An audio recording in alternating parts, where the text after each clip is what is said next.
All right, guys, this next guest, you may not know him by name, but that doesn't mean his moves and contributions in hip hop have not been legendary. He's worked with Eminem, D12, Shady Records, Bone Thugs, Biggie Smalls, Busta Rhymes, and way more. I'm talking about the one and only Mark Doughboy Hicks.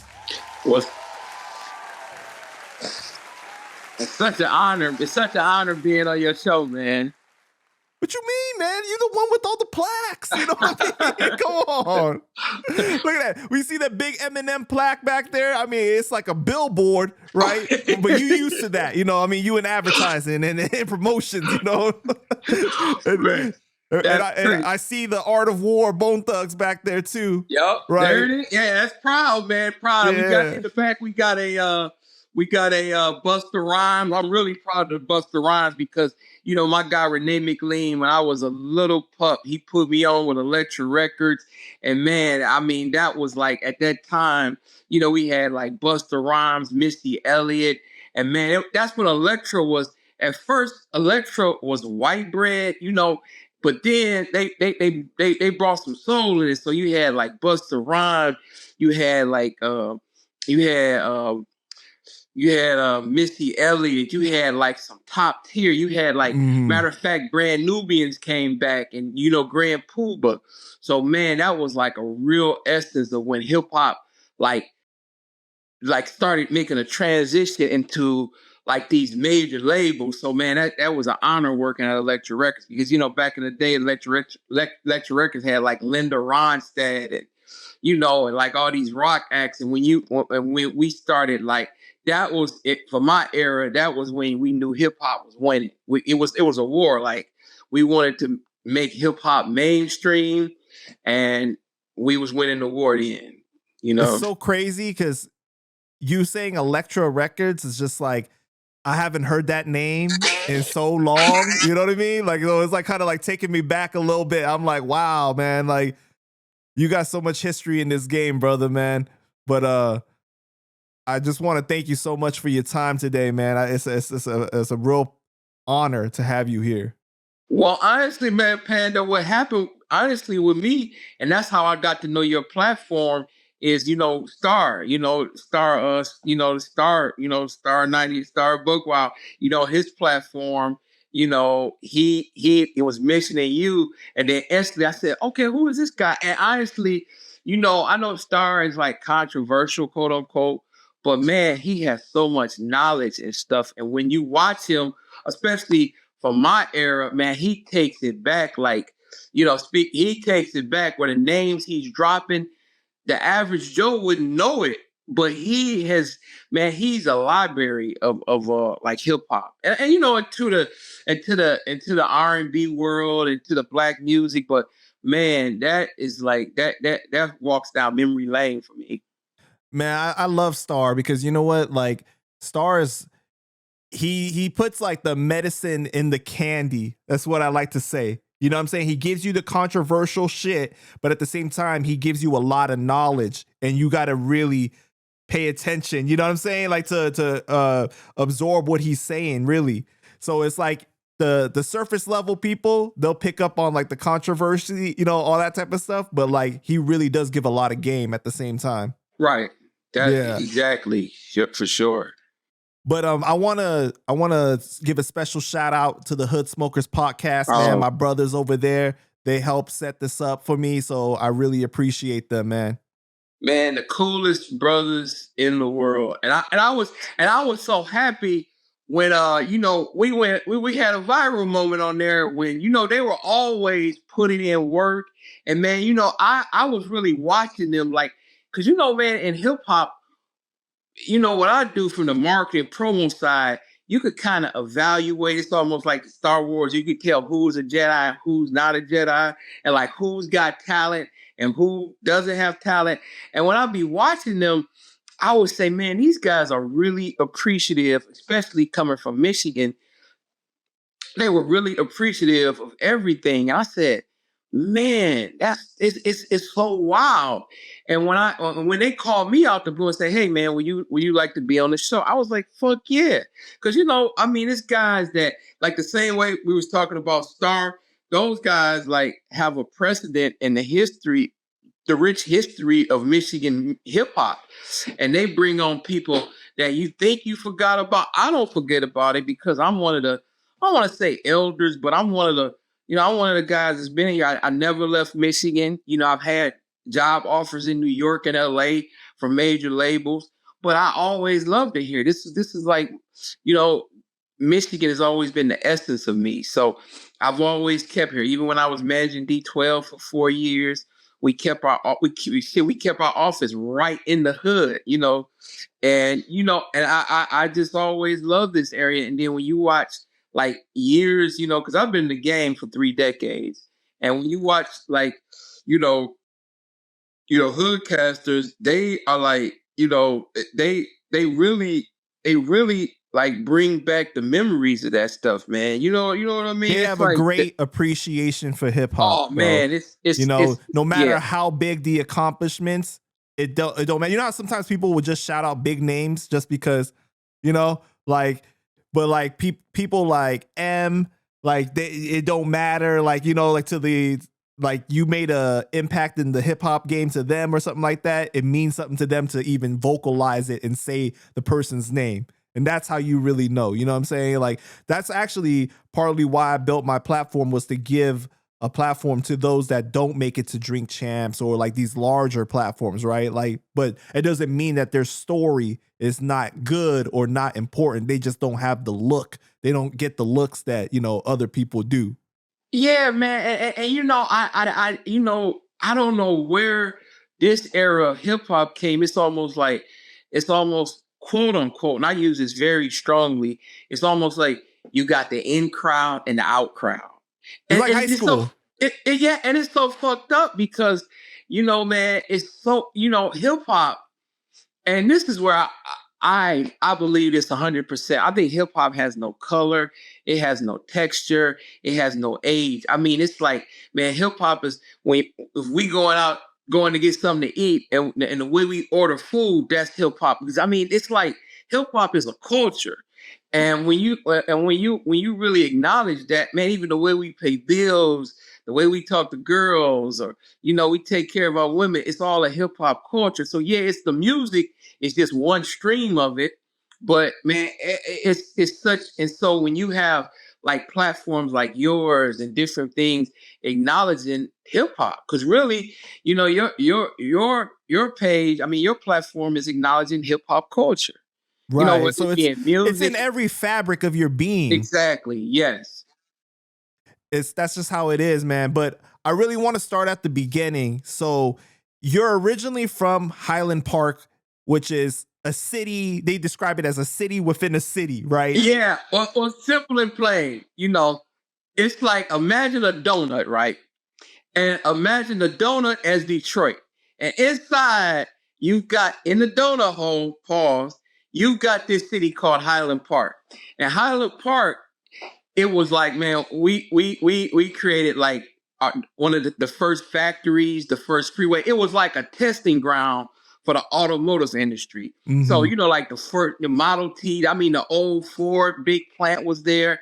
Like our first, the first really freeway, American freeway was in Highland Park, because it was testing cars, so it was like a testing area. So they had it in the middle of Michigan. I mean, in the middle of Detroit. So we come from there, and of course, gentrification left us, and it was like a hard city. So when most Detroiters say, "Yeah, I'm from Detroit," but when you say Highland Park, that's almost like, in all due respect, I love the Bronx. I've stayed in the Bronx. That's almost like we're like the Bronx of Detroit. We're Wow. like a Okay. bad cousin. Because man, I've been coming to, and this is wild. I'm only 22 years old, so I don't know how I'm saying this, but I was coming to New York in the early 90s. And I remember, man, I mean, the first time I was in New York was in 92. And man, I remember everybody was like, "Oh, New York," and you had the, Manhattan. You had the peep shows, the strip. I was there. Like that movie, The Deuce, HBO, where it had like. I remember them days. I was Oh, you're talking about the TV series, yeah, but back then it wasn't no Bubba Gumps. It wasn't no M&M stores. It was businesses, and then you had peep shows and karate, and kung fu stands, and you had the stores. Right. And I remember how that was. It was like, damn, it's rough in Manhattan, but then they be like, yo, the Bronx is rougher.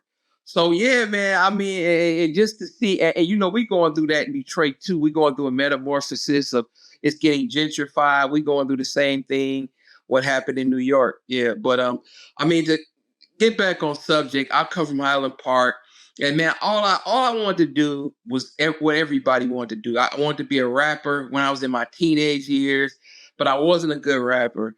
And then but when I would like go to magazine stores, because I graduated from comic books, and then I started reading, right on the source, like music magazines, because I wanted to be a quote unquote rapper. So when that happened, man, honestly, I started looking at Billboard and I started looking at musician magazine. Wait, man. You jumping ahead, okay? You jumping ahead too far. Oh, man, okay. Slow it down a little bit, all right? Okay, we're going to slow it down. Yeah. So you growing up in Highland Park, right? Did you grow up with any siblings? Yes. I had a 2-parent home, and I had, my dad was older than my mom. And so I had 2 brothers and 4 sisters I grew up with. But mind you, it was, my mom came to the table with some kids, and my dad came to the table with some kids. So we were like a gumbo. So I was the last. I was the baby of the family. Oh wow. But yeah. So when they got together, they had me and my sister, but we all like consider brothers and sisters. But technically speaking, I have 4 sisters and 2 brothers. So what did your parents do for work? Well, my mom, she worked for the state of Michigan for over 30 years. She worked in the secretary department. She would like train secretaries, and like she worked in the child and family services. And that's really, basically like, how they had the like now they got the referee parents, and you gotta like, the kids that's like orphans, and she was in that section of the state of Michigan, but she was in the secretariat. She would like organize, because there was a lot of typing going on, because it was like, for kids and and parents, and dealing with, all of this, when these parents would have to have referees, she would be type, so she was there for 30 years. A lot of paperwork. My dad, this is crazy. And this is crazy. I'm only 22 and I say this. My dad was a World War II veteran, and he fought in Germany. And when he got out of the war, he moved up here. My dad was from Alabama. And when he got out of when he got out of World War II, everybody was migrating. A lot of black people was migrating to Michigan, for better jobs. Because, the South sucked in them days. That was the Jim Crow era. And so he came up here. And my dad, he owned a gas station honestly near Motown. My dad was a hustler, not like sold narcotics, but he was just a grinder. He made up. He took care of all of us, and he owned houses. He owned, like I said, he owned the gas station. So he was an entrepreneur per se, businessman. Yeah, but my mom, she only had one job in her life, and that was working for the state of Michigan. And so I came from a pretty middle class, area. Like I said, Highland Park. It was quote unquote the Bronx, but it was a lot of middle class there. Because man, my block I grew up on, shout out to Rhode Island. Man, we had we knew everybody. We had homes and everybody knew each other. It wasn't like no leased houses. It was everybody owned their own home, and it was like a really middle class neighborhood. Got you. Okay. So would you consider it a very traditional black household? Yes, it was.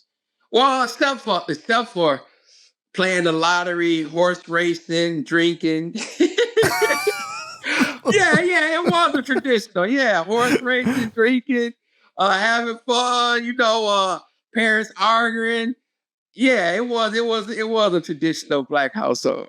You got punished, got your ass whooped and stuff. Yeah. Oh, once again, hey, and a lot of your listeners really won't know this name, but my dad he was a corporal under General Patton, and General Patton is the general who was over Germany. That's how we won Germany, and so my dad was under Patton. So man, my dad had a strong household. He was the dictator. He was like anything from he owned the house and he ruled it. It was his house. You could be the president of the United States, but if you step on our property, he's the dictator. So I came from that, and I see. I don't want to wax poetic, but I see these kids nowadays. Some of them need that because, man, one of the worst failures I could feel when I was growing up was if I let my parents down. And still to this day, I don't have both of my parents are gone. But man, I even wake up in the morning to, even through my career to just really, show pride in with my parents and make my parents feel good. They no longer here physically, but mentally I always like to just like really, appreciate my parents, Right. Yeah, so they basically really set you up for success. Yes, they did. Well, yeah, it wasn't all of us, all of my siblings, they all graduated from high school. Now, my sister went to college. I did 2 years of college, and my older sisters. I got some sisters that were older than my dad. Like I said, my dad was older than my mom, and my sisters was way older because, like I said, my dad was in World War II, and they weren't way. I'm not dissing my sisters, but they were like, we had years apart, and they really was about education. And my dad, like I said, he had a sixth grade education, and he went, he was in Birmingham, Alabama. It wasn't, he was there with, what's that, Bull Connor. I don't know if people know who Bull Connor is, but that was one of the biggest races in America. And he was from Birmingham. So when Bull Connor would be chasing young black boys, he would be chasing my dad.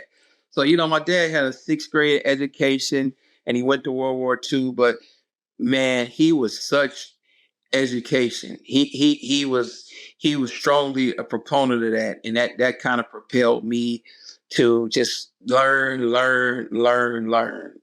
So he gave us tools, him and my mom. That's beautiful, man. That's beautiful.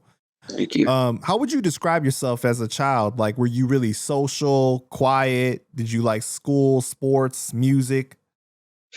Well, I will tell you, I grew up and I was the baby of this family, and my parents were kind of exhausted because my mom, my dad had my mom beat by 20 years, to be honest with you. And when I was growing up, they was exhausted. I was the last of the Mohicans. Wow. And I was a miracle. Like, how did this happen?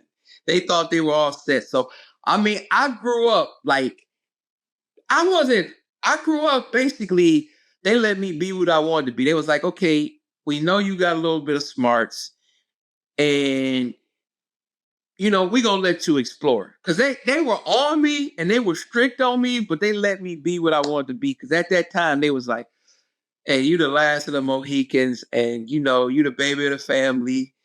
Hopefully you got enough smarts to get through. Now, it was over me, but they let me be what I want to be. Matter of fact, I've got a tattoo. My mom brought a poster in remembrance of my mom, and it says, I make my own sunshine. So that's how my mom considered me. She was like, you the one that you gonna dance to a different drummer. And I guess that's why I'm in the music business. I'm a lifer because I really just had my own thought patterns, and I really want it. And it was like, look, Mark's not selling drugs. He maybe pals around with girls and, he got his boys, but, he's not doing nothing illicit. So let's see what he's gonna do. Let him cook. Like let him cook. Let's see what he's gonna do. And I was very, I was an honor student. I guess I got genes from my dad and mom, thanks to them. And I just always was ahead of I was ahead of the curve. I just always thought outside the box. And my mom seen that. It wasn't like I wasn't being rebellious, but I was like, hey, instead of taking 10 steps, why don't we cut that corner and make 6 steps and we could be with the same person at the 10th step. So I always had that kind of like outside the box thing. I know outside the box is a cliche nowadays, but I've always thought like outside the box. Yeah, I could tell that you valued education because, like, a lot of times when I'm watching your interviews, you're talking about, I read this book, I read that book. Like, you were like an avid reader. Oh, yes, yes. I mean, I tell you, one of my hobbies, and I was on a date with this girl, and I was like, she was telling me, and I was like, she was telling me her story. I said, well, you're a geek. And she got feeling like, I'm no geek. I was like, no, I'm a geek too. Jay-Z is a geek. Beyonce is a geek. You could just tell people who are into their training and into their field, it becomes a passion. And when I read, I really read honestly for a hobby. That's like I haven't played video games in maybe like 25 years, but I read and one of my hobbies is I study businessmen because I'd be like, how did IBM become a big business, or how did such and such? And that is really a hobby of mine. Like I always wanted to know about the car industry, and it was like I found out that the car industry, the reason it was popular here because we made horse carriages, and horse carriages transferred into the automotive industry, and that's like stuff that's more better than me than playing Call of Duty. Not no disrespect to the Call of Duty fans, because I got all my boys, they play video games, but that's that's one of my hobbies. I don't have a lot of hobbies. I say listening to music, like because you got to have a difference. It's a chasm because I love music on my playlist, but since I'm still in the game, I've got to listen to the current music. So that's like really me listening to golden age of hip hop, the Brand Nubians, KMD, and Third Base. I mean, all of that is still like that's a hobby of mine because that music is not going to translate in modern day music. It's no fortune or it's no treasure saying, hey, I listened to the EPMD first album, which I love, but it's no transactional in this game now. Like you being a fan of EPMD, there's some really beautiful brothers though. Let me ask you this. So with your mind was different from, I'm assuming, a lot of people around you. Right. How did that translate to your experience growing up and forming relationships with other people? That's a great question. I'll tell you this. And once again, I'm a self-described geek. And I got beat, not literally, but mentally. He was like, man, where is he coming from? Where is he? And I literally, when I knew I couldn't be a rapper, I wasn't good enough to be a rapper, and then I said, well, you know what? I'm gonna get on the music business side. Then I started reading Billboard, and that was very odd for a 17-year-old kid buying a $5 Billboard magazine book. And you have a very intelligent fan base, but Billboard magazine is they basically govern the charts and the who's number one, number two. And so I really started reading Billboard a lot. And I'm talking about, I was 17 or 18. I was like, I want to make this shot into the music business. So a lot of my friends and schoolmates, they really didn't understand where I was coming from because I was doing interviews like I said, this is deep. Man, I was interviewing like Chuck D from Public Enemy, Digital Underground. And I did this for my school newspaper, and it was a message to the madness because I wanted to not just get them a demo. I was doing interviews for my school newspaper because I wanted to be in the industry. So I'm thinking, my mentor was, hey, if I'm interviewing Public Enemy, Digital Underground. If I'm interviewing them, I will start getting a grasp of the music business because you got to be inside of the game. Right. Yeah, You're putting yourself in the right environment, basically. Yes, yes. And so I started really doing that, man. I fell in love. I became inoculated to the game. It was like I was like, it's nothing else I wanted to do. I had some ideas of, maybe I could be I know it's gonna sound crazy. Maybe I could be a detective because I always like, police shows. I mean, but no, I really thought that I didn't really want to say police, but I like the detective shows growing up. And, I was the like, higher status. Yeah, because of the intellectual side of it. I'm assuming you're looking at it from the intellectual side, right? Because they have to solve the harder cases. They have to examine the scene in a different way. It's not like the grunt work. Yeah, and just to finish your question, man, here's the thing, right? I was doing all of this, and really, I was interning with one of my. He's a mentor, but he's a dear friend of mine, Sean P. And he was like the godfather of rap promotions in the beginning. He was the what do they call it? The alpha of, like I'm talking about 89, 90. He started his company and I followed suit. I started interning for him. So when I was doing all that, nobody could understand because, man, I was catching 3 buses to get to his house and be an intern. And mind you, this is the early 90s. I was catching buses. Everybody like, Mark, why are you catching buses, 3 different buses?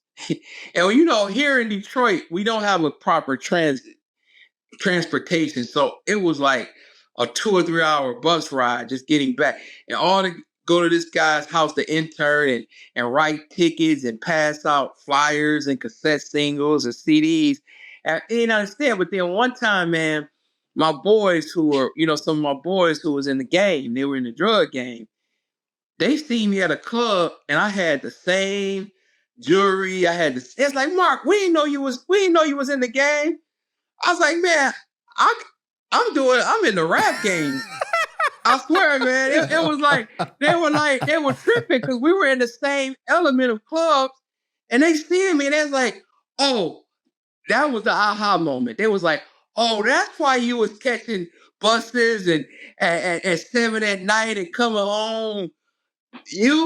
And so, man, it was a quick success.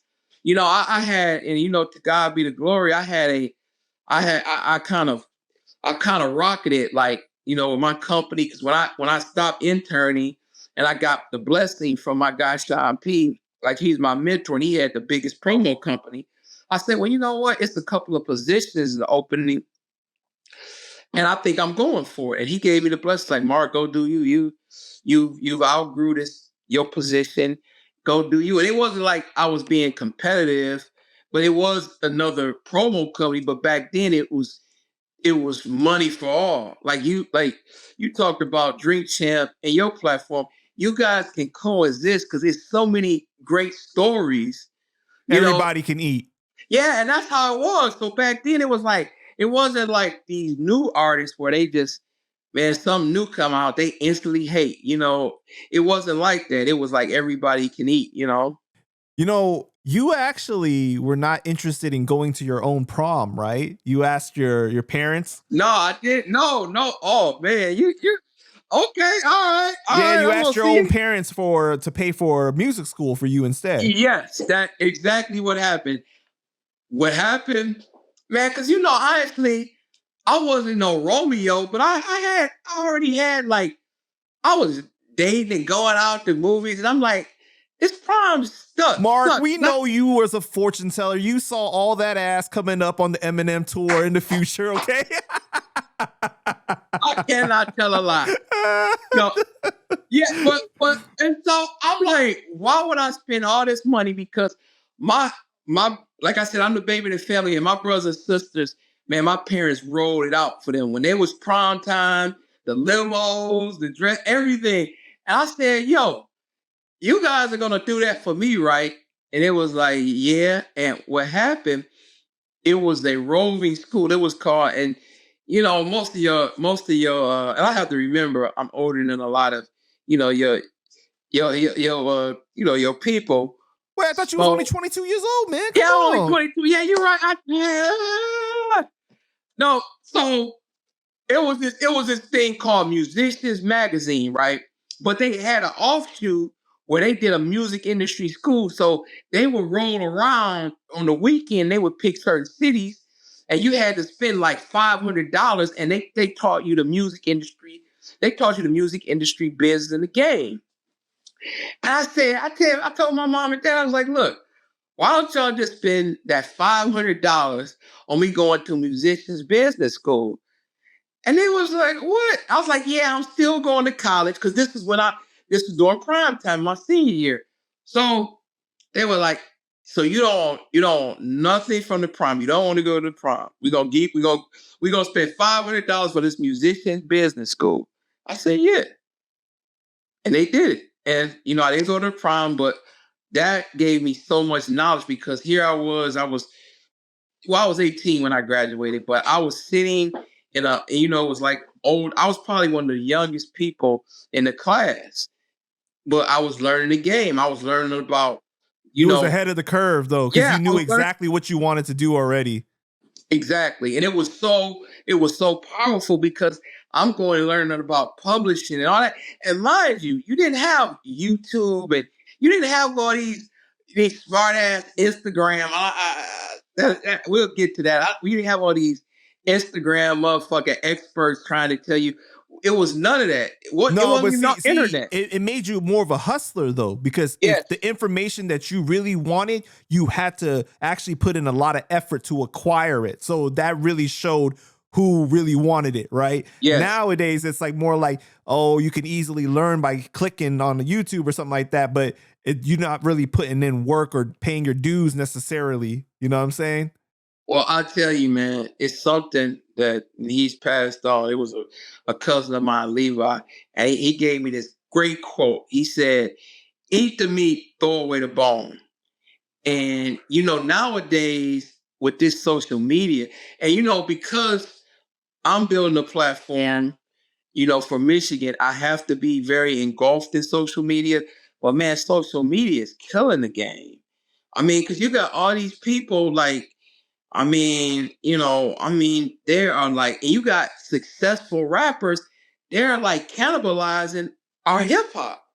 Because, and I'm not trying to get on a tangent, but you got like artists like Russ, and Russ sits and he just shits on the hip hop all day, every day. And it's the pillars that I believe I helped grow, and it's fucking crazy. And it's a lot of like artists like Russ that you sit up there and you made your money in hip hop, and now you're telling the little 18-year-old kid, oh, don't do it. Fuck hip hop.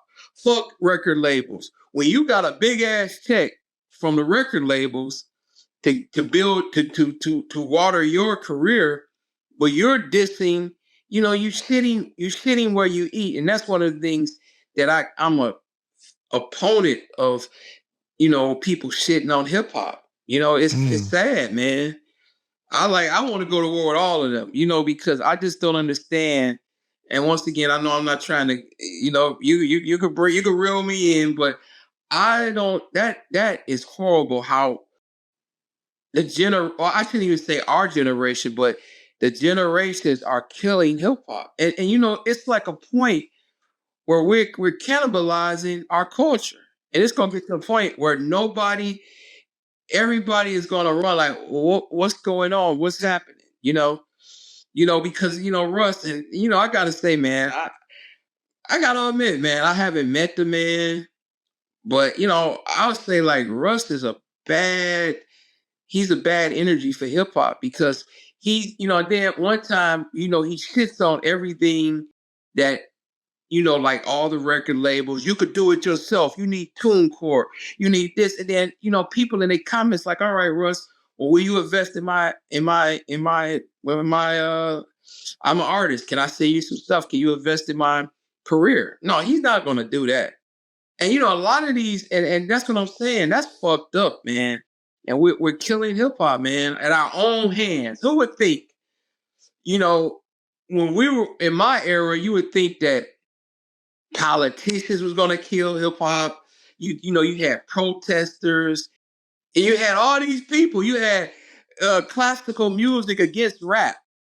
You had all these. See Dolores Tucker. Yeah. Yeah, you had rock and roll. You had like, man, I don't want to beat their names up, but you had popular R&B acts like, oh, hip hop is whack. It ain't going nowhere. And who would think? Who would have thought after all these years we're killing hip hop with the blood on our hands? People who quote unquote say they're hip hop and they've made a substantial living off of hip hop. They're we're killing hip hop with our own hands. Well, there's definitely a lot of pros and cons to social media, man. Like I always say, like if I was not in this line of work of doing podcasting, I probably would delete my social media. You know what I mean? You know what I'm saying? Just because like there's a lot of toxic shit on there and stuff, like it's a lot of stuff, man. There's something about I feel like from the 90s or even the early 2000s about the mystique about artists had, that you only knew what they wanted you to know, like from the interviews they did or like from, the magazines that you read and like the way you analyzed their lyrics and stuff. Nowadays, like when you go to somebody's page, it can make you not like the artist anymore because of just how they act. You know what I'm saying? The way that they carry themselves, like the oversharing, the need to be validated by people. Like I've heard you talk about it too before. Like, do you need to be flossing all of that all the time? Like, you know what I'm saying? Like, it's just like, it's a little too much sometimes. Right. Well, it's okay. So dang, that's okay. So we gotta open that box up. It's so crazy because hip hop, like I said, we're killing ourselves, man. And it's like with the flossing and we forgot the rare essence of why we was here. Because I mean, honestly, my first album, because the first album I brought with my hard earned money was Special Ed, Youngest in Charge. I mean, I'm talking about just not scheming off of my brothers and sisters. Me saying I went into a store and I brought Special Ed out. That was my first album I ever brought. Well, rap. Now I'm a rocker.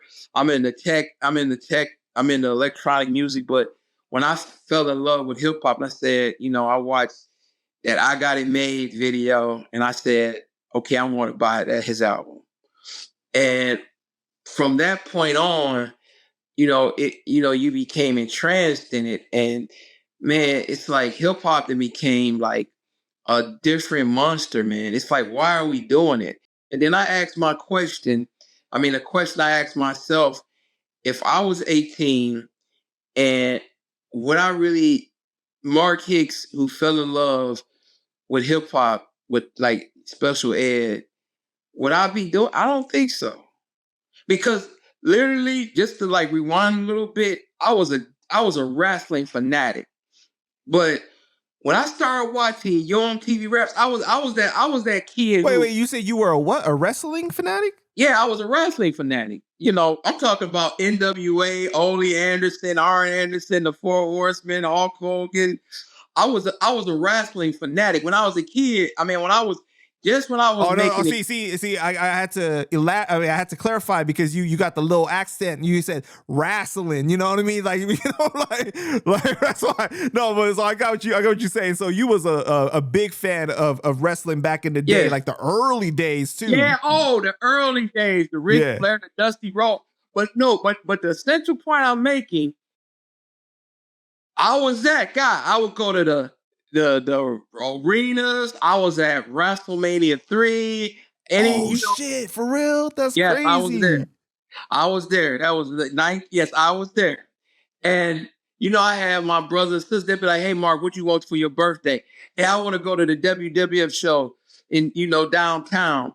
But my point being is, man, I got inoculated by rap, by when Yo MTV Rap started coming on with Fab Five Freddy, and I mean, I dropped wrestling. So you talking about a kid who had magazines galore of wrestling, wrestling books, and we go to shows and watch every TV episode of wrestling.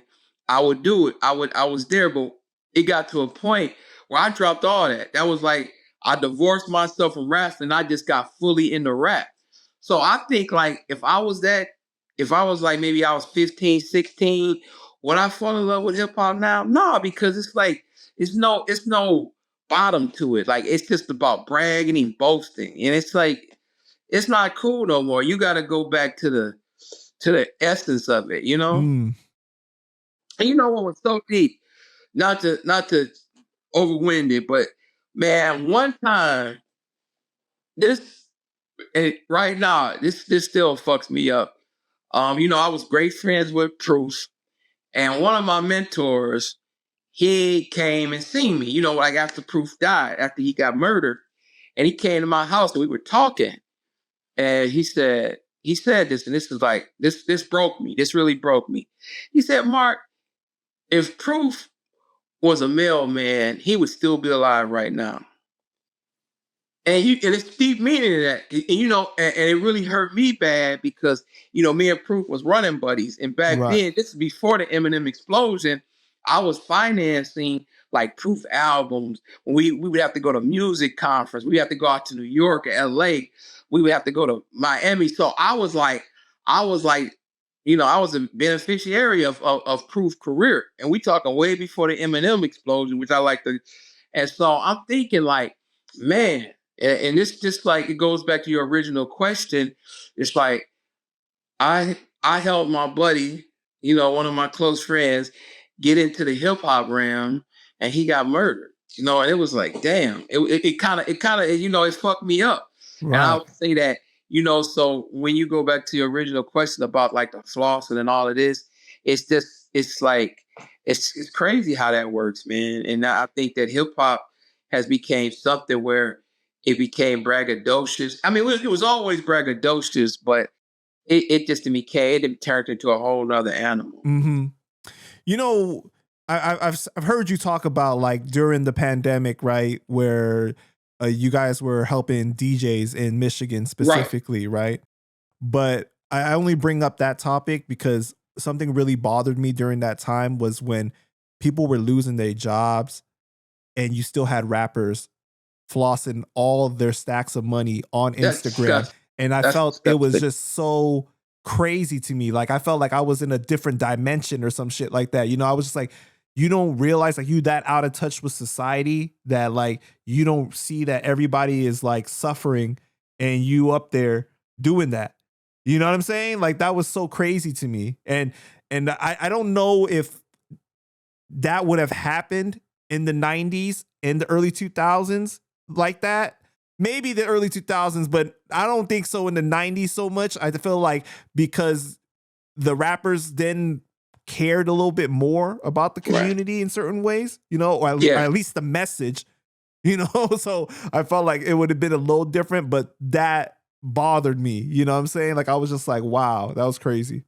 Well, and just to put a cherry on top of that, these rappers are not living like that. You know that, and I know, and we have more of a discerned eye, but it's crazy because, and I think that's where like violence in America start, to be honest with you, because I think that's one of the essentials of that, because kids see that, but we know in our eye that the average rapper is like the NBA player, like, not hating on the NBA, but the average 80% of NBA players go broke within 5 years of when they retire.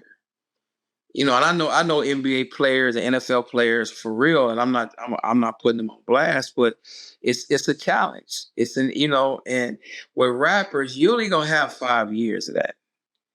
If you lucky. I mean, if unless you lucky. Not everybody can be the Eminem, the Drake run and stuff like that and have that long-term like career. 2%. That's like 2 to 3%, but most of them, they get by, staying at peace. It's not like that, and that's the point of it's sickening. And it wouldn't have been like that in the 90s because you have rappers like, hey man, I got a fresh outfit. I'm not trying to flash money. I just got on some Jabros, or I got a fresh ass Timberland. I got some fresh Timberlands, but yeah, man, that flash and money, all of that is a facade, man. All of that is just, it's just a big bullshit. Yeah. But I wanted to circle back around because watching MTV Raps is what made you want to become a rapper, right? Right. So you and some of your friends ended up at Mo Master's studio, and that's how you ended up connecting with Proof. Yes. Mo Master was like this. I mean, mind you, the game then was very it was like a rite of passage. So even though Mo Master only $10, but for you to have the courage to go book a session with Mo Master, and he was in a house. He wasn't it was on some hood. I wasn't on no hood because Mo Master, he's still around. He's in the real estate now, but he was you had to go to his house in order to really say you were in the rap game. You had, and it was like $10 an hour back then, but you had to show it was back then you had to have some rite of passage. You couldn't just wake up and say, yo, I'm going on TuneCore and I'm gonna spend $10 and I'm gonna have a rap song out. No, it wasn't like that. You had to at least have some evidence of why you in the game. So Proof was an engineer there. And Proof was so smart. Proof said he really couldn't, I don't want to say afford studio time, but he was like, well, man, I'll get free studio time and I'll be your assistant engineer. He was telling Mo Master that. And Mo Master and so it was ingenious. Proof always thought on his feet. So Proof would be sitting there and he would just be the assistant engineer, but he would be getting free studio time. And so that's how I met Proof. And what happened, man, and once again, I had my heart as a rapper, but my heart wasn't there. I had ambition, but my heart wasn't there. And I booked some time with Mo Master. And man, I just think Proof, he just had so much energy. And he was imitating rappers. He was imitating Cool G rap, Big Daddy Kane. And I was like, man, this guy cool as hell. And it was very rare. In Detroit, we're very territorial. I went to school in Highland Park. Proof was from the east side. He went to Osborne. And I don't even know if he was, I don't even know if I met him, was he still in school? Because he was light years ahead of us in his thought. And what year was this? Because you guys were 17, right? Yeah, 91. It was 91. Wow. Yeah, it was 91. And I was entering my senior year. We were both entering our senior year in high school. And, Proof just man. He have dreads? No, he didn't have dreads. He had an afro. Oh, okay. But he was growing the dreads. He was he had a hot top fade back then. Yeah. Yeah. But man, that was so crazy. So eventually he asked you to be his manager, right? Because well, the funny part, man, and this is how you have a calling. So we were so it was very odd for people in different neighborhoods to be cool with each other. Unless it was you went to church or something, because once again, I'm from Highland Park, he's from the east side. And I was like, man, Proof, man, I want to do a song with you. I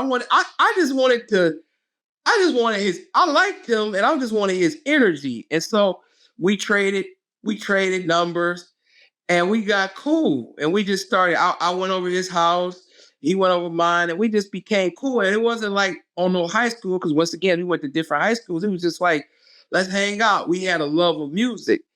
And it was this artist. He wanted to be a Suge Knight. Even back in 90, when it was this artist named CMC. He was a rapper. He wasn't the best rapper. And he had a record label. And he wanted Proof to be on his record label. And Proof was like, man, I don't want to be on it. And he gave Proof a contract at 17. Because he was a few years older than us. And I read the contract and I didn't know nothing. I just remember that I was going to music industry school, at the time. Musician school, what I was talking about. I was like, man, this ain't right. I was like, this contract is shitty. And mind you, back that time, we were both entering our 18-year-old. You know, we were all a senior in high school. And Proof came and he said, man, I want you to be my manager. Now, mind you, I'm only 18. You know, Proof is older than me by 3 months. He's like, man, I want you to be my manager. He's like, you got my back. And it was a relief off of my shoulders because I didn't really want to be a rapper no more. I wanted to be in the industry. So I was like, oh man, perfect. Let's do this, you know? You wanted to still be in the same ecosystem, but you didn't want to do that, basically. And then, like I said before, King was such a good friend of mine. He knew I was whack, but he didn't want to tell me I was whack. So he was like, man, be in the industry, man. Mark, read the Source magazines and read about executives and read Billboard. He was kind of telling me like, you don't Mark, I thought you was coming up here to spit a 16 for us, man. Come on. Oh, man. I wish, but hey, you know what? One of my mentors did say this, and this is real game. Most of your music industry people are film musicians. Wow, yeah. Most of the music industry people behind the scenes, they're mostly film musicians. So a lot of them, well, you can't say that about like L.A. Reid and Babyface and Jimmy Jam and Terry Lewis, but most of your musicians most of your music industry people, in all due respect, the Godfather Berry Gordy from, you know, I'm from his stomping ground, but you know, you read Berry Gordy book, he said that he didn't canvas well in the spotlight, but he knew how to write songs and he knew what talent was. And that's how Berry Gordy was born. So I do believe in that thought. I don't know who came up with that. You have different talents, right? To recognize talent as a talent, to be able the orchestrator, the executive producer type, you know what I mean? Like there's so many layers to the music industry that you need everybody. And people got to have some experience within music, or else like you just be in some other type of business. You know what I mean? Like, yes, because you got to remember, I came up, and this is hardcore, and some of the best behind the scenes people train me. That's why, man, I live a life of Forrest Gump, and I thank God every day for my life. I came up with some really, you know, some guys that you might know, and but it's like some real industry people. Like when I was at Tommy Boy, Bad Boy, and you got to remember, my talent is, I was taught when you walk into a record store, how are you going to buy that record? And you got to help that. So, like, say, like, for instance, my training was, you'll walk into a record store, it's maybe 10,000 albums. What's going to make that kid say, hey, I want that DJ Quick, or I want that Detroit Most Wanted, or I want that KRS One? What is going to stand out? It's got to be the videos. And when you talk about my talent and how I was trained, it was promo and marketing. You had to have the artist stand out, and you had to win. It was, you know, even Rockefeller had an old saying, "We can't lose," and that wasn't just a Rockefeller. It was like, we can't lose. We got this project, and the project's got to win.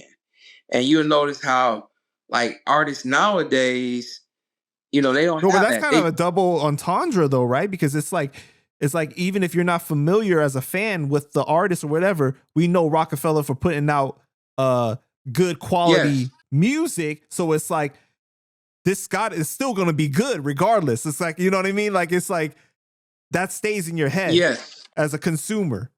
Let me tell you something. And that's where hip hop, and I hope we at a 180. I hope what do they call it? I hope we at a 180, because, man, that's what built the Bad Boys and the Rockefellers, and you know, and I mean, all of these artists, it was hip hop, the hip hop eye, the way how Jay-Z dressed, the way the videos, the look of it, that was all hip hop. You know, that was fueled by hip hop. You know, the hip hop look, the hip hop style.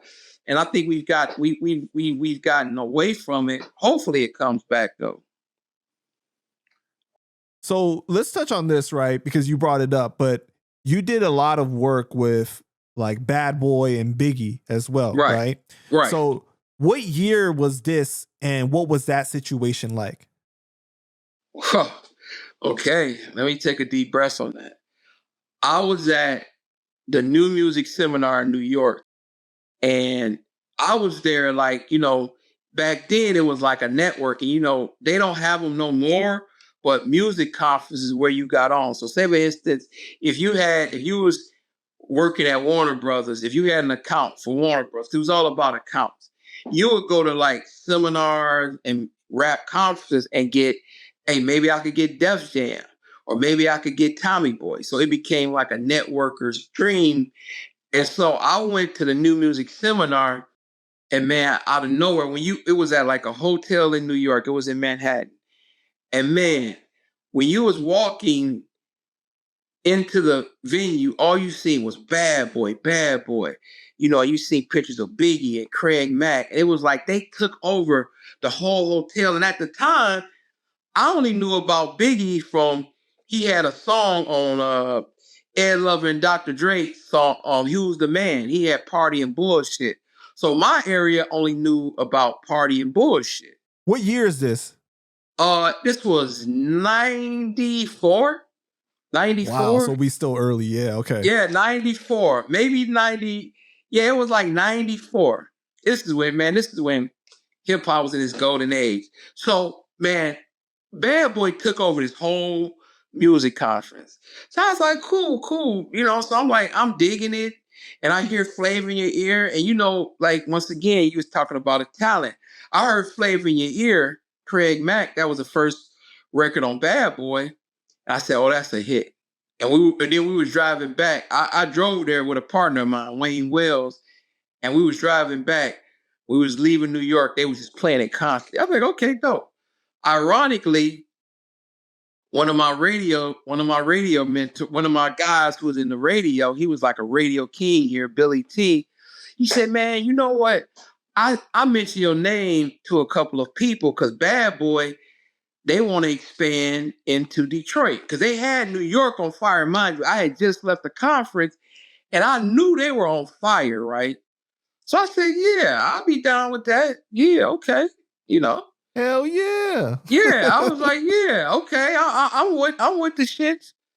And wait. So at the conference, you didn't see Diddy dancing around and shit like that? No, I didn't see it. No, it was, I'm telling you, it was so many people with Bad Boy shirts and they just took over. I mean, they had like, It was crazy. They had rally flags. And so I said, oh, I'm down with that. So, so I started working with Bad Boy. And then the first record was Flavor in Your Ear. And ironically, the first Biggie single we was working it was a white label vinyl. It was called Dream, the Biggie Dreams of Fucking R&B Bitch.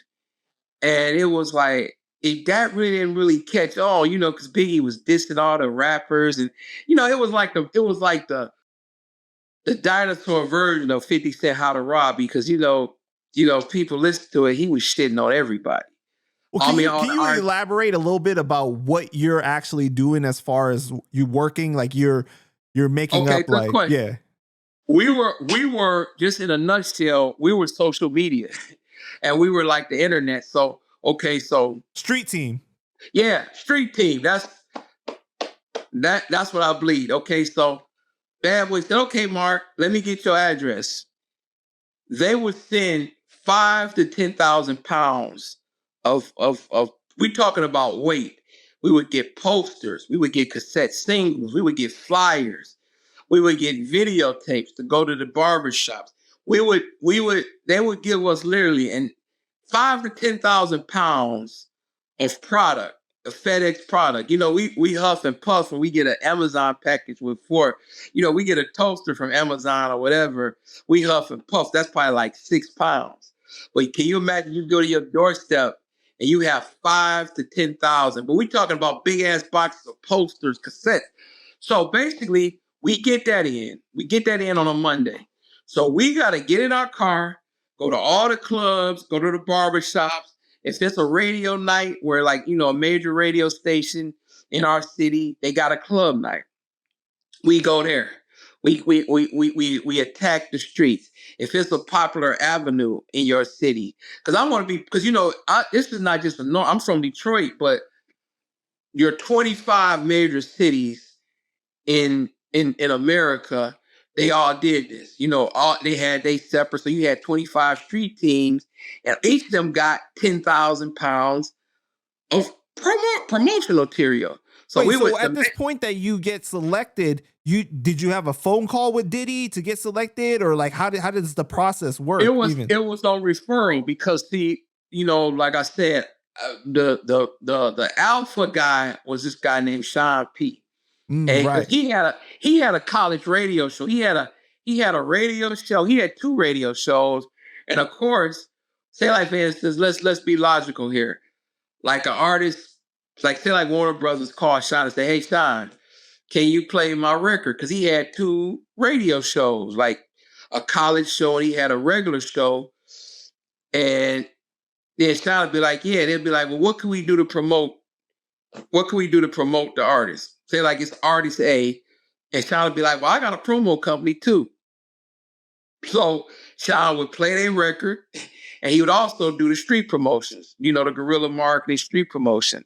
So at that time, Sean P needed a lot of help, and I was one of the people he selected as an intern.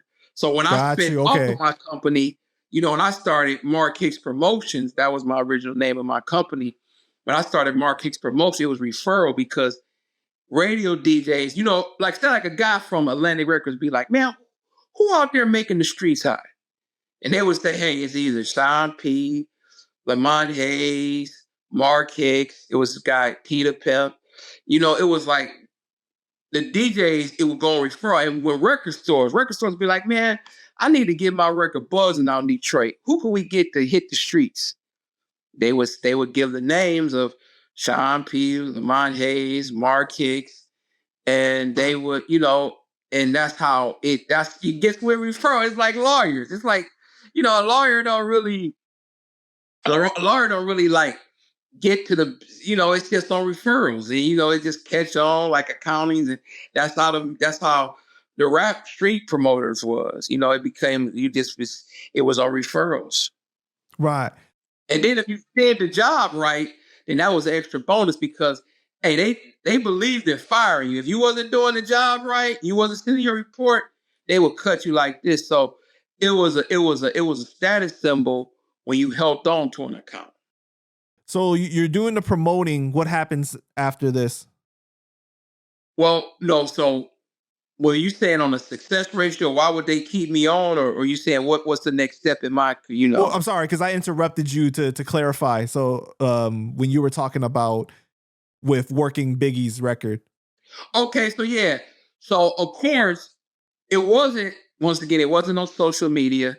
So we had this thing called SoundScan. You could tell, like, of course, if the record is selling, they could be like, "Yo, this Biggie record is selling. Whoever you guys got working is doing a good job," because it was no internet. So that's how, like, I started gaining ground. And then, of course, these record companies, why mess up a good thing? If you got somebody like in Detroit or Cleveland or LA, and you see a success when you look at the numbers, and the record stores are ordering the records, and it's popular, it's gaining traction, so it's getting on radio, don't mess up a good thing. So that's how you keep an account. So with that being said, my company went a trajectory where it was really doing good. Now, mind you, let's circle back, and I think you're talking about the next step. I had this 150-pound man, Proof. We were working together. So I wanted to be behind the scenes in the music industry, and Proof wanted to be a top tier rapper. So I was like, "Proof, we're gonna work together. I'm behind the scenes. We gonna get you to be a rapper." So I was funding Proof's career. So, I was getting these checks from Def Jam, Bad Boy, Elektra Records. But I had a team, and I took care of my team, but they was eating. But my main goal was, you know what? I got Preach, and I want him to be, I think he could take it to the next level. So I was a manager. I still didn't lose my manager stripes for Proof. So when I was doing all this promo for major record companies, me and Proof came with like, look, this is the way to get you in the door. Because if I'm like promoting their records and I'm doing a great job at it, well then I could say, hey, why don't you guys come fuck with my artist Proof? So that was the whole that was our pink in the brain, how we would rule the world, you know. So did you end up at any Diddy parties? I did go to one, but it was a cordial one. It was a very cordial one. Diddy had, you know what? And I know he's doing 4 years, and I know a lot of people are hurt by him, but man, he was the master marketer. He literally. Well, yeah, I don't think you could take away his genius at all. Yeah, like, despite every bad thing you could say about him or that he's done or whatever, I don't like when people try to take away somebody's contributions. You know what I'm saying? Like, it doesn't erase the history. You know, even if they did bad stuff. It's like the same thing, R. Kelly, right? You could say he's a terrible human being, but he's still the best R&B singer. You know what I'm saying? Like, you know, you could, you know. Oh, perfect example, right? Right. This is how Puffy did things. And it got out of hand. But say for instance, Puffy would be like, okay, we got to get the podcasters. I want the podcasters to really fuck with me. So you would get a call, like he would take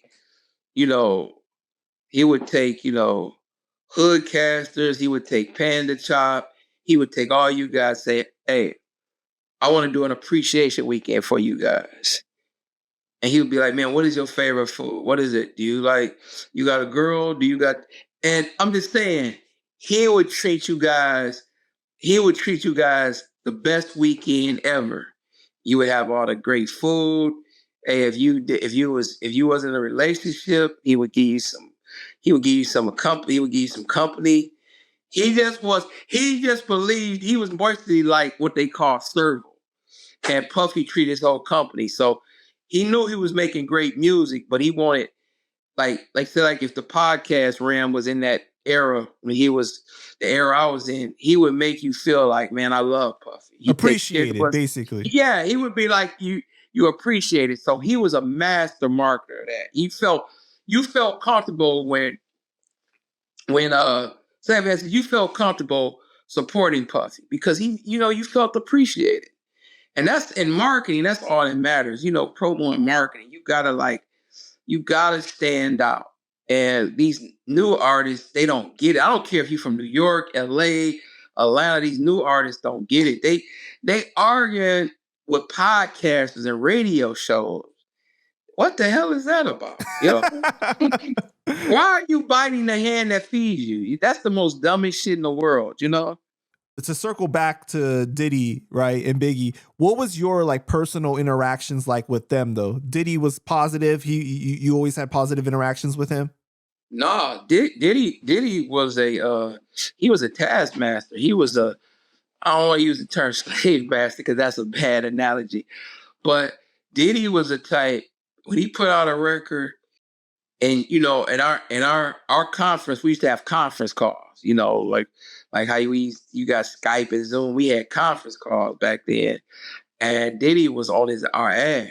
Why the fuck this record ain't doing this? Because you had 20 of quote unquote the top elite promo people, from every city, and he would be on your ass. He was a drill sergeant. He wanted his records because his analogy was, look, I slaved my ass over in the studio to make this record, and we got to work. That's what you're getting paid for. So it was like you had to come back with a skeleton head. You had to come back with a win. Now on Biggie, no cap, and I've been skewered on a lot of different platforms because I'm saying Biggie. Biggie was a friend. He was a good dude, man. Biggie was a cool dude. And mind you, just to go down memory lane for 10 seconds, like I told you, it was, Puffy did promo in bunches. So you had Biggie and Craig Mack working together. It was called the Big Mac Tour. Right. And so they got in a 15-passenger van. Like I said, they kissed hands. And at the time, Craig Mack had the #1 rap single in America. I really can't say the world, that Flavor in Your Ear. And for people who haven't, who are watching us, watch it on YouTube and you'll see why that was a hit record. Anybody can tell that was a hit record. Now, Biggie had Juicy. It was an M2 Me sample. It was all right. So when he would be, because mind you, I was with him for 5 days. And when you was doing promo then, it was like the Mafia-thon. It was like I had my own Mafia-thon. I came with an itinerary that the heads of the record companies would say, okay, we're doing this barbershop, we're doing this Super Full restaurant, this club, we gotta have him stop by this club. So when I was taking him around, it was a time where Biggie really wasn't blowing.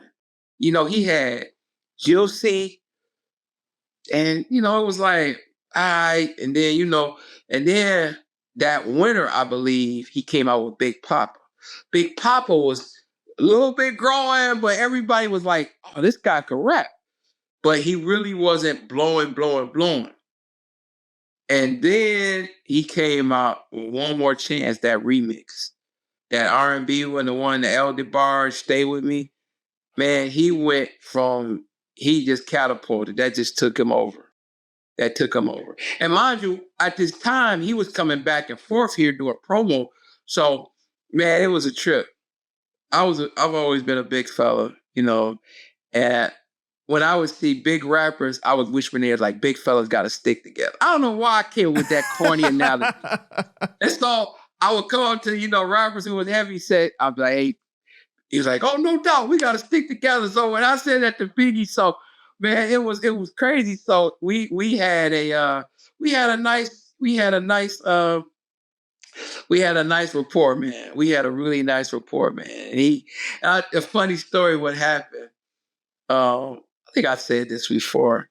Man, the last time I seen Biggie alive, and it's just crazy, it was the summer when the whole Tupac and Biggie beef, it was hot. And it was like Death Row and Biggie was banging out, and Hit 'Em Up was banging. I mean, it was a war zone.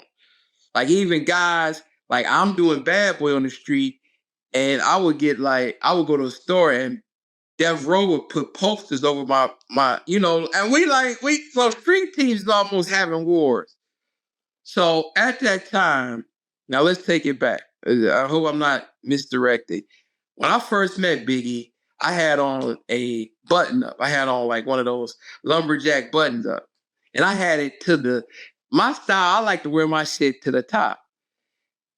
Biggie seen it and he started crashing. He was with some of his boys from Junior Mafia. They made fun of me like, nigga, why you got your shirt all like that? What, you in school? You Charlie Brown? He was bad. I got demolished. They rolled pause. They rolled me all day talking about how I had my shirt buttoned up, right? Now, mind you, this is the last time I see Biggie. I don't even know. He has a memory because they said he didn't write lyrics. So, man, he's got security out of everywhere. And I go upstairs and, and I'm trying to get his attention because he's got security everywhere. This is in Detroit? Yeah, this is in Detroit. Okay. This is in Detroit. Now, mind you, I've been knowing Biggie. He died in 97. I seen him in the summer of 96. So about 2 years. Right before Tupac got killed. I seen him because Tupac died in September of 96. Biggie died in March of 97. So I seen him that summer. This is the last time. And I seen him and I'm trying to get his attention. He looks up and I get his attention and he do this. and he do this and I catch and he laughs. And man, I couldn't get to him, but we were seeing, and I laughed because I knew when he did that. And man, that was in my top 10 hip hop moments. If I drop dead today, knock on wood, that was in my top 10. When he did this and he looked at me, oh man, that was my top 10 moment, because I was like, man, when he passed and I heard on the news, I just thought about how this guy, we had a great rapport. I wasn't his best friend, but he knew my name. He knew what I was about. He knew I worked hard. And, every time he came to Detroit, I was very, I went hard for him. So yeah, that was a great hip hop moment. Me just telling you that, man, I feel his fear right now, Man, you must have been super upset when you heard that he had passed. Man, man, it's like, man, honestly, it's like 10 or 15 people that like from hip hop that it really hurts. It's like, damn, it's almost, I would kind of say a member of the family because, man, we got so ingrained in hip hop. So when Biggie died, I was like, damn, man, I couldn't believe it. It was like I lost a family member because, man, I listened to him. We was about to start working, like when we was working Hypnotized, and so we were like getting ready for his album release, and when you just, man, it's just like, and knowing him personally, oh man, and unfortunately, that was like one of the first. That was one of the first times that happened to me where somebody in my hip hop family died, and you think like, I'm like, oh, I hope I don't have to. I hope I don't have to. I don't have to go through this. Unfortunately, I went through it. Still till this day, I went through that many times where you lose somebody in your hip hop immediate family. Well, you got to remember too, like rappers back in the days felt like superheroes to us. Yes. You know what I mean? That's it's what's like missing. Yes. Or like wrestlers, right? Like, you know how like, you were a big fan of wrestling. So like, it's like when your favorite, like you looked at them almost like larger than life. Like you were like, nah, he can't die. Like, you know what I mean? Like, what do you mean? Like, man, that was some crazy times when these guys were dying, man. I still can't. It's like, and what's crazy is when you get these, and I've watched a couple of them because a friend of mine, he put out a documentary about Biggie, but man, I hate them documentaries because it's always like, man, if Biggie wouldn't have went to that club, he would have been alive. Or even for Tupac. I didn't have a problem with Tupac. I wasn't, it was forbidden for if you worked at Death Row, you couldn't do Bad Boy, and it was race vice versa. But I was sad when Pac died, but it was like, man, if he didn't go down that street, or he would have, or if he didn't go out that night and he stayed it puts with you in girl, a mode where you say certain things, but you can't change anything anyway. So it doesn't matter basically, right? Like it gets you going like, well, what if this, or like it gets you like thinking like crazy and it really doesn't go anywhere. I hate documentaries, and I know like a lot of people be like, Mark, you seem like the type that watch documentaries because I hate them, man, because it's just like the what ifs. It's like, I don't know if people was, back in the day when I was a kid, Marvel had them what ifs, like what if Spider-Man was an evil guy? And it's just like, man, it drives me nuts because you think even about Tupac, Biggie, something close to home, which was a brother of mine. Proof, you just be like, man, what the fuck, But you also witnessed a situation where Biggie assaulted a fan over being asked about Tupac? Oh, yeah, yes. That was, man, Biggie. Where was this how at? Can I not be mad with that guy? He gave me 10 hip-hop exclusive moments. Yes, he did. Once again, it was, now that was in 95. Biggie had just, like, when I rewinded, I know I'm doing a lot of rewinding on this interview and I apologize, but Biggie, One More Chance took Biggie over it made him a household name, right? And and once again, when rappers, they don't know they got a hit record, they just keep booking and booking, the booking agent. So he booked the show in Detroit. And the promoter, he wasn't a good, I think I know him. I think I do, because in a other interview they asked me, but his show flopped, and so it was 50 people at this event, maybe 50. To be nice, it's maybe 70 people. And you talking about, this is Notorious B.I.G. He's in Midtown Detroit at a big venue, and it's flopped. It wasn't because it was just the promoter didn't promote. So of course I had to be there because I'm from the record company side. Like I do, I'm hired from Bad Boy. So it's a flop. Biggie is in a bad mood. Matter of fact, he had like one or two members of Junior Mafia, and he had Faith Evans with him, his wife. And, Biggie was like, man, Detroit don't love me like this. I thought I had the #1 record in Detroit, which he did. You basically doing the Snoop Dogg voice at the Source Awards. Yeah. New York, y'all love us. That's so, he's a really, because once again, Biggie was, I don't want to say emotional. See, we all emotional, but he just like, man, this fucked up. So the show must go on. So he's doing the show. And of course, this venue could hold like 1,000 people, but it was only like 70, 80 people there, to be generous. And the promoter had just ran off because he wasn't going to pay the back. Biggie was like, it was about pride.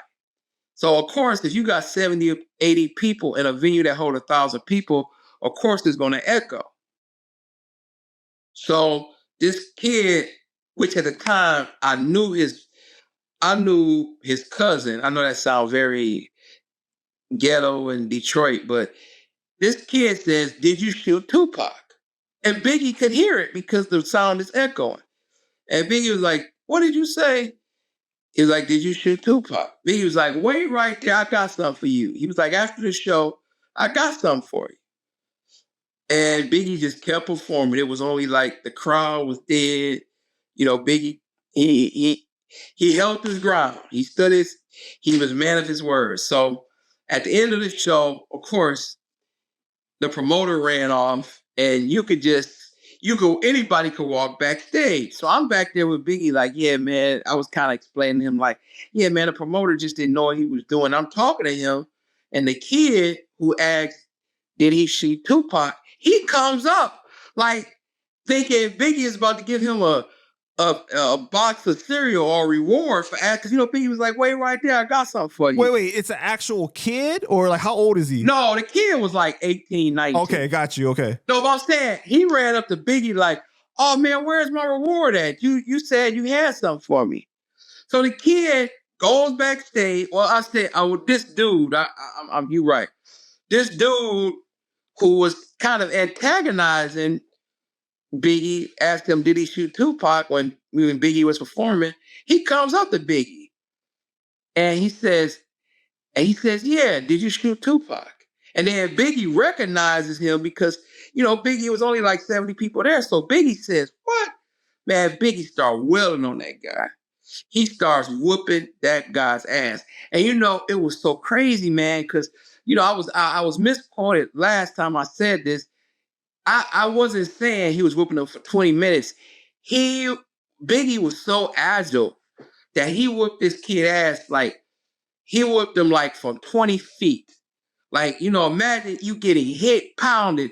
And this kid tried to swing back, but Biggie was whooping his ass. And like, we were in the hallway of the dressing room, because it was like the dressing room, the hallway, and the stage.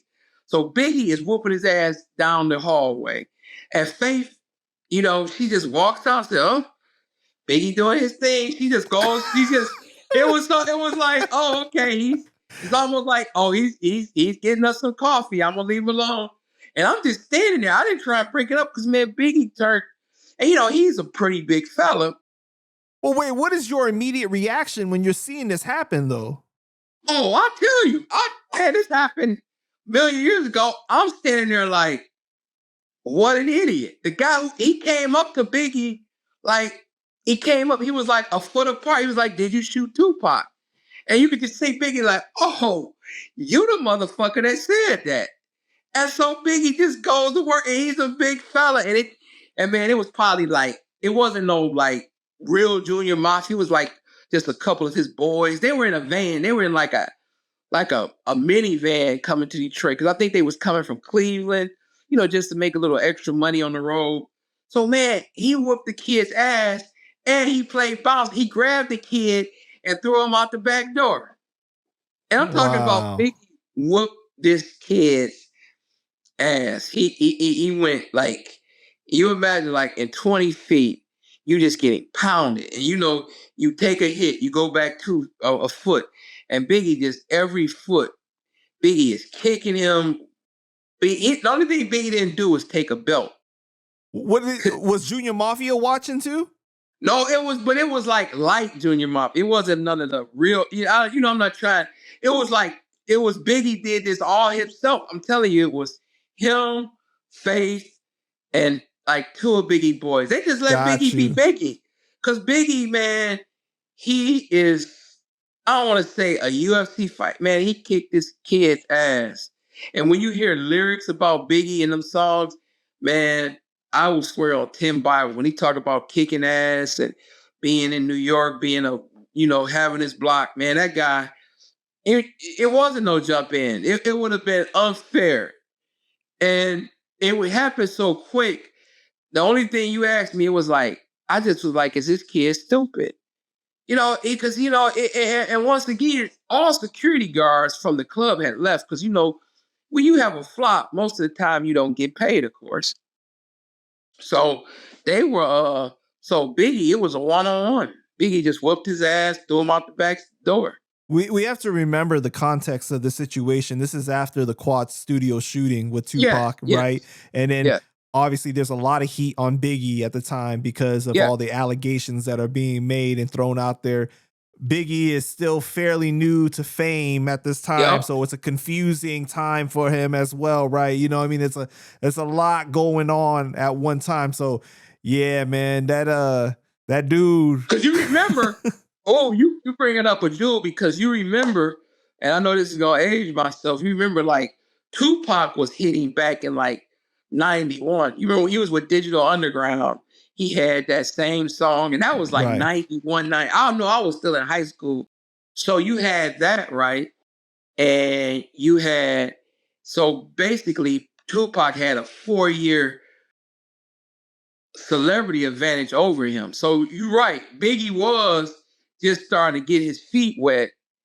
And, then you got all these people like asking, did you shoot Tupac? And, his allegations and that. And then the song Who Shot Ya didn't help the situation and everything. Yeah, it was a lot. But to bring it back to the Tupac, because you said that you had interviewed Digital Underground back in 91, right? Did you see Tupac at that time? No, I wasn't. No, I can't lie because I don't want nobody. And I think I did the interview for my high school newspaper and I did it for a black newspaper. And no, he was not there. Matter of fact, this is gonna fuck you up, not just you up, but he was not there because I think he was filming Poetic Justice. He was filming 91? No, it was probably Juice. It was wait a minute. It was maybe Juice. He was not Juice. There. It had to be Juice. It was Juice. Yeah. So honestly, no, I interviewed because it's archive newspaper footage of me with them because that, and I think you can find online where I was interviewing them.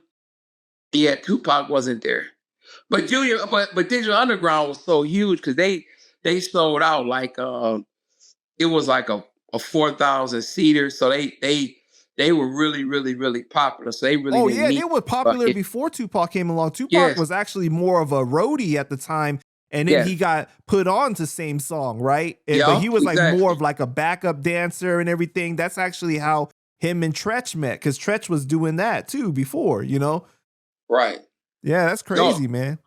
Yeah, so he wasn't there. Yeah, he was filming Juice, but that was real crazy. Just being in the whole ambiance. And at that point, man, Panda, it was like, man, I just kept falling more and more and more in love. Like when you start doing interviews and you notice yourself, I know, you got a passion for this. And when you just get engulfed more and more, and that just was like, I just kept being fueled by, and the God is the greatest, but it's just you start having all that, and it's just every day it's like something new and exciting happening. And so, man, with that Digital Underground, that was one of the first where I was like, man, I'm really in this game. And then when you get your first paycheck, oh my God, it's like a drug, man. Yeah.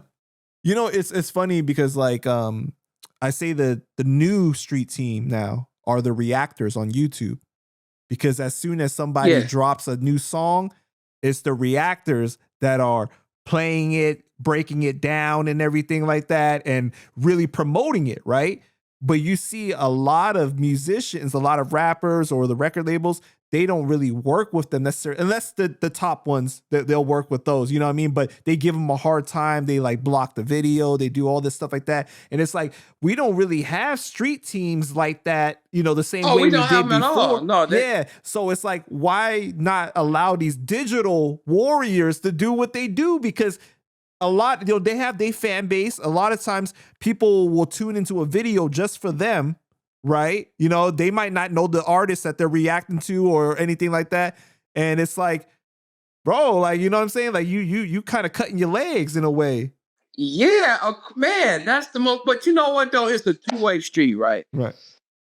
The artists are assholes, but then some of the, like you said, some of the new street teams, they like fucking assholes too. It's like they both fight against each other, you know, and it's like, what the fuck is that about? You know? And so yeah, you are 100% right. It's the, you know, and not just to plug but this bleeds so much into what you're saying. Like, okay, I was one of the first people to have van raps in Detroit. So, you know, you would take a van, like a conversion van or one of those old school big vans, and you would rap it. You know, you would rap with like a Nas rap, like a record company would rap it.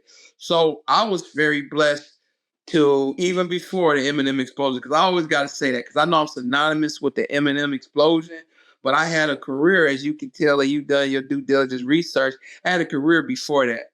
So I was so I thought of like, man, this van rap is going to be the next thing. So I had brought a couple of vans and I started doing van raps. And you know, that was back then, back in my heyday. But now I'm a partner in Mobile Billboard Michigan, because now we do, you know, it's a new company and we really like crawling, like finding our way in there, but we do the digital billboard. So when you like at a Knicks game or a Lakers game and you see like the digital billboard, like a video playing driving around, like I'm a partner in one of them for here in Michigan. And it's a transformation. So what you're saying is, and that's perfect, the analogy you gave about now these tastemakers that's on TikTok, they'll watch a video and they'll give their expression of, oh, it's whack or not, you know? Yeah. Like, look at that Casanat. Casanat has literally, and you know, being in promo and marketing, you always got to be an observer. But Casanat has really shit on People Records where they stopped promoting it. I'm dead serious. Have you noticed that? Like, Casanat will say a record like, oh, that Nicki Minaj record is whack. And the record companies will read. So they have a lot more influence, right? Some of these people. Yes. And the naked, I might not see it, but me, I instantly know. And Casanat, you know, he was talking about Lil Baby. He was like, oh, man, Lil Baby, he making the same old records. And even with Gunna. You know, I think one of them was like, I Show Speed, they like hit it on. And you could tell the record company got nervous. They like shot out another video. They was like, oh, what the fuck? And that just shows you, man, these you know, these you know, these streamers, they also the new street teams. You know, and it's kind of like, and I'm not gonna take shots at it, but I'm gonna take a shot. It's almost sickening to see, like, watch some of them streamers and you see artists like Sylvester Stallone and, well, you know, you don't watch that stream, but they have to do that, you know, because it's no more going around to different cities. I'm not gonna lie, like Kai Cenat, he just did that Mafia-thon, whatever shit. He had everybody big on that motherfucker. I just could not believe it. You know, I was just like, what the fuck? Like, I was just like, damn. I mean, like, he got Linkin Park to perform like a private concert basically in the dude's bedroom, basically. You know what I mean? Like, it's just like, it was like crazy. It's like, I was like, wow. But look though, you bring it up, man. This interview, you breaking Adams, right? Because let's listen here. Let's juxtapose that, right? Linkin Park in Castanat's room. Now, back in the day when I used to break records, and this is real talk. Okay, say like you got the top 15 cities. Let's throw Biggie out there. Biggie had to be in he had to be in Detroit for 5 days. He had to be in Cleveland for 5 days. He had to be in New York. So really, he had to be in these cities, shaking hands and kissing babies. He had to go to the popular liquor store. He had to go to the radio stations. He had to go to the popular soul food It's all restaurants. promotion. Different promotion now. So now we don't do that no more. You don't have artists going around the United States. Now what they do, hey, let's go on ISO Speed Show. Let's go on Castanat Show. Let's go on or the podcast. Different podcasts. Yeah, and that's crazy. It's like, and you know some of the people that he had at that Mafia thing. I watched and I think Castanat is dope, but man, some of them artists, they didn't want to be on there. They just like, well, you want your record to sell, or you want that product to sell. Get your ass to where is he at, Brooklyn, or what is he from, the Brooklyn? Get your ass to Castanat, and that's all about the marketing and promo. So Omar Benson Miller played you in 8 Mile, right? No, that wasn't. No, 10 freaky girls. 10 freaky girls. No, you know what? I think Omar Benson was bizarre. Oh, really? Yeah. That's funny, man. What? You know I'm just messing with you. You know. Oh yeah, we might look alike. Hey, I'm telling you, I'm on a personal. It's not personal because we're having a podcast, but I've been on a weight loss journey, man. So I'm like down like 100 pounds, and it just feels like so now. Like I went into this pizza shop, and it's a famous pizza shop here. And when I went in there, the guy the owner of the pizza shop, he always calls out who you look like. And when I went in there, he was like, Forrest Whitaker. and no, here's the thing. I was like, I looked at him all crazy, but I was like, is he talking about me? And then the cashier was like, oh, he just do that. That's part of your shtick, because this is my first time. And I was like, no, I want to shake his hand because him saying I look like Forrest Whitaker, like I'm down like 100 pounds. Right. So I'm glad. So when you say that, I'm like, man, that's like, thank you, because man, I was in a bad health spot, but I got myself together, ate right, working out. So yeah, man, I love it. Man, that's good for you, bro. It's really important as you get older, man. Oh man, you can't be 22 forever. I know, because you start to notice that you don't recover as fast. Your metabolism starts to slow down. Things just ain't the same anymore. You know what I mean? Like Oh yeah, hey man, you will have like man, like I used to, a meal was a McDonald's. But man, if I want to eat and say I want to have a hamburger, man, eating McDonald's now, I hope McDonald's don't sponsor you. But man, McDonald's, that shit is like fucking your whole day up when you get it'd be like, Well, man. Eventually you get a call from Proof and he's telling you, yo, there's this white boy from the East Side that can really rap. What is your initial thought? How it really happened was this, okay? Proof was, me and him was cool, and we always we had pagers, and we always did 3-ways. Pause. 3-way phone calls, I should say. So, Proof would call somebody, he'll put somebody on the phone. And, Proof was always, he was a battler. He was a leader, first off. He was a leader. And he was like the rap battle. He was king of the rap. He was king of the mic always, because he could always freestyle better than anyone. So he would be putting people on the phone. So one time I'm at home, and he put someone like him on the phone. He like, yeah, this is white boy and all of this. And I met him. I was like, okay. And, so I'm getting, okay, so, we all like just kicking it.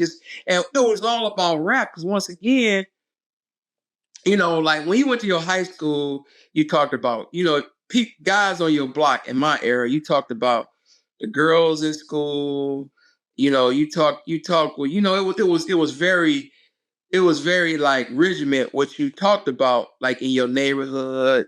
But when you would get on somebody who was, we were all lovers of music and hip hop.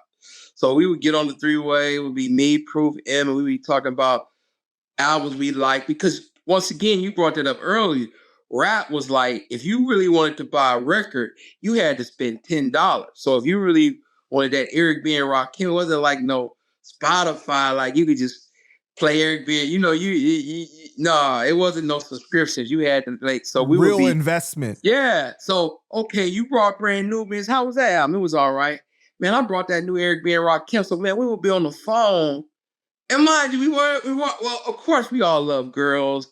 We all love sports, but we would be on the phone. We were almost like a music social club. Cause we'd be like, man, you see that all this, man, you see that new video, DJ Quick, you say NWA. So we would be talking like all of that. So really, Proof was building a community of that, a community of like music lovers. Mm-hmm. And it was honestly, it was like a small high school, like a class. And man, our class had, man, we were so lucky. We had like the J Dillas, we had the Proofs, we had the Eminems, we had even the industry guys like Paul Rosenberg. We had all these, and it was a very small class because honestly, our gathering point in Detroit, man, it was this Chinese restaurant, and it's been and they kind of redid it in 8 Mile Chin-Tiki, but it was a restaurant called Stanley's, and it was a popular restaurant, a Chinese restaurant, but it started, I guess more people started eating at home. And then it used to be a time where on Saturdays, it was like your parents would go there and get dressed up. But then it's kind of like, the business kind of dwindled. So what Stanley did was they was like, look, we're going to do takeout in the front of the store. And since people are not eating in our establishment no more, we're going to rent it out to some hip hop DJs. So we had this spot called Stanley's, and this is world renowned. And so Stanley's is, man, all of us would get there. Like, it would be all of the people we just named. We would just be there on a Friday night. And we would just be like just listening to all the new music, the Pete Rock, the CL Smooth.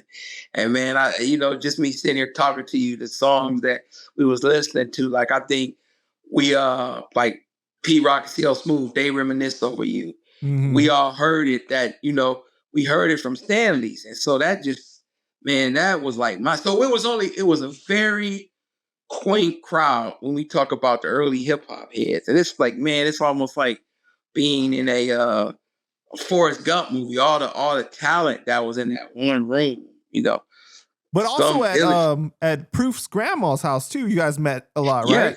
Yes. Well, that was a hub spot. Once again, man, Proof was a leader. It was just something in that boy, because we were all the same age. But man, he just was 10 years ahead of us. And I'm not trying to, I'm not trying to glorify him. I'm not trying to, I don't know that term, make him a deity.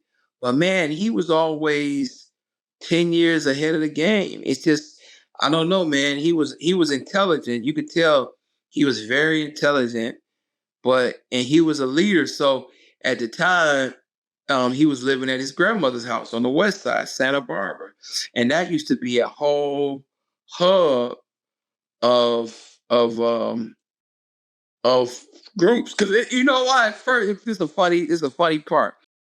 They always ask Eminem, man, how was Stanley's? What you did at Chin-Tiki and 8 Mile? They was like, how was Stanley's? It would be like, man, I didn't go to Stanley's. I didn't have no money to get into Stanley's. I didn't have a gas. I couldn't go to. I was too broke to go to Stanley. And, that's some real shit. So when people, Stanley's was only like $5. Not only, but it was something where you could go to Proof's grandma's house. Like, it would go to Proof's grandma's house, and it would be a hub. You didn't have to pay to get in. You had free food. Like, honestly, Stanley's was like you had to have a car, and you had to have, a couple of dollars, maybe like $5 to get in there. I think that was the going rate. But it was like, I've never been to Stanley's. I couldn't afford to go to Stanley's. I didn't want to take the bus at night. And I didn't want to, like, I was working, I was working at either Little Caesars, or it was a restaurant he used to work in called Gilbert, but he couldn't get in there. So back to your original question, Proof house like an open door. Like Proof is like, man, fuck it, anybody can go in here. And his grandma had a nice house. It was big, and you just come there. It was like an academy. It was like and so man, he always was a leader. You could go there. And it was a networking thing. It was really networking. So many people became friends off of like just being in Proof's atmosphere. So when you first spoke to M on the three-way call, right? Did he start rapping for you already immediately, or you guys were just talking music? No, we was just kicking it. And I don't know how I remember this. His brother Nate, he was talking about his brother. He was like, because that's why Proof was talking to him. He was like, man, you can't get out, because we was thinking about like going to the mall or meeting over Proof house. He's like, no, man, Nate, he fell and bust his jaw. He brushed his jaw, and we were just really kicking it. And I just remember that man, M just was like, M was a type, when I first met him, he was always very logical. You know how he is now? He was like that then. He was just like, he was very logical. He really thought, he wasn't like a leader like Proof per se, but he, like my parents, I grew up in like most of the time the news shows was on, like news and all. I remember back then, a lot of cats wasn't like that. He knew about, you could just tell he was newsworthy, and I mean he knew about the current affairs, the current events.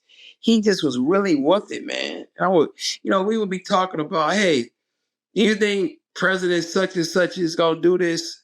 And I would be like, yo, I can have conversation with him because he was like, he was with it, man. He was very smart, and he knew about what was going on in the days. So how long after you guys are talking on the phone before you actually meet him in person? Oh, when I met him, man, it was like, it wasn't no magical thing. It was like, I think it was the time, because Proof and him used to work at Little Caesars together. And so one time I believe Proof was getting ready for work, and M came over. They worked at the same Little Caesars, or they was only there for like a short spell of time. So it was, now like just sitting here talking about it, just be like, man, it's just like we was around like some legends. And it's crazy. Not a little bit off the subject. Everybody be like, man, M don't do this, M don't do that. Like part of my graduating class of hip hop. But dude, you was right next to that guy. You could have, M wasn't no seclusive. Man, some of the guys be like, man, I was like, yeah, you should have got Eminem. But I think the whole era of Eminem, it was like everything worked at the right time. And I do believe in zeitgeist, and I believe in just something, clicking in the universe. But yeah, M was around, man. You just didn't sign him. Guys who had money, they talk all this shit and like, yeah, man, you was around him. You just didn't work for you, buddy. What was your first reaction when you heard him rap for the first time? Oh man, he was a killer. He was a killer. He was like, okay, damn. Okay, well, prior to that, wait a minute. Okay, so look, I gotta be honest. I gotta be very honest. Now, if you notice, you listen to his early albums. I'm talking about Infinite and Jealousy and some of his songs. It was different. When you see the Eminem, when you see the freestyle battles, when he do the ciphers and all of that, like when you see on YouTube, he was always a killer. Now his songs was different. And Proof too. It was crazy. Proof and him had, in the early parts, before Dr. Dre got involved, Proof and him had a hard time translating their songs their rap battles into songs. And really, if you really listen to it, you listen to him older stuff, it was a hard transition. But when you like, hey, battle rap, oh, He was ferocious, man. Him and Proof, they were ferocious. And that's how the whole D12, because they wanted like the 5 deadly venoms of, Detroit rap. So Right. Yeah. So you never had any thoughts about like early on, like, oh, this is just some white boy. Like you always had like this hip hop is for everyone kind of thing. Oh yeah, but when you talk about Eminem and Proof, that was when Proof was like, once again, man, and I gotta admit, Proof instilled that into me too, because what I'm saying, and I know I'm speaking unfortunately for a dead man, but man, we grew up where hip hop was, man, we didn't care if you was purple from Idaho.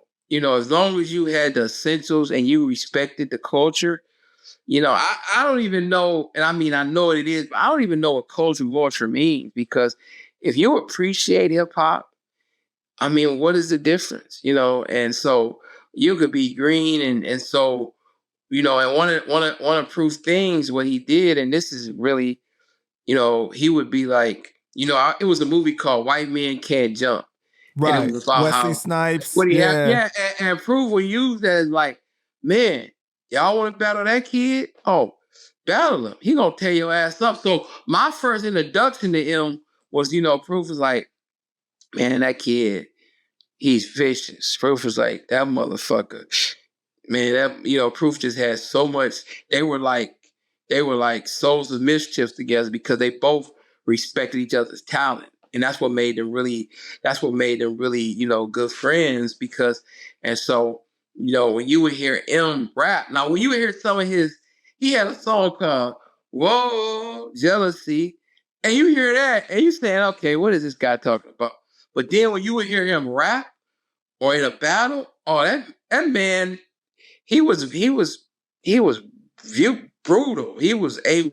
So, so that's how all that, and that's how even how the D12 started, because, you had one part, it was almost like a Dr. Jekyll, Mr. Hyde. Artists wanted to be artists to make hit records, but then they had that flip side of they will tear your fucking ass off if you try and battle them. And they were like, they was kind of like the 5 deadly venoms in the karate realm of situations. So yeah, they all had they flip side. Yeah, I want to be successful in rap, and I want to be on your MTV Raps. I want to be on, I want to be on MTV, or BET. But dude, if you catch me, I'm a hip hop battle rapper. So bring it on. But it's also staying true to the culture. Yes. You know what I'm saying? Like you That's have that it. essence in you, that hip hop essence, because it's really about the competitive nature, right? It's like Right. about when I get on this mic, who is the best, basically, right? Like who can out rap everybody. That's Yes. like what it's really about. I'm nice. You know what I'm Yes. saying?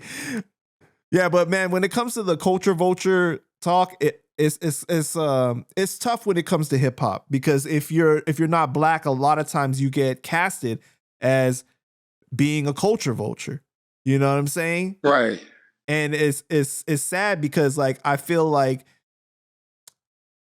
you could be a culture vulture even of your own culture, because being like hip hop is not just what you get from it, it's what you give back to the culture too. Exactly. You know what I'm saying? And there's a lot of artists that are black, especially in this newer era, that don't do the history, don't pay the homage to the artists that came before them, that don't, shout them out, pay respect. You cannot tell me that M is a culture vulture when this man wears t-shirts all the time, basically advertising artists that aren't as well known, but played a part in his life, right? That influenced him. And he did his rock and roll speech and named off 50 rappers that he didn't have to, bro. Like this just is crazy. You know what I'm saying?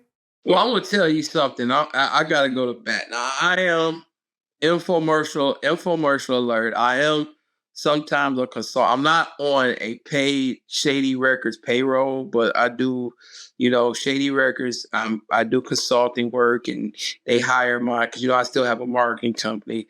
But people don't know 95% of what M contributes to the culture.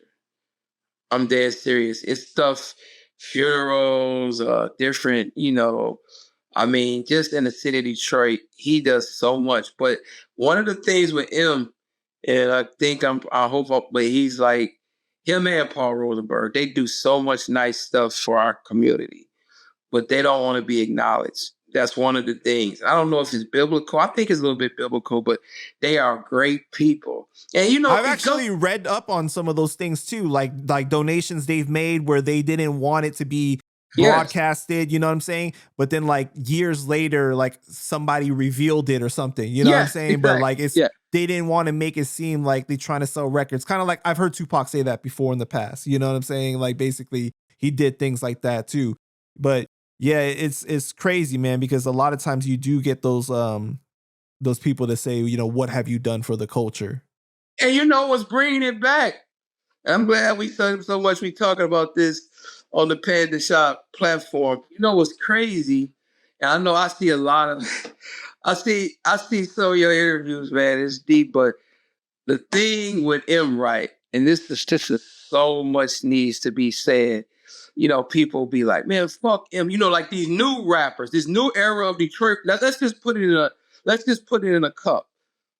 These new era Detroit rappers, and some of them are very successful.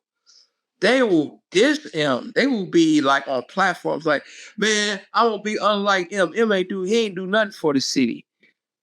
And it's the most dumbest shit you could ever say. Because, dude, he do so much and he brought down doors. And we've been on the road and we've been in record, you know, me being a manager at D12 for 4 years, I've seen it with my own eyes. It's like, Emma be like, yo, Detroit is coming. You know, interviews, we been all over the world. And he's telling people like, yo, we know you got New York. We know you got LA.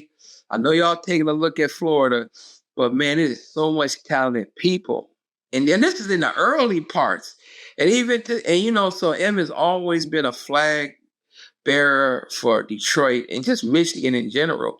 So I don't get how these people, you know, it's so crazy. And out of all the people, you know, and it's people, and I'm not gonna, you know, diss nobody at this point, but it's people on his same level, his contemporaries, and they really don't do shit. But you got M who like, man, he just does so much behind the shit scene. I mean, so much behind the scenes. And he really, and, you know, I hopefully this infomercial ain't going too far, but M cares about Michigan. He really do. He really cares about it. He's not going to move nowhere. He loves it here, and he cares about where he's from. And it's just so crazy, man. You can just go on YouTube and artists that's just wet behind the ears, like 22-year-old rappers, like they shitting on him. It's like, dude, what are you know? And then it comes to the point, right, where just because M didn't give you no $1 million deal, he's the enemy. What the fuck sense does that make?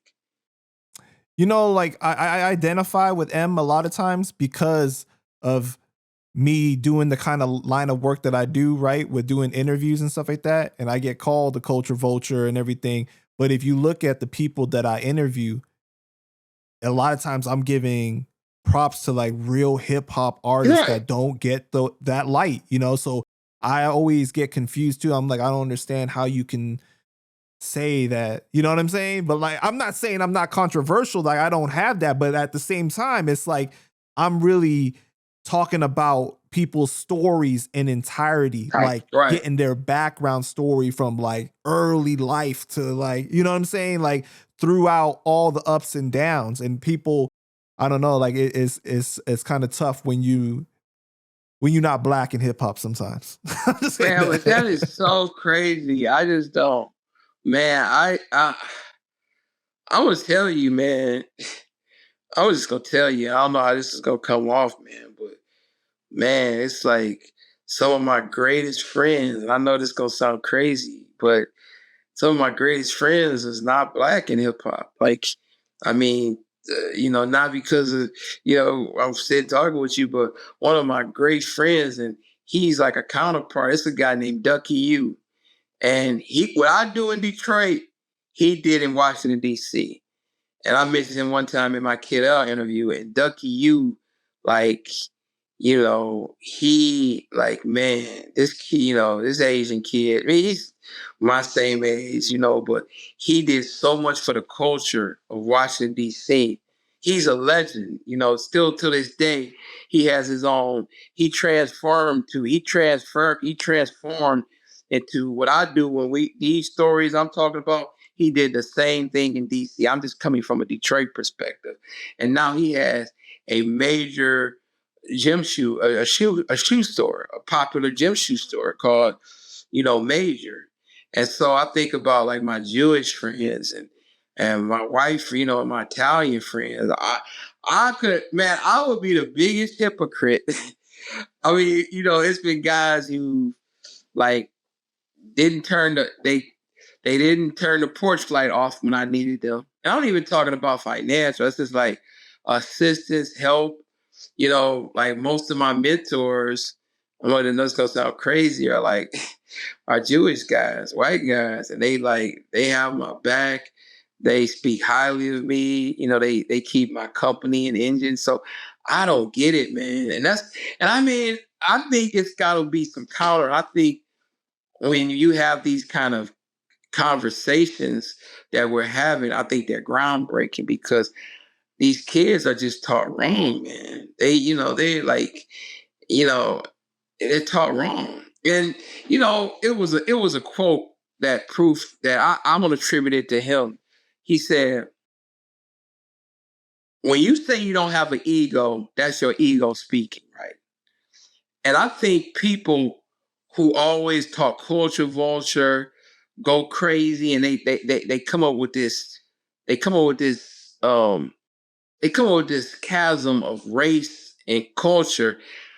I think those are the people on the outside. I think it's not coming from the inside. It's coming from people who don't give no fuck about hip hop. And I like Starbucks too, but they stand at Starbucks. They don't have nothing of our culture, and they try and divide us. It's almost like they coming into the ones that basically when I brought that proof quote, it's like the ones that hate are the haters. The ones that don't like hip hop, like you said earlier, you said C. Dolores Brown or C. Dolores Tucker. Yeah, those are the ones who are dividing, like Panda and Mark Hicks. We could probably, I know for a fact, we could probably talk for hours on hours about hip hop experience, music we like, music we might have a debate on music we don't like, and certain eras of hip hop. But we could have we both are hip hop people. And I think people on the outside, they divide. And I always thought of that because, from my history, I never think that, I just knew people the love of music because, when you work at a record company, it wasn't like you was on what is that, Skrilla, or what is that, I forgot, to get you job. You had to get, when you was at a record company back in the day, and I don't want to keep aging myself, but you had to have a right if you worked at a hip hop label, you knew hip hop. It wasn't like you knew the shit. It wasn't like you were just gonna get a job on what is that, one of them 5-star job applications or LinkedIn. No, you really had to know hip hop. So it was a little more gatekeeping. Yeah, but like, okay, like perfect example. Like every year when I had at my peak point, I had like 15 major accounts. I'm talking about the Def Jam and Rap-A-Lots. And I would go like yearly, I would go and visit the record companies that fed me. I would go take them to lunch and all of that. And every time I went into a record company, and we talking about hip hop record labels, it was instantly a sync. It was like the whole label, everybody. It was almost like we were speaking a language and we knew the language. So when I would come there, a fat handsome kid from Detroit, and I would be trying to entertain my clients in New York, LA, we all had an affinity. We might not like one rapper, but we could agree on something. We all was into hip hop. So I come from that kind of thing. And so it was no color, and it was no, I just think And we look at today's headlines. We don't have to be specific, but man, it's just people try to control us on what they want. Like what their beliefs is. Oh, I don't like vanilla ice cream, so I'm gonna make it where everybody in America don't like vanilla ice cream. Like, dude, you don't like vanilla ice cream. And me, we love vanilla ice cream. You know what I mean? Why are you trying to start? And I think that's what's, I'm not trying to get on my soapbox, but I'm gonna get off of it. But I think that's what really kills it. So that culture vulture stuff is, and it makes you look, honestly, the people who be doing that, it makes them look so stupid. It makes them look so stupid, because like, what are you talking about? So you also worked with Tommy Boy, and they gave Proof a demo deal back when the labels did that, where they gave you money, like a budget to record something, right? Yeah, that was the days, man. They literally gave us, and mind you, that was me and Proof grand scheme of things. I was like, look, we're gonna get you a record deal, and we just I'm gonna be working records. And then Tommy Boy, they took a check, they took a chance. They gave us $10,000. They gave us what demo deals or they would do this. They would give you like a budget. Like for us, they gave us $10,000. And they said, look, go in the studio, make something creative, and we're gonna fly you out to New York, to the headquarters. And Tommy Boy, their headquarters was in New York. So they gave us $10,000 so us record a song and, record some stuff. And then they flew me and Proof out there, right? Now, they wasn't, Proof performed everybody. It didn't go. I'll just keep it real. They, that $10,000 was just a write-off. They gave us a free first class ticket. They put us in a 5-star motel. And they just, it didn't work. But, it wasn't no harm or no foul. But it just didn't work. And that's how demo deals used to be. Record companies used to be like, hey, we'll give the artist some money, sign, a demo deal, see what they can do. And if not, they'll let the contract die out. Why did he not do well? What about the situation? Well, okay, this is it. This is a deep one. I know Proof's probably gonna slap me in my head. I think what the problem we had with Proof, and what I said earlier about him and Eminem and him, their talent didn't translate in the songs. They were, I'm talking now. We talking about before the Eminem explosion, so don't right. We're talking early on, guys. Yeah, we're talking early on. Yeah. I would say Proof and M in the beginning. I'm talking about in the very beginning when they were in their young 20s, and they, now M is like one of the most world-renowned, most talented artists. But I'm saying in the beginning, he was talented, no doubt. But some of his talent didn't transcend into his early song. Well, he had to hone his craft, like both of them. He had to hone his craft, and so that happened, but mind you, he had some bangers. He had a couple bangers back then, but he'll tell you when he got to it's a trip. I think 3 major things happened with M that made him who he is today. He got a manager by the name of Paul Rosenberg, and Paul kind of streamlined his thoughts, like, hey, we need to do this, do that. And then, then when Interscope signed him, and Jimmy Iovine, which was a real record label, said, hey, we're about to take you to the next level.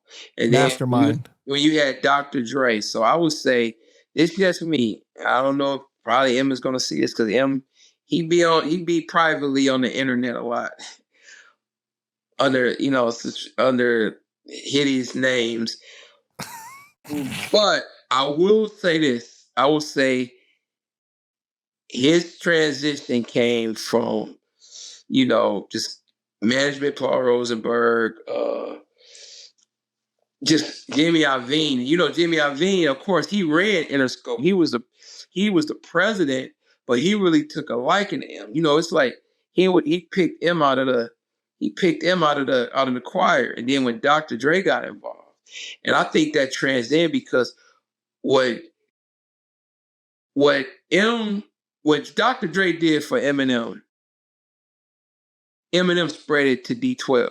So when he was taught, when Dr. Dre taught Eminem how to really make a record, a song, then M took that knowledge and he fed it to all the members of D12. Now I gotta stay on. I gotta put a pin in it. The Nine, who was our resident producer, one of the members of D12, Mr. Porter. Mr. Porter always had talent. He was, man. I think it came from his choir. His parents were in the music industry in the gospel realm, and I think that's how he learned about how to create a song. Mm. And he was, man, he knew how to create a song. So when I don't want to put him in the box, but I tell you what, it's so crazy. One of M's first songs that was a hit, I believe. Yeah, I think he did. The Just Don't Give a Fuck. One of M's first hit records. Well, you know, one of the ones that just thought like the one that. Yeah. It was on the Slim Shady EP. Yeah. And I think I want to believe because it was in between DJ Head and the Nine. I want to believe that the Nine did that. So the Nine was one of the earliest people to know how to create a song. And when I said I just want to, I know you know, but I want to break it down. When I say this, I'm speaking from a music industry mouth. You know, it's something where somebody could make this a record and throw it out there, right? But when you make a record, a song, like a hit, you know, it's different. You know, there's a difference when you got like Biggie, like perfect example. You know, like my first interpretation. I'm not trying to be all around the place, but I'm just giving an example. Like when Biggie came out with that song "Dreams of Fucking R&B Bitch," yeah, it was cool. But when he did the Party and Bullshit, the one where people was like, "Who is this motherfucker?" If you read, I mean, if you watch if you listen to Party and Bullshit, that was a record, a song. You know, that was something that was staying. You know, because you know another one, and I always bring up this when Nas did. You know, when he first came out with that Live at the Barbecue, that was like a record. You know, he was freestyling everybody. But when he came out with It Ain't Hard to Tell, now that's a song. And I just want to make that. Yeah, you got to have the right people around you to elevate. Yeah, it's like that. When you create that perfect blunt, or you make that good mix, you know, it's something like that's a song. And so when I bringing back about Eminem and Proof and Dr. Dre, you know, Dr. Dre just know how to make songs, man. And me being in the studio, that's one of my hip hop highlights. You know, because when I was man at D12, we had to be in the studio with Dr. Dre. He did a few of our songs, and man, just being in there and how that guy, his thought process is insane, man. Right. He's like Einstein in there. He knows how to. Okay, we got to make a song, so we gonna do this. Hey, cut this out. Hey, you gonna keep. When you say I'm at the bridge, you know, I'm just saying in a rhyme style.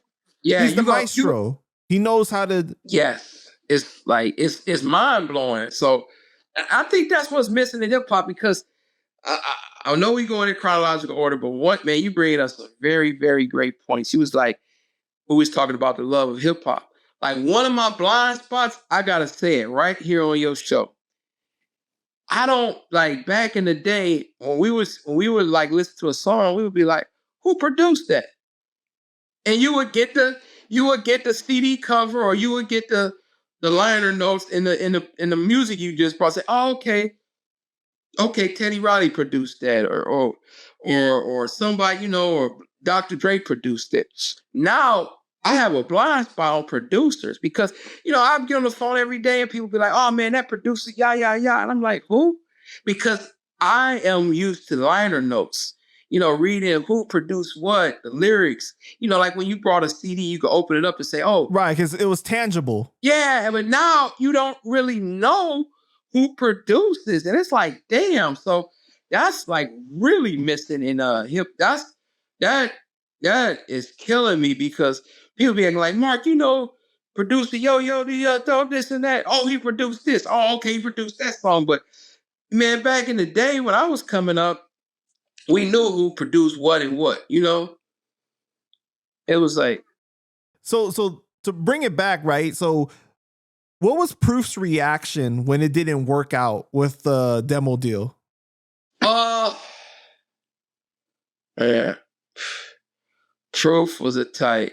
Yeah, I don't know where he got this from. Cause man, every once in a while I go through and even though I was having very much success and I was around, people and I had a staff that I had to, pay, but I would go through different parts of, depression. But man, Proof always, and that's just why the city cried when he was murdered. He always like, okay, it's gonna be all right. He just was like, okay, it didn't work. Let's go this. Hey, we got this. Mark, when is that conference coming up? Let's go down there. Can we go to that conference? We going? Yeah, let's do it. And so Proof was always like, he's that guy when you watch a football game where the other team score a touchdown, and then he just put his helmet on. Okay, we got to score a touchdown. So he always had that. He had that undefeated vibe. He's resilient. Yeah, he's very resilient. He was like, okay, we're gonna do this. And he really, and man, when you was around him, it caught on like a cold. It was like, man, because perfect example, right? And I know this story's been told before, but right before Eminem blew up, right before he blew up, we all went to, it was a conference called How Can I Be Down in Miami? It was probably like a year before M blew up, right? And we all down there. Me and Proof, we fly down there. Paul Rosenberg, he comes down there. Like D12, they figure out a way. No, I take that back. Do you know Bizarre and Eminem, they got in a Greyhound bus and drove. They got in a Greyhound bus. They probably spent like $40 from Detroit to Miami. Do you know? And this conference was in Miami. Man, the bus ride was over 24 hours. Can you imagine, like from Detroit? If you look on the map, from Detroit to Miami. And I remember M and Bizarre getting off the bus, especially M. And M, like he came there, because we all had a rally point. I had a hotel room. And so we was all like, we would all get in, we would all like, all of us from Detroit, we had the rally point was one of the rally points was my hotel room. And I remember M like holding his back, like, oh man, I think I done broke my back. So can you imagine? And Proof just there, like, let's do it. Let's go out. Let's go in the lobby. Man, we gotta do this. And I'm just saying, I know M remember that. And M, like, he literally was on a Greyhound. I think that was probably his last summer before the explosion. I want to believe. But can you imagine a kid like Eminem? We talking about a man in his mid-20s. He has a little baby, and he has responsibilities, and he gets on a bus from Detroit to Miami. Man, I think that trip, maybe like we talking about Greyhound. We ain't talking about like me and you were in the car from Detroit to Miami. We talking about stops, layovers, bus trip. I want to believe it was like a 36-hour bus ride. Wow. I'm gonna look it up after I get up there. But when you talk about Greyhound bus, and that's how the whole crew was. It was just determined. And even when he got down there, like mind you, we in Miami. It was the guy. He has a reality show now. That guy Peter Thomas. He had a convention called How Can I Be Down, and we was all there. And man, I just remember like him back was hurting, but he still got off the bus when Proof. I mean, when we was in my room, Proof like, okay, let's go downstairs. And mind you, we had no. I was in the music industry, and at the time, Paul was a lawyer in New York, but he wasn't like he was just getting his feet wet. So you talk about a group of Detroiters that has really we got some connects because I was working at major company labels, but I didn't have I couldn't say, hey man, I'm gonna get you $100,000, $200,000 deal. We just was connected. And you talking about some Detroiters, man, we walked around with balls big as Kansas. You know, we were like, I mean, literally, man. And when I say, man, I'm not trying to call us because it was people way ahead of us. We're not trying to say pioneers, but we contributed. But we had the balls to like, yo, we from Detroit. What we doing this shit. So yeah, man, and that goes to everything about it's just wild, man. You had some guys in their mid-20s and just knew they were gonna blow. And then when it happened, it was like everybody was like, yeah. Now everybody else get it. You know, yeah, we knew what we was doing. You know. So November 12th, 1996, Eminem releases Infinite, right? Yes. My pen and paper calls a chain reaction to get your brain relaxing. The Zaniac and Maniac shit.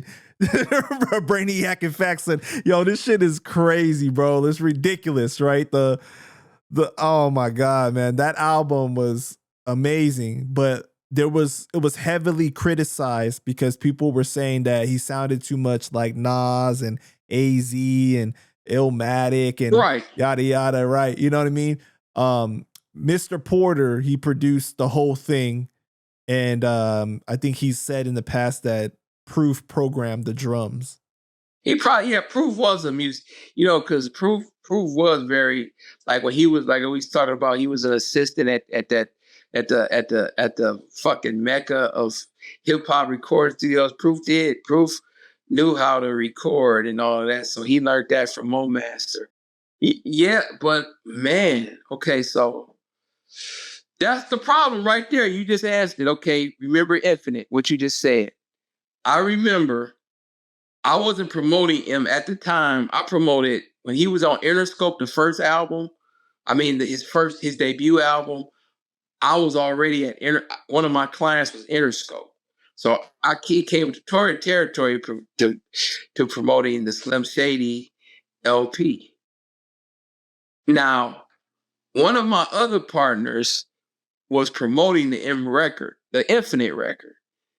And when he would go to radio would be like, well, okay, we're gonna do an interview with you, but what you want me to play? You think about that. When you say, like, for instance, you a radio DJ, you got a show on the radio. You thinking like, okay, which one of these records I'm gonna play? That's where I'm talking about where records. You need something to sell the album. Yes, exactly. Now, mind you, and Proof, they were like, man, them guys were like so fucking talented. It just like, what was going to be the song? What was going to be they weren't really making songs, you know? You got to remember, first impressions are everything. You never get another first impression. So like, what is that first song that somebody's going to hear from you is very important. Yeah, because I mean, like, and I know this is once again, how can I say this? And I'm only 22, but but you remember now. This is even before your time, but you remember when Nothing But a G Thing came. When we heard that record, it was like that was it. It was like, who is that guy? Who is man? It was like it was out of here. When you heard Nothing But a G Thing, it was like Nothing But a G Thing. We knew it was gone. You know, we knew it was out of here. You're talking about like those songs that you hear that's an undeniable hit, like the first time that you hear it. Saying, yeah. Right. And I'm just saying, with Infinite, it wasn't nothing on there like Infinite. You know, on Infinite, it wasn't nothing like it nothing was but not commercial, right? But like it's for like those real hip hop fans that love the multi-syllable rapping and like the, those type of styles and stuff like that, right? Like those are the ones that are gonna appreciate it. But it's not like when you first heard My Name Is, you already knew like, okay, like this combination of the drums and the way that he's rapping and this, cadence and everything, it's a hit. You know what I mean? Like it's not like that. Yeah, because man, when you heard, like, I got to admit, I knew about Nas from The Source and from he did that song with Main Source Live at the Barbecue. But I remember driving one day, and it ain't hard to tell because you know he used the Human Nature's sample from Michael Jackson. And when I heard, I was like, "Who the fuck is this?" You know, that was the first, and I'm like, "Wait a minute, this is crazy." I'm like, "That's Nas." Man, I was like, "That kid is about to go. That kid is about to go, man." And I say kid because shit, Nas is older than me, but I'm just saying, I was like, you know, that shit is about to be. It's he's about to get somewhere. Yeah, so Infinite was like what he sold like 1,000 copies or something like that out of the trunk of his car, pretty much. Yeah. Right. And why did Proof not rap on that album? Man, it was so crazy. You know, now I'm not trying to get into other people's business, but M was in a horrible record deal, you know, with the Bass Brothers. Oh, don't. Oh, I was gonna ask you this later on. No, wait a minute. I no, let me take that. Cause I like the Bass Brothers, but he was in a deal where he couldn't a lot of artists couldn't really be on there, you know. And I take that back because I like the Bass Brothers and the son, Jake Bass. He's doing some positive things in Detroit, but he was in a record deal where he really didn't have a lot of freedom. That's what I was. But IQ, he appeared on like 3 tracks on the album, right? Yeah, but that was totally different. I think IQ might have almost been entertaining being on the label. Got you. Okay. You see what I'm saying? It was a lot of it was a lot of minutia in that whole, you know, it was deep, man. You know what I mean? Yeah, because the album was released through Web Entertainment, which was Web Entertainment. That was the Bass Brothers, and Web Entertainment is like, yeah, that's Web. And they were the executive producers of the album too. Yeah, right. Whatever happened to IQ? IQ disappeared and disbanded. I heard that he moved down south and he had some rough years. Yeah, IQ really, man. You know, and it's deep, man. I should know more about IQ because we were part of a fraternity, but it's just, man, the stars just didn't align. I don't want to sound like I'm corny because, you know, a lot of guys who was there day one. It just didn't work. You know, the whole thing just didn't work out for them, or it was maybe some internal issues, and then, you know, people be like, I'm not fucking with him, or, you know, it just didn't work out, man. I hate that, man. Because was he supposed to be in D12 too? Well, he was in D12 for a minute, but it changed so much, man. It just, and then, you know, it was like you know, all of them mind you, all of them are artists, and all them are individual artists. Well, except for the Brigade, that was Mr. Porter and Conniver. But all of the artists on D12 was all individual artists. So they had like their separate groups and different things too, right? Everyone had like their own situations already. It was like the Marvel. What is that? The Avengers. Yeah, the Avengers. Yeah. Right. But what was M's reaction to the feedback of Infinite? Was he disappointed that it didn't do what he thought it was going to do? Yeah, it was, man. And you know, and I don't know if I'm speaking out of turn on this, but it's been said before, but I was there when this happened. M was so because, you know, M was like, man, which he should be. He was like, I'm talented as fuck. Nobody can really, you know, I got the lyrics. I'm a hip hop guy. I respect the hip hop. Why isn't more people accepting me? And he got so frustrated, and this has been said before, that he said, look, if the Slim Shady EP don't do it, I'm retiring. Right. And that was all in the streets. I don't know. He said that. He was like, man, I'm just giving it one last go. I'm turning it into an alter ego. I'm using the Slim Shady, and I'm gonna be a little bit more risque. As this don't work, I'm done. What do you know? After making $4 billion, I mean, I'm just like, but no, what do you know? Being the most recognized hip hop star He did have to retire, but he was. I mean, a lot of them guys, to be honest with you, I'm being honest with you all the time, but Panda, a lot of the guys was frustrated. Can you imagine if 5-year-old guys, like say like you guys wanted to start like a restaurant, and you guys been grinding for 10 years, and the restaurant is it's doing its thing, but it ain't like mind blowing. You gonna be like, damn, man, I gotta deal with this shit all over again this morning. And you guys, you know, you might instead of coming into work at 8 a.m., you might go in there at 10 o'clock. Your other partner, he might say, man, fuck it, I gotta find a new job and I could come in there at 2 o'clock. So D12 were getting frustrated. And this has been documented. This has been said in interviews, you know, because the guys were all in their mid-20s and they was grinding, man, every day. It wasn't like, I mean, all those guys had like menial jobs. It wasn't like, I mean, it's life, right? Because like you have commitments, you got things that people having kids. Right, exactly. You know, and you get frustrated and you know what I mean? Like certain things is not working the way it's supposed to, or you thought it would. And I mean, your commitment is going to waver at some point, right? That's where it was. Everybody was kind of frustrated. But then it was like, wait a minute. M is at the Rap Olympics and Jimmy Iovine is talking about he can't leave until he gets signed.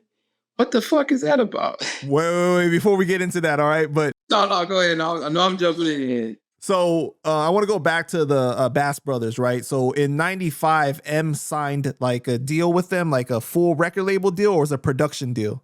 I think it was a record label deal. Okay, you know, it was like they had the rights to whatever deal M did. He was with them for 10 albums. Like it was like, well, that a good lawyer. They had a tight lawyer. They had a very good lawyer. Because they said that like the last project was Marshall Mathers LP2. Like, I mean, like, damn, like how many albums they were still making money off of. Good record deal.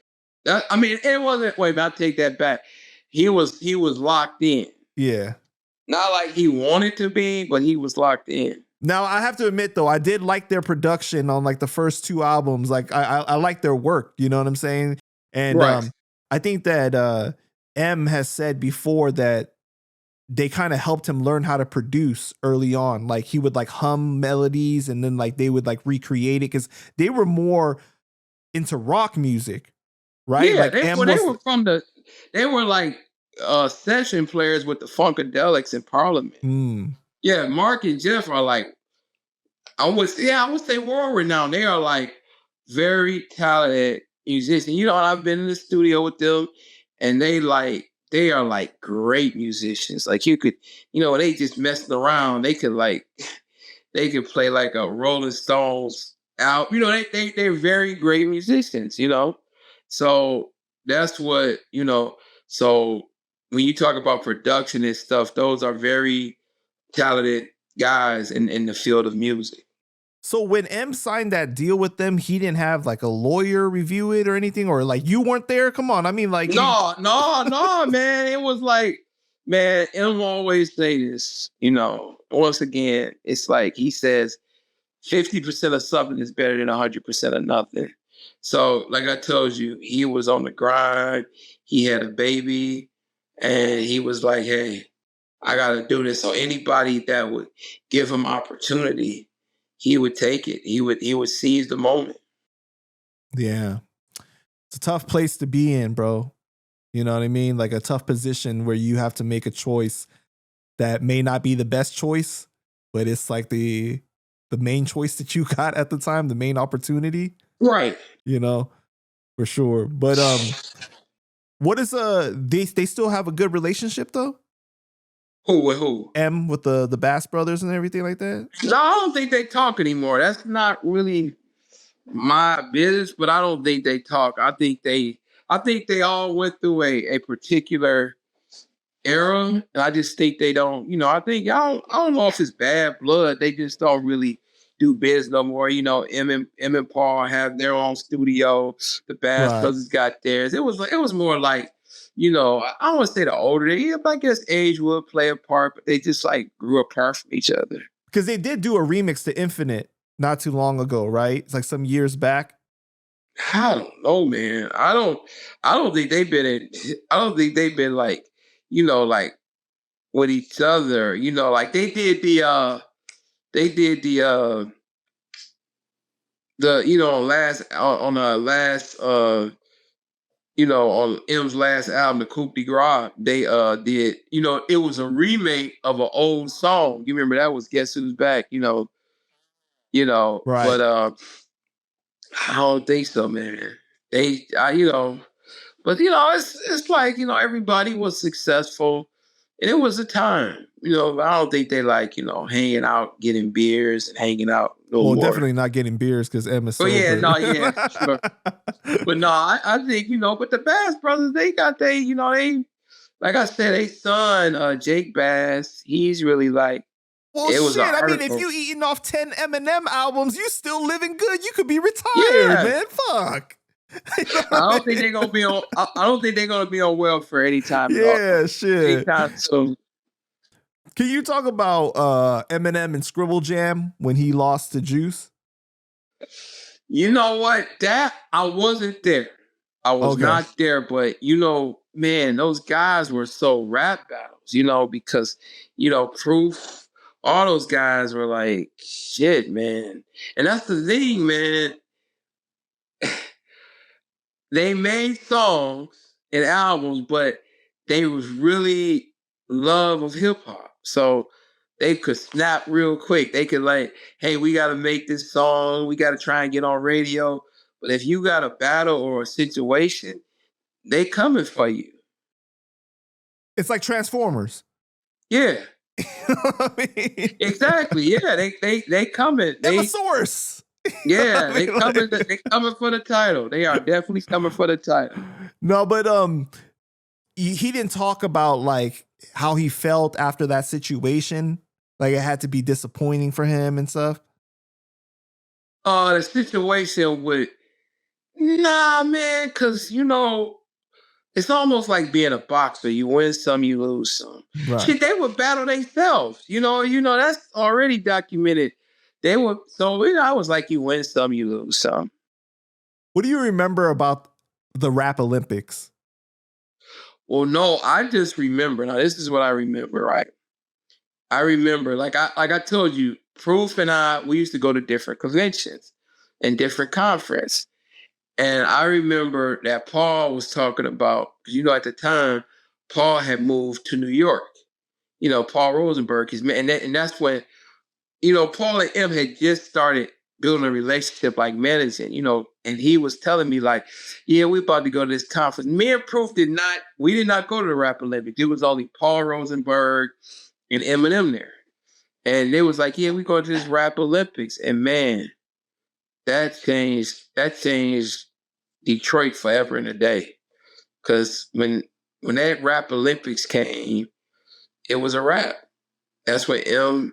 Oh, so that's the music convention that you mentioned, basically. Because like I've heard in other interviews, you said that M went to a music convention with Paul and then ended up on the radio. Yeah, that's the Rap Olympics. Yeah. Okay, got you. Okay. Yeah, and that was put on.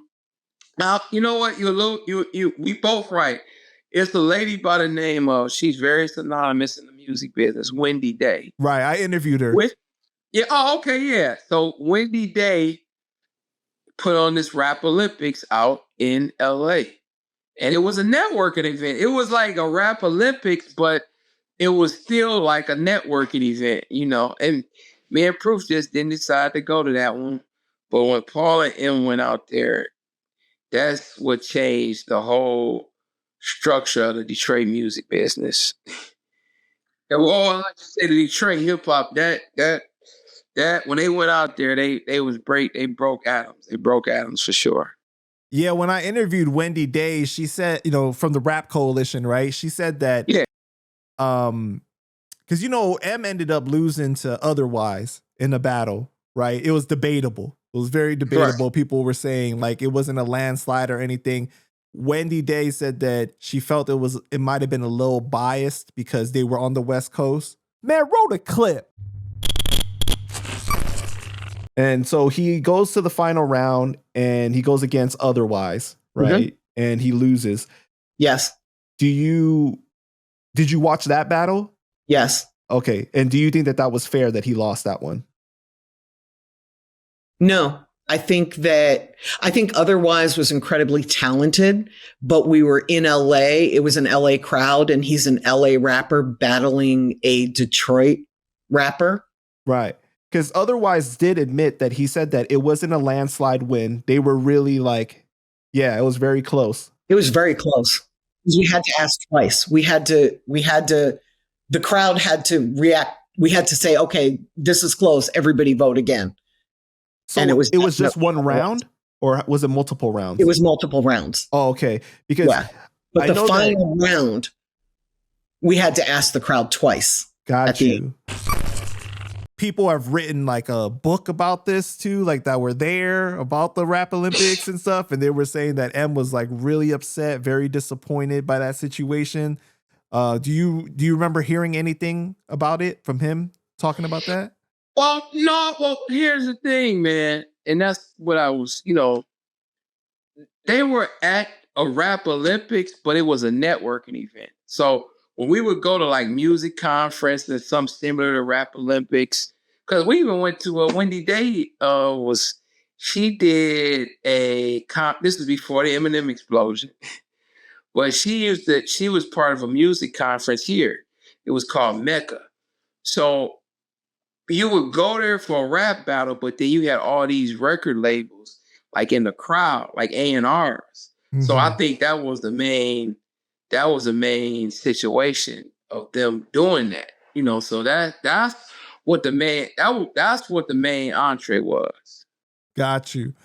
And so there's a story about like how M really got his deal, right? Like, were they the people in the crowd like watching at the battle? What, like, I've heard you say that he ended up on the radio, and that's how Jimmy Iovine heard about him through his nephew.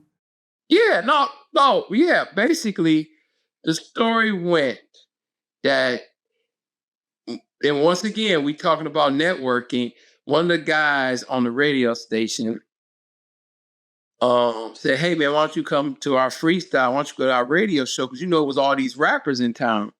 And they was like, "Why don't you come up to the show?" And when M came up to the show, matter of fact, it's on YouTube. The one freestyle where M is like, and Paul is in there. He's in the video. And M is saying something like, "I'll burn your carpet." He was like, "I'll do something." It's a very it's on YouTube. That one was on the radio. It's not the Sway and Tech one, right? I have to look, man. Okay. No, it's not the Sway. I don't think it was. It's the one where at the end of the freestyle, he said something like, "I'll burn your carpet," or "You'll be in the room and I'll burn your carpet," and everybody in the room started laughing because he gave a good line. Now that is the one that Interscope, a guy by the name of DJ Mormio, who's Jimmy Iovine's nephew, and a guy named Dean Geislinger. They heard that and they related to Jimmy Iovine. Got you. Okay. Because I know Wendy was saying that like the winners. And one other guy, I forgot, but those are the ones that was listening. It wasn't like listening to like Channel 9-5. I mean, well, that's a Detroit state, I forgot. But it wasn't like, it was like just a freestyle night. Mm-hmm. It wasn't like they was playing songs. They was just like freestyle. Yeah, because I know Wendy was saying that for the Rap Olympics, the winners were going to get, I think, like $500 and some fake Rolexes or something like that. And then like the second place, they were going to get to rap on Sway and Tech. That's how M ended up on Sway and Tech. It might have been Sway and Tech. Yeah. I just got me thinking, man. I don't want to stop the interview, but it might have been Sway and Tech. I didn't think so because Sway and Tech was on in San Francisco. Yeah, I'm not sure too, but anyway, so she said that she was actively shopping a deal for M at that time. Do you remember that? Yeah, Wendy has always been, but I don't. Wendy has always been a connector. And I like Wendy. She's a friend of mine. I consider her a friend. I know Wendy. I don't know how that went, man, but it was to the point of when Airscope entered the room, it was like perfect music. Mm. It was like a symphony. It was like perfect. It was like the chef kiss. It was like a puzzle connecting. So May 21st, 1999, Bugz from D12 dies. No, it wasn't 19. You said what day? May 21st, 1999? Oh, yeah. I thought you said 1995. Yep, No, I remember that. Bugz from D12 dies. This is tragic because at the time, like, M is like on tour, basically, right? And he finds out he was supposed to perform at the Fillmore, like that weekend. No. Yeah, here's the crazy part, man. I remember that. Like, now we had already been officially it was already, we were getting everything together because M was like, he had his deal. The album came out in February of '99, and he had blew up. MTV made him a star. The poster child, basically. Yeah, they made him a poster child. So everybody was like, it was all the rumors. Like, M was like, "Yo, I'm about to come back for y'all. Get ready." So we were in this city. It's like an hour away from Detroit. It's called Grand Rapids, and we all came to that. And Bugz was there. So this event that I'm talking about happened a week before. It happened, like you said, May 21st. It was like May 14th. So we're all up there, and we have like a semi meeting where Emma's like, "Yo, y'all get ready," because they was on a tour. Proof and Proof and M was on a tour. They were on a tour, and everybody was like, "Yo, get ready. It's about to go down." M was like, "Yo, I'm about to come back for y'all."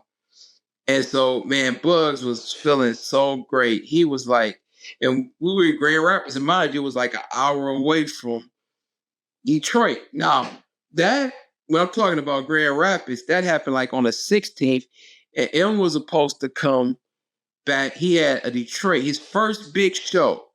It held like the same place I told you Digital Underground was at. He was about to do that show. It was called State Theater, but now they call it the Fillmore now. But it was like, it holds like 4,000 to 5,000 people. So it was like, yeah, I'm on the road, but I'm coming back next week, and we're gonna talk some more about it. Now that was May 23rd, because you said 20. So that Friday is when Bugz got killed. So Bugz got killed we had that little minor meeting in a city like an hour away from us called Grand Rapids, Michigan. And Friday, it was like it's like this park. It's like this island. They call it Bella, and it's like our little fun park where like a lot of the urban crowd go. And Bugz was playing. Oh, is that where they took the Boblo boat to? No. Oh, okay. It's down. Both of them are downtown, but one is on the east side of the downtown, and one is on the west side of downtown. Got you. So okay. It's a place called Bella Park. So mind you, that weekend before we in Grand Rapids, and then that Friday, man, Bugz is ice cold, like a senior skip day. He was out there just messing around with a water gun. It's like a Bella. The place is like 4 miles long. It's like where when you want to have a family picnic, or where now it's gentrified now, but it was just a place for young folks to have fun at. And he just was messing with a water gun. And he squirted some girl, and he just and then her cousin came and he killed Bugz. He shot Bugz and ran him over in his car. Right. They said that he shot him 3 times and ran him over, and the guy ended up getting sentenced to life in prison. Yeah, so here's the crazy part, right? All of it is insane. So everybody is getting together for him coming and doing this big show.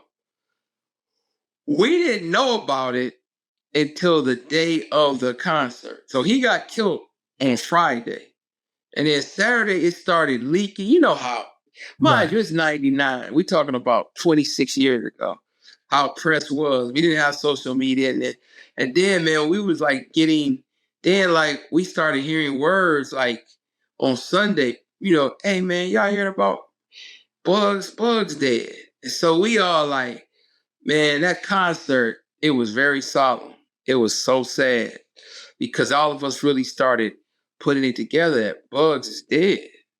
And, Bugz was an official member of D12. That's how D12 was structured. And, when Bugz died, I'm not saying replaced, then that's when Swift came in. Yeah, man, that's so crazy. That was wow, man. That was so yeah, man. Bugz was a good guy, man. He was one of them like, hey, we just gotta make this happen. We the top MCs. We gonna make this work. Rest in peace to Bugz, man. That's terrible. Oh man. Proof was like the hub, right? Like the hip hop shop was. The way that he connected people and knew everyone. He was a networker.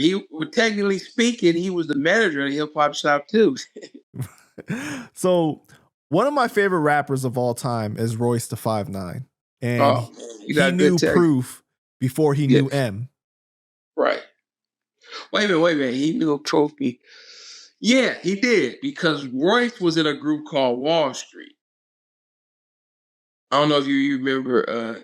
I know Royce was in a group called Wall Street. And them guys, like I said, man, we had an eclectic crew. And I remember seeing, like, I was at a concert, like at a show. And I said, and Royce just stood out because his first group was Wall Street. And I was like, man, who is this guy? He was like rapping like it was no tomorrow. I'm like, what the fuck? And that was Royce the 5'9", man. When do you remember when he started coming around?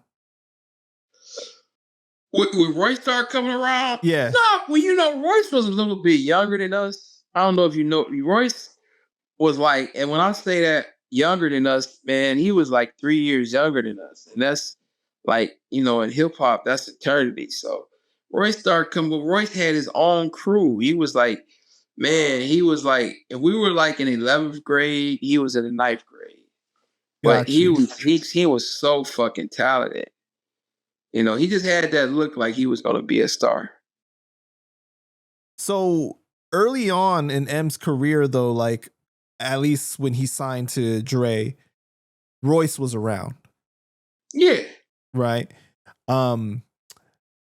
This led to like an unfortunate situation eventually where Royce and D12 had issues.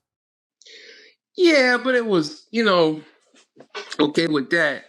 Royce just made a business decision because, we was talking about Tommy Boy earlier.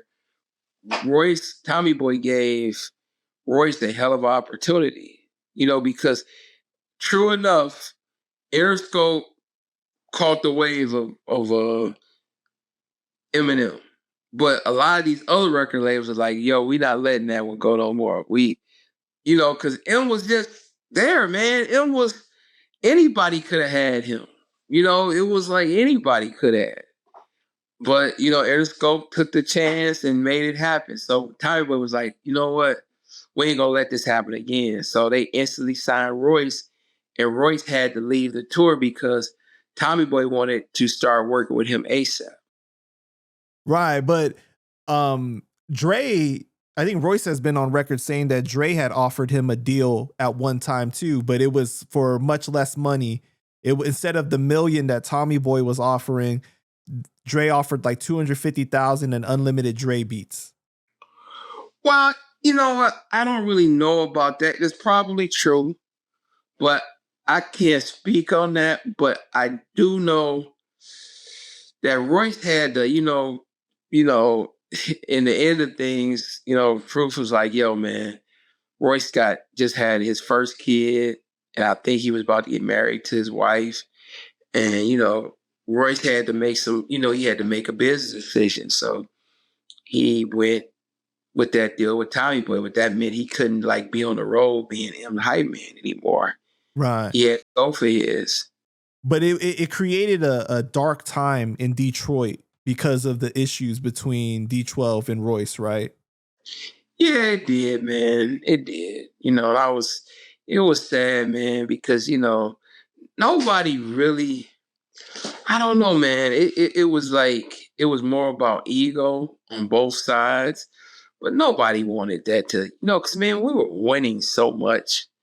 When Royce was winning, we all was technically winning. And now when we think about that, and, I'm glad, in my life, people that we all apologize. Not to say I never got an apology from Royce. I don't think I deserve one. But just the whole Proof, Royce, D12, Esham, it all, because man, it was just so petty because it was money for us all. Yeah, I think that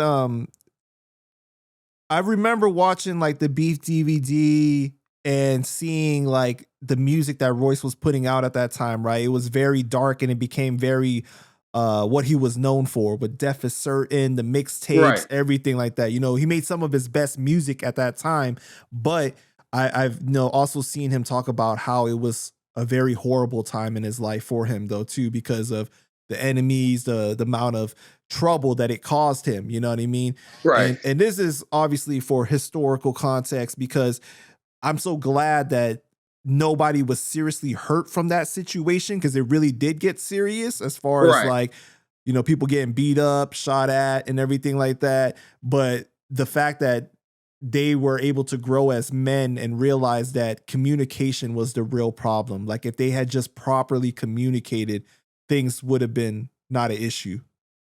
Well, you know what, man, Panda, I gotta say this too. And he's a friend.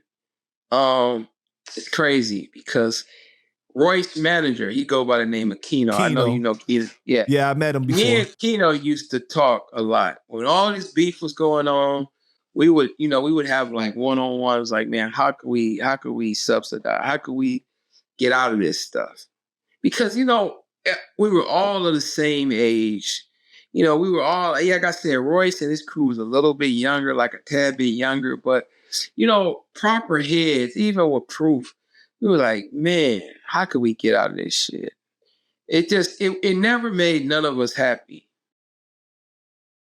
Yeah, man, for sure. And I mean, it got serious with the diss tracks going back and forth and everything. And then the situation with Proof and Royce running into each other and both of them getting felony gun charges, right? But that was kind of a blessing in disguise because they were able to talk in the jail and resolve things, Do you remember like anything Proof told you about that time?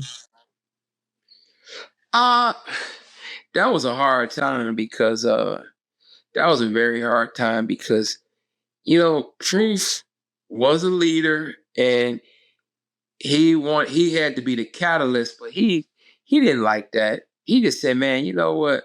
At the time, he had 2 new kids. I mean, Proof might have had 3 kids at that time. And, Royce was having kids. And like, it's the saying, you really know how you feel at 3 a.m. You really can express how you really feel. You might hype it up to whoever. You might be on the phone with your girl at 11 o'clock or, you talking to your mom on the morning. Hey, mom, how you doing? But when you're sitting there thinking at 3 a.m., the really thoughts come out. And I had the fortunate time to, me and Proof would be just like, man, we'd just be sitting like in a car. We'd be drinking like at 3 a.m, just, just having thoughts, talking. And really, Proof didn't like none of that. He didn't like that whole Roy because he's like, man, and once again, man, and I'm so sad he's not here. Proof had an appreciation for hip hop and people who like hip hop. Like Proof would love how you were like carrying the torch, passing the baton, and Proof really didn't like that. He really didn't, man. He was like, this is the most corniest shit in the world. But then, of course, you got people throwing missiles at you too, and it's coming back and forth. So you got to do what you got to do. But I don't think it was like, it was like enthusiasm about it. And then when I would talk to Keno, me and Keno would talk, and we like, man, how can we make this? I consider myself somewhat smart, and Keno is very smart. We like, man, how can we make this shit in? We all from the same area. Come on, man. Come on, dude. What are we doing here?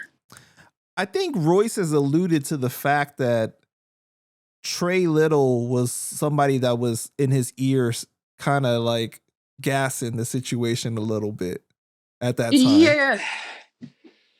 And I interviewed Kid Vicious. I interviewed Kid Vicious, right?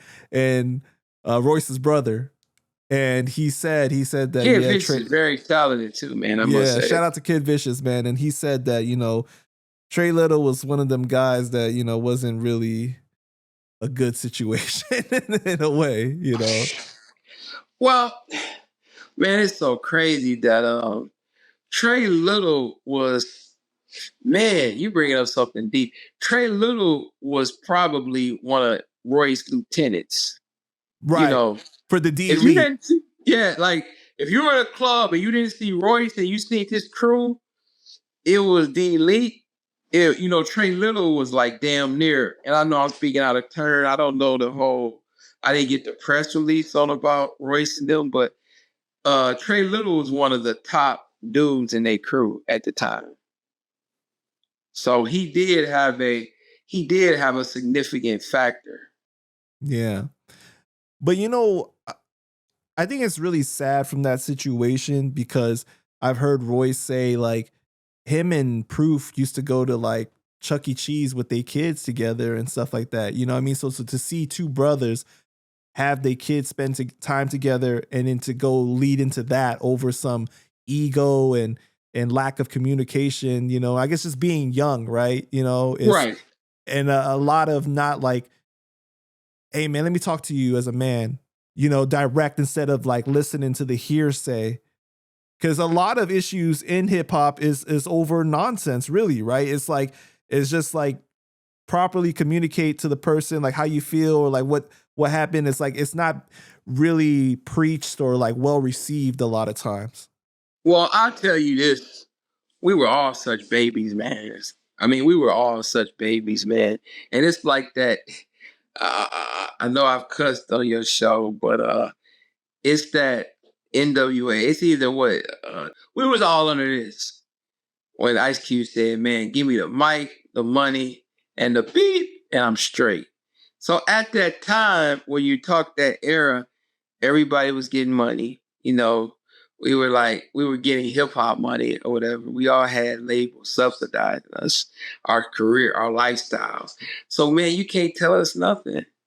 These guys are rapping, getting paid off rapping. Girls are falling at their feet. Not Royce, because Royce always been married, but you just got everything, man. You got the money, the mic, women. You can't tell us nothing, man. Right. That was like we were all such, and I think about that. That's one of them.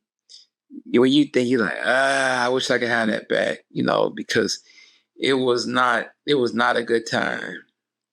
And so many people, and what was crazy, and I don't know if it was documented. Now, I know it wasn't documented in beef, but man, everybody was pulling for like the crew to get together. Like, why y'all beefing? A lot of people, we would be out in public. You'll be like, why y'all doing that? What's wrong with y'all? It didn't make sense. Yeah, man. It's I'm just glad that now that we're older now, right. But right. It was. I'm glad though. Like when I look at like Heaven Studios, right? It's amazing that Royce and D9 they got a studio together, and it's just like, it's a beautiful thing to see brothers come together, man. Oh man, it's so perfect. I love it, man. Mm-hmm. Man, it's like I'm telling you, man. It's like it's crazy. I mean, dude. When I walked in that studio and D9 and him, and Man, it's just like, man, it was something, and I guess I always, and this is kind of, I'm not trying to be a Debbie Downer, but when me and Proof was in our heyday, when I was in high school, we always had this pact. We was like, hey man, no matter what, if we in our 40s and 50s and we could still like grab a beer and have a barbecue, we cool with it. You know? You know what I mean? It was like some stuff like, man, as long as we growing old, man, I want to be your friend. Like, cause we knew how business is. And once again, it was an unfortunate time where me and Proof, and D12 fired us. But me and Proof was still, I was still in his life. We were still cool. And we was following that mode. Like, look, as long as we can be old and be cool as fuck and get great, man, I would love it. And unfortunately, Proof left us at a very young age. Proof was what, 31?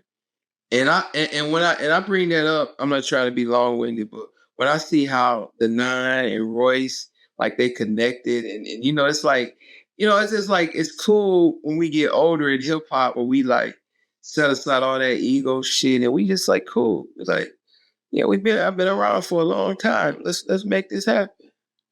Yeah, man. So Proof's album, Searching for Jerry Garcia, very insightful album. Oh man. Right? Like You're about to songs make me like cry, man. Yeah, songs like Forgive Me and Kurt Cobain. Talk to me about that album because you played a big role in the concept and the title of the album. Okay, so it was always to the point of, and this is so crazy because I guess I'm giving this. Every member from D12 wanted to put an album out. That was the whole goal. They wanted to be like Eminem. It was like, okay, we'll do the D12 part. We'll do it. But all those artists were soloists, except for, Von and the Nine. They were the Brigade. But every artist wanted to do his own thing. And the end of the day, they all wanted to put their album out. So Proof, like, man, it was a situation where D12 was hot, but we wanted our own country though. And I think even Shady wanted it where Eminem will have his own thing going and D12 will have their own thing going, like separate apart. Where it wouldn't be like, oh, we got to depend on Eminem. We wanted our own country and they wanted us to have our own country. So I started, just being a little cerebral. And I was like, man, I started drifting towards the Grateful Dead. And if you know something about I read like 3 books on the Grateful Dead. But during this time that I was managing, the Grateful Dead was so much they were their own promoters. They was everything. They were really the Grateful Dead. And I know some people don't know, like, Mark, who is this fat motherfucker talking about the Grateful Dead? But there was like this rock band that pioneered like independence. They were on Warner Brothers, but they did their own thing. So I started really reading into them and how they did their own thing. And Proof was watching. I was reading books. I had documentaries on, like, on a Saturday. I'm just watching it. And Proof was like, what are you doing? And he started watching it with me. He started saying, oh, okay, I get this. The Grateful Dead. You want us to like kind of follow suit. And so really Proof started really instilling that into him. He started being like, yeah, man, I can see that. Because once again, we always wanted that shit.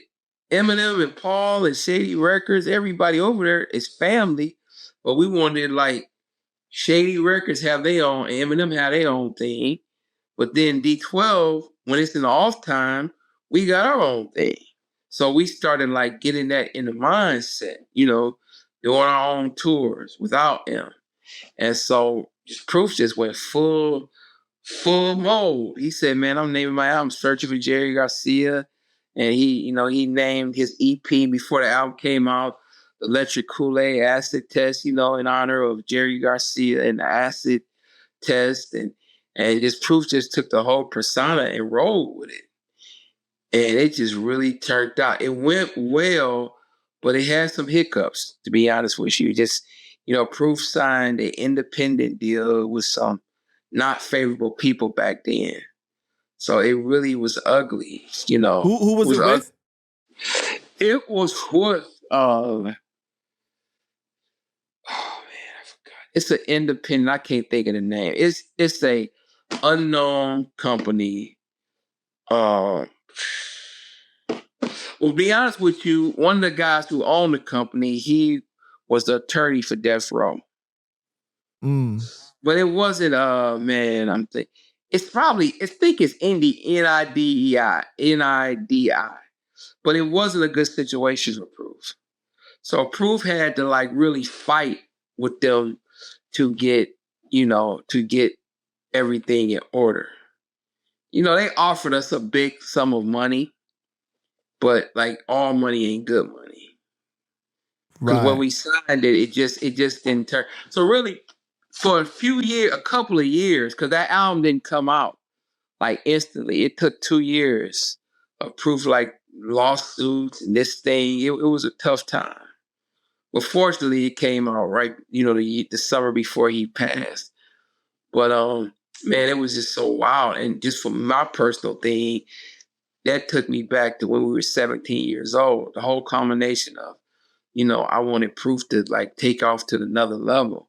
And that album coming out was that was just very cathartic in my mind. We did it. We had the D12 success. We toured the world. We had so much success. But this was something special with just you guys. Yes. We made, a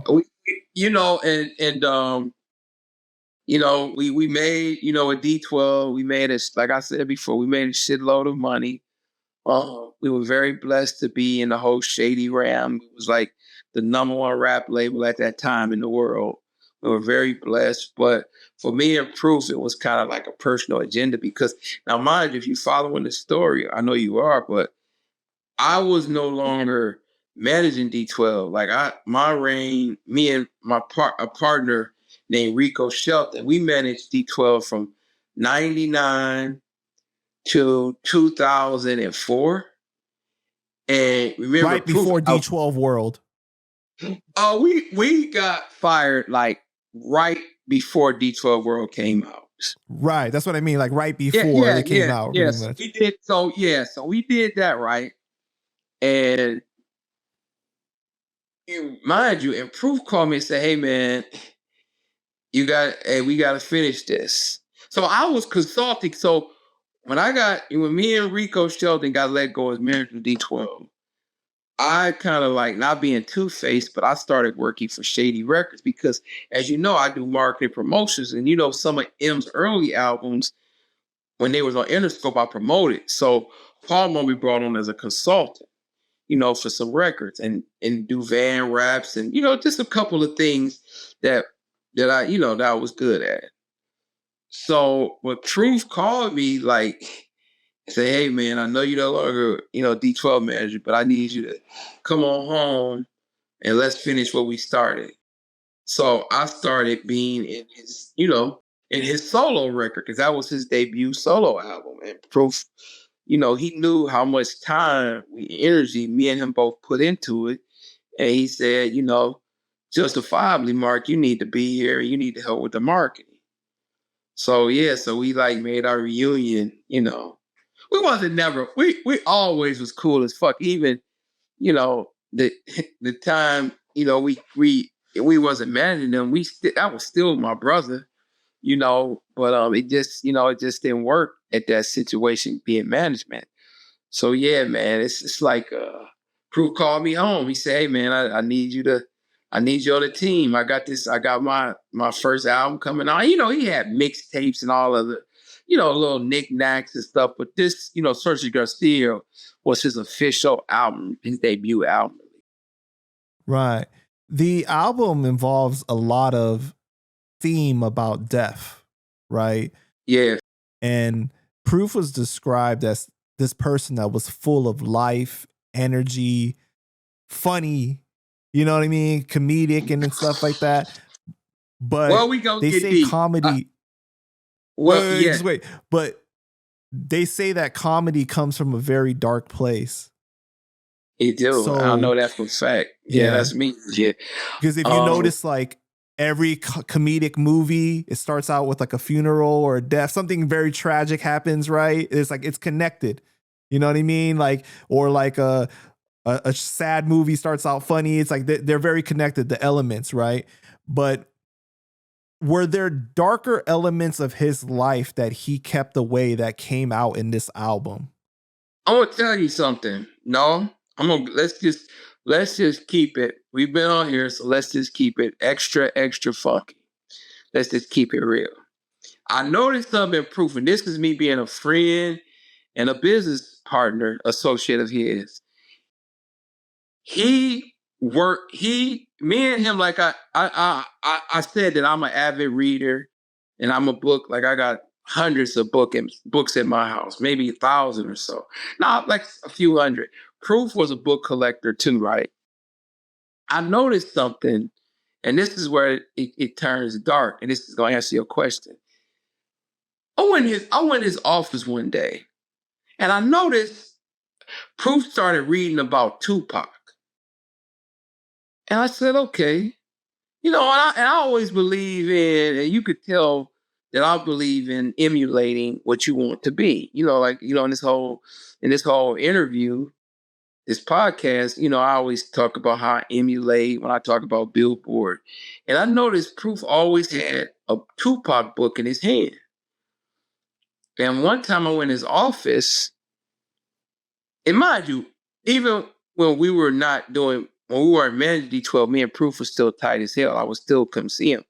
And I went in his office one day, and his bookshelf turned the top of his bookshelf was nothing but Tupac books.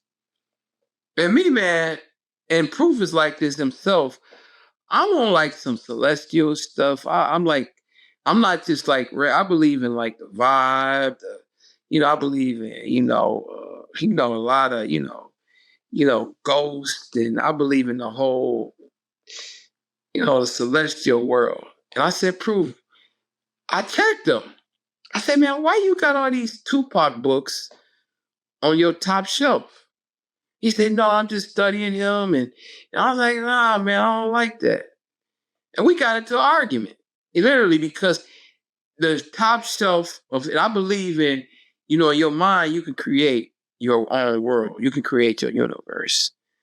And I had to disagree with him. I said, man, stop all that shit. And this is like, now mind you, this is like a year before this was basically, man, like me and him had a disagreement about this in 2005, and he was murdered in 2006. And I said, man, you drawing energy I don't like. And he would be reading Tupac, like, biographies. He just had a collection of Tupac books. And I didn't like that. And so, that message to the story is, I just didn't, that was a dark turn. And I wish Proof didn't do it. I just think the energy he was drawing, I didn't like it, man. And mind you, he's a good, beautiful, I'm just saying, it's almost like, it was times where when I was really big, he'd be like, man, your fat ass need to chill out. You're gonna have a heart attack at 30. So I'm just saying, we was having one of them talks where it wasn't like I had a halo on my head and was saying, oh, you're a bad man. No, we had talks like, even when, because Proof always, I'm not trying to be long-winded, but, Proof always called me, I'm the last of the romantics.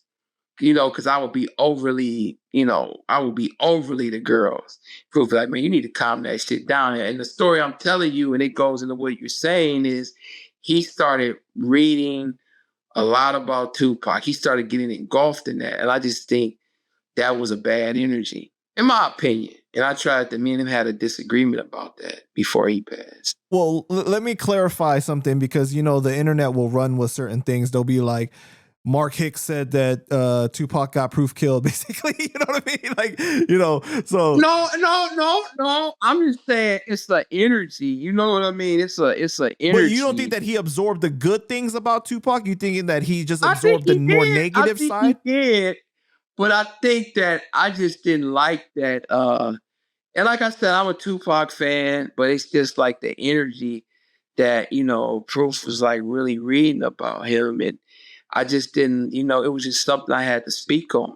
But I love Proof. He was my brother. I loved him, but I didn't like that road he was in the same way. Like, hey man, Proof, man, I posted, I always think about Proof, but on his birthday, I posted something like, man, I love you, man. I can't remember, but man, you was the one who kicked me in the ass and got me right. You know, and he would literally, it was like, he would see me slipping. Maybe a girl was taking advantage of me or something in that realm. And man, Proof would be like, man, what the fuck? And we would have a little tete-a-tete like, yo, get it together. And that's the only point. So you had brought up about, you know, we start off about Tupac and Proof. I'm not saying, you know, he got him killed, but I just was like the energy. I wasn't really feeling the energy, Proof, you know. Because man, Proof was I mean, he is a beautiful brother. He would get his shirt off your back. I mean, say like for instance, I know you know, speaking for a man that has passed, but you know, like your platform, he would see that, you know, he would see you're moving hip hop, and that's where I come from. You know, we taught each other that, you know, because as soon as, and I'm getting off study for a minute, but as soon as you know start mentioning you, I was like, what's up with Panda Chop? I actually went to your page because I was watching him, and he was like, yeah, I got it. And so I mean, that's how we were. We would engulf hip hop because Panda Chop seemed like it's some hip hop shit. So I'm like, okay, let me get on YouTube and see Panda Chop. But no, but go ahead. What was you saying though? You know, when I listened to the song "Forgive Me," like on that album, right? It sounded like he had a lot of unresolved trauma. Yeah, and excuse me, that's why I got on that. I thought it was whew. I didn't go to a therapist on that, but when you listen to it, especially after he passed, it was like he was a leader and he had a lot on him. And I think sometimes as a friend, I felt him. You know, besides all the music business, you know, he had that.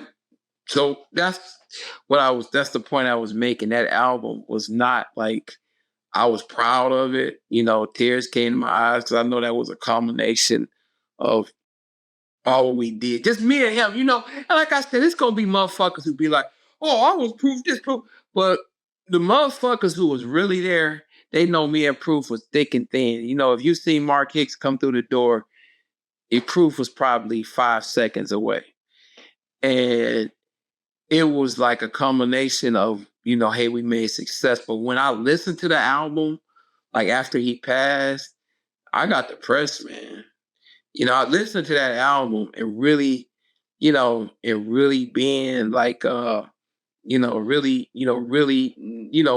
know of everything and knowing that, man, it was crazy, man. And even in the liner notes, he wrote like, Mark Hicks, we walking this stuff together. And, you know, so I'm like, damn. And I'm like, I'm walking with you together, man, but this was a heavy album. And the whole point, it was a lot. Proof was like, he worked on that album to the last minute. Because, of course, he got back control of the album. So we really didn't know the final of the album until it was released. Because Proof was working on that album 24/7 a day. And, you know, he was on tour with Eminem. So he would almost have to be on the tour with him or be doing a show with him, and then he would have to go to the studio. So we didn't get the full eclipse of the album until it actually came out. You see what I'm saying? It was that album, the final product got finished probably a day before it came out. So, but when you listen to it and you have the viewing pleasure of it. It's like, what the fuck? You see what I'm saying? It was like, You know, I don't generally talk about myself in interviews, but I wanted to bring up this point that one of the darkest times in my life, that song played a very pivotal role in my life. That Forgive Me song, you know what I'm saying? And I remember listening to that album during that time. And later on in life, I went to college and got a degree in psychology. So if you notice some of the questions that I asked, it's shit, I didn't know. I'm exposed. I'm exposed.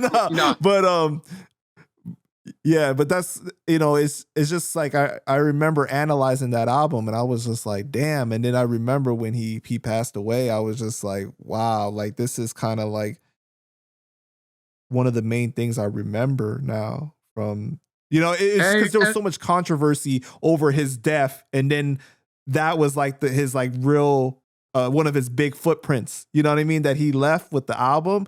It was just kind of like, damn, like, like. Yes. Oh man, we gotta probably talk offline. We gotta have but you get what I'm saying. Now you see the piece of the puzzle, right? I mean, I'm not trying to ask you as an interviewer, but you see when I said that when one of my mentors said, man, if Proof would have been a male man, he would have still been alive. And so I'm having that guilt when I listen to the album. It's like, it's like, damn. And man, it's a quote that I just recently found when I was reading, and it's this lady by the name of Pearl Bailey. She said, some of my greatest successes, she said some of my greatest failures were my greatest successes.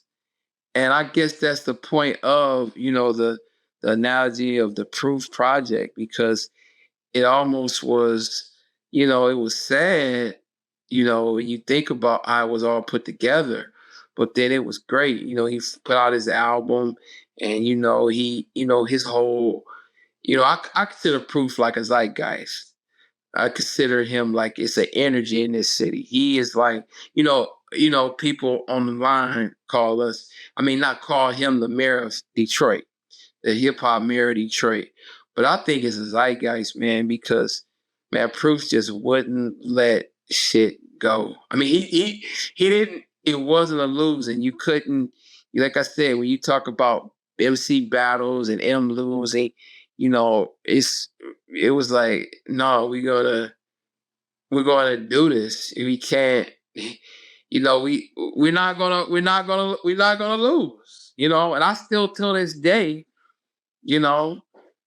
I still keep that, like, man, I'm not gonna let this beat me. And I always think that is the spirit of Proof, because he just has this whole energy that we just ain't gonna lose, we're gonna win. We might get beat, we might get a black eye, we might get our ass kicked today, but we're gonna win this war.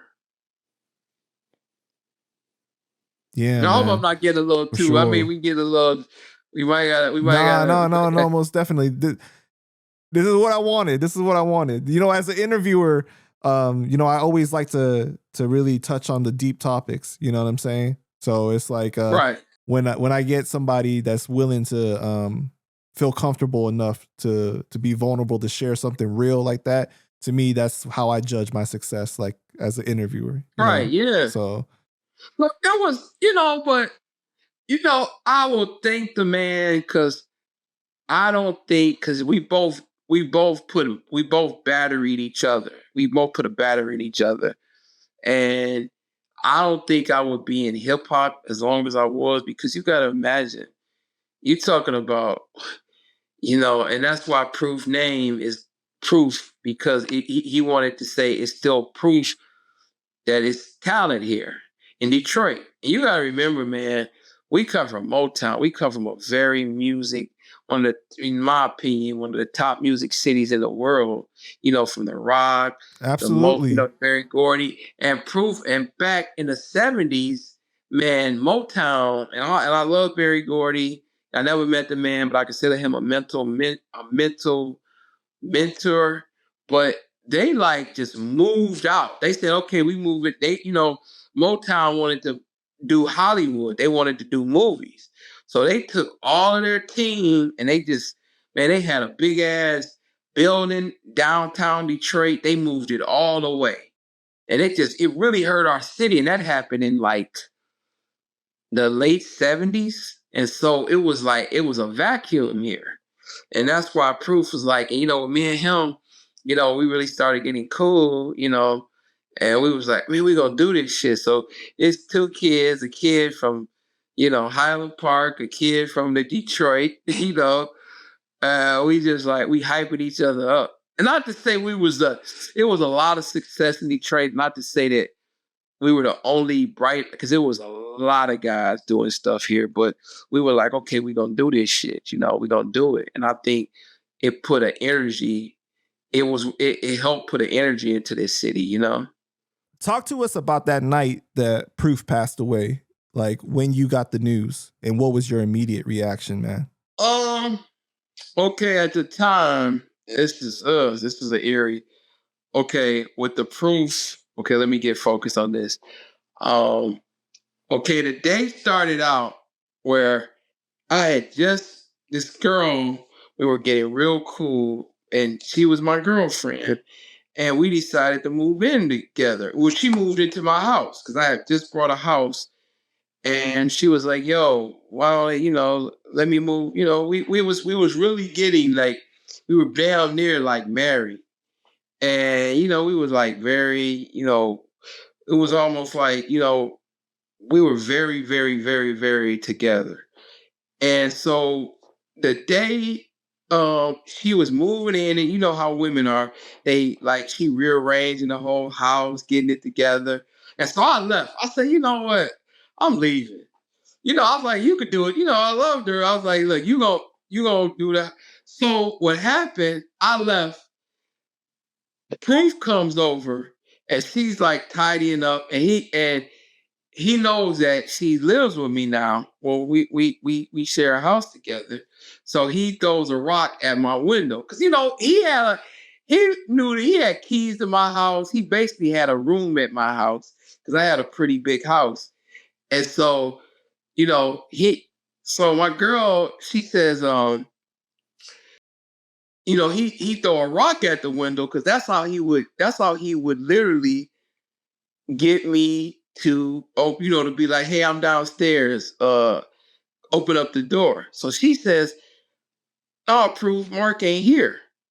So when I get home that day, when I come home, because she's cleaning up, she's doing all of this stuff. And so when I get home, she was like, Proof was here, but I told him, to give you a call because you wasn't there. I know that hopefully we can edit this or whatever. But, so she was I was like, I had a weird vibe in my stomach when she said that. She was like, yeah, Proof, he came over, he left when you wasn't here. And he said, just give him a call when you got home. So I said, all right. I called him. He didn't, he didn't hit me back, But this is the day he died. I'm talking about. So you just missed him, basically. I just missed him, right? Because once again, my girl was doing what she was doing, or my ex, she was cleaning the house, she was getting rid of all my wild shit. She was doing a woman thing, well, not being. So I had a weird vibe, Panda. I said, I don't know why. So that night, she's done cleaning, and we man, I couldn't sleep that night. And I told her, I said, man, let's go get some IHOP. Because, around my place we live, it was a 24-hour IHOP. No, this is crazy, right? Yeah. We go to the IHOP 4 a.m. We in there, just me and her. We having breakfast. And I was like, I can't sleep. And she was like, what's your boy? You need to get some sleep. So we go to bed. I still couldn't sleep. And so I turn on the TV and it says, it was one of those early morning news shows that come on one of your local shows. And it says, D12 member Bizarre shoots up a bar. And I'm like, what the hell is this shit? And so now, I told you, I'm on different energy. I'm like, is this why I couldn't sleep? Bizarre did some crazy shit. I was like, oh man. And then instantly my phone started ringing. It started going crazy. But I didn't answer it. Cause I'm telling my girl, she's like, so she gets up. She's like, what is this? She was like, Bizarre did this. And so they said something like a member, because this is all like rumors. And my phone is still blowing up. I'm like, man, I don't know nothing about Bizarre, because I was like, man, what is it? And then it took to a tone where it was like a member of D12 was being shot, and my stomach dropped. And I'm not trying to be dramatic, because I live with this pain. This pain is really real, and it still lives in me. So I'm not acting about this. I said, I started having a bad feeling, man. I started having a really bad feeling, and then my phone was blowing up. So then I took the phone. I had it on my bed nightstand. I looked at people was like, man, is Proof dead? Is Proof dead? I said, oh no. I said, oh no. I'm sorry to interrupt, but let me ask you, when you had that bad feeling, did you automatically think Proof, if any of them? No, well, no, like that's the thing. They first started, I don't even know if it's articles about, I've mentioned it before in some of my earlier, when when it first happened, one of my friends interviewed me like during that time. And it was like just a series of just motherfuckers. You could tell from the news, it was something happened with D12, but at first they said Bizarre shot somebody in a club. And I said, oh, hell no. And I know Bizarre. I've been knowing Bizarre most of my adult life. And I'm like, no, Bizarre wouldn't do that. I was like, he must have got caught. And so, but when it started saying a member was shot, I gotta admit, I instantly thought it was Proof, because that's what I meant. That's what I meant from that time. Let's break it down. Swiss was basically married. Vaughn was married. The Nine is he is a studio rat. He's in the studio. And Bizarre is not like, Bizarre hangs around, but Bizarre's around family. So instantly when somebody got shot, because Proof was out there. Proof, he was like me. Not like we love clubs. We were souls of mischief. We always like getting into trouble. And before I met, the girl I was with at the time, that was my first time really settling down, like in the music. And that's was like, I really fell in love with this girl. And so it was like, I was settled down. I was in love land at the time. And so Proof was still out there. Proof was married, but he was separated from his wife. So Proof was back out there. So I instantly thought of that. And then when my phone started ringing and it went crazy, and then they said D12 Proof member is passed away. And then I was like, wow. And then I believe, because we always had, it's a guy who always been with us. His name is Commander Williams. He's a commander in the police force. He was always on our team. So he sent a massive text out that said, yeah, Proof has passed away. And this is the commander with the Detroit police. So he just gave like a group text to all the, the people, and Proof. And he said, yeah, Proof has passed away. He's his body is at such and such hospital. And man, I just went like, damn. I just couldn't, I couldn't cry. I was like, man, what the fuck? Because, I was taking on so many phone calls and I didn't answer them. People was texting, all type of wild shit. The only one that, when it really reached home, is Proof wife, Sharonda. When they were separated, so she took Nassan and Naeem, two approved kids that she had with him. They moved down to Florida. And Sharonda called me now all this, I think he passed away at 5 a.m. So all of this was early on. I think he passed away maybe 4 a.m, the whole because he got murdered in an after hours spot, and then it was just ugly. And then the after hours, literally, from what police reports say, they dragged his body outside and just dumped it in the parking lot. And then somebody seen a body in the parking lot, and they grabbed his body and took him to the hospital. So that's why. And then the police got in at the last minute. You feel it was a nightmarish the way he passed. So Sharonda calls me, his wife, and she says, "Is this real?" And she didn't get the text that Sergeant Williams has sent. Commander Williams has sent, proof in her team. And I said, "Yeah, it's true." And so that's when it really hit me. Like, it really, really hit me when I had to tell his wife, Sharonda, that all this white noise is real. And your husband has passed away. And that was like, oh man, that was one of the worst times in my life, because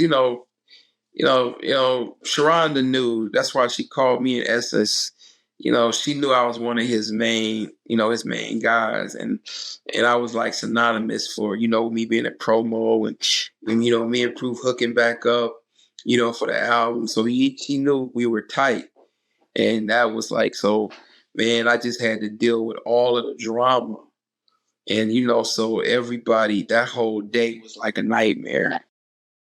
And then it got to the point, and this is all, MTV closed like most of they don't have their news stories. But now what really pissed me off, and maybe this is me being petty, is people who didn't even know Proof was on TV and all of this, right?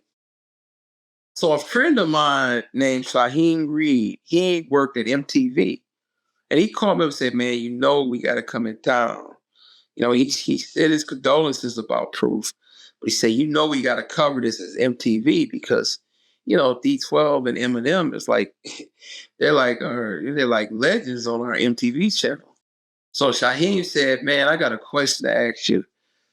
John Norris, and he was a real popular MTV host. Yep. Yeah, and he said, "Man, can I bring?" He was like, "We're getting cause everybody wanted to talk about, like, motherfuckers who didn't know Proof was on fucking ABC and all of this shit and being interviewed, and it kind of pissed me off because they were saying some really inappropriate things about a man they didn't know." And I said, "Yeah, bring him through." And I said, I called Paul because, Paul, managed Eminem. I said, "Man, look, I got to speak on this." And I was like, I'm going to speak as an independent. Maybe you call me a rogue, but I got to speak on this. And he said, "Okay." He said, "All right, I feel you." So I interviewed when John Norris came to town. And man, I think it was the same day. I don't think it was, I think I said the next day, but I think MTV just flew in. When they found out it was official, they got on the first thing smoking. And when I interviewed John Norris, they came to my house, they filmed it. I don't know if it went, I don't know. They got the film, but I said, "Man, you know what? Today is a sad day in Detroit because 500 people felt like they lost a best friend." And because I was so mad at people like speaking on Proof that didn't know Proof, that I had, and you know what? I thought about it. And my girl at the time was like, "Mark, calm down. Get your thoughts together." And I said, "Okay, I am."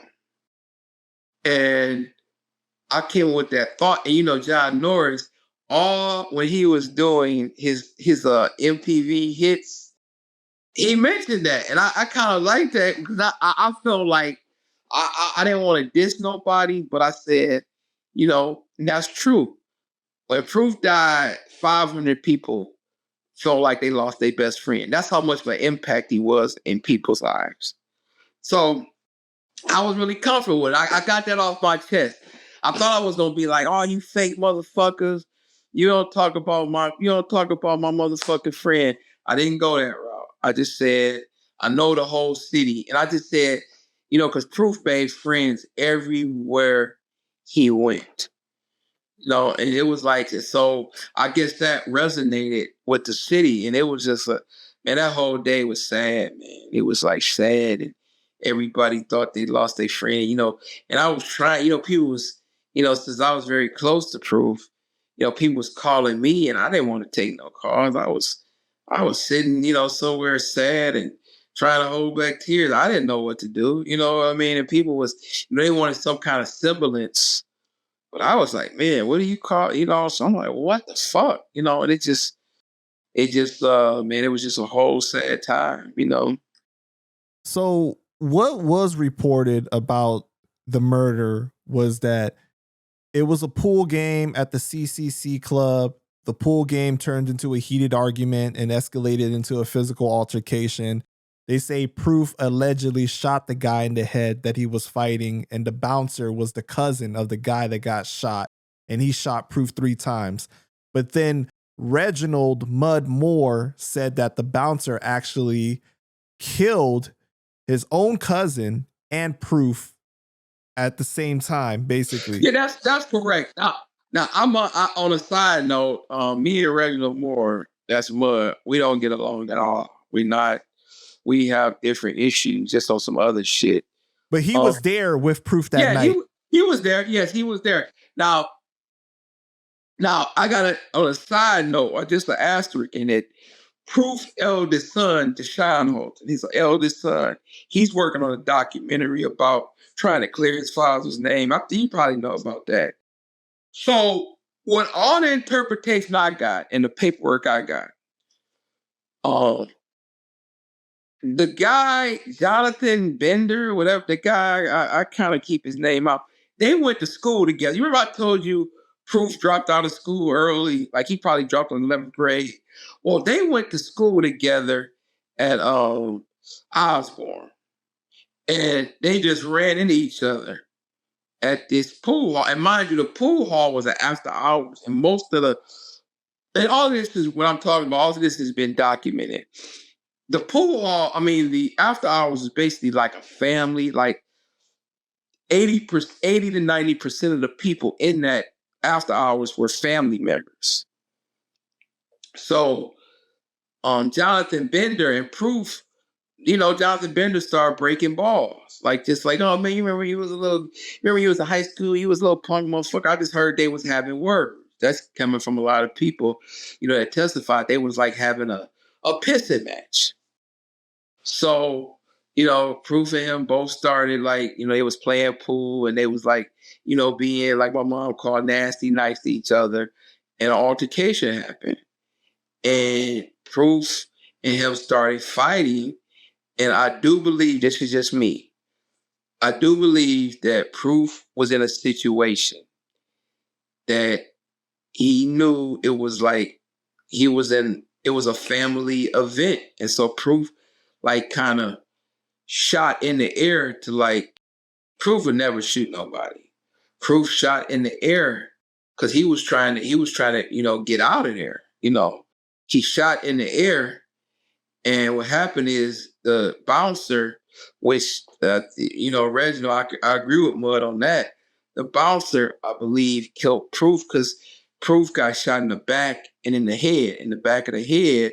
And Bender, because, you know, so basically Bender was like standing, and Proof they were having a little, you know, little issue. So when Proof shot in the air, the bouncer shot Proof and he killed Bender. So yeah, I do believe that guy D'Angelo, he killed Proof and he killed Jonathan Bender.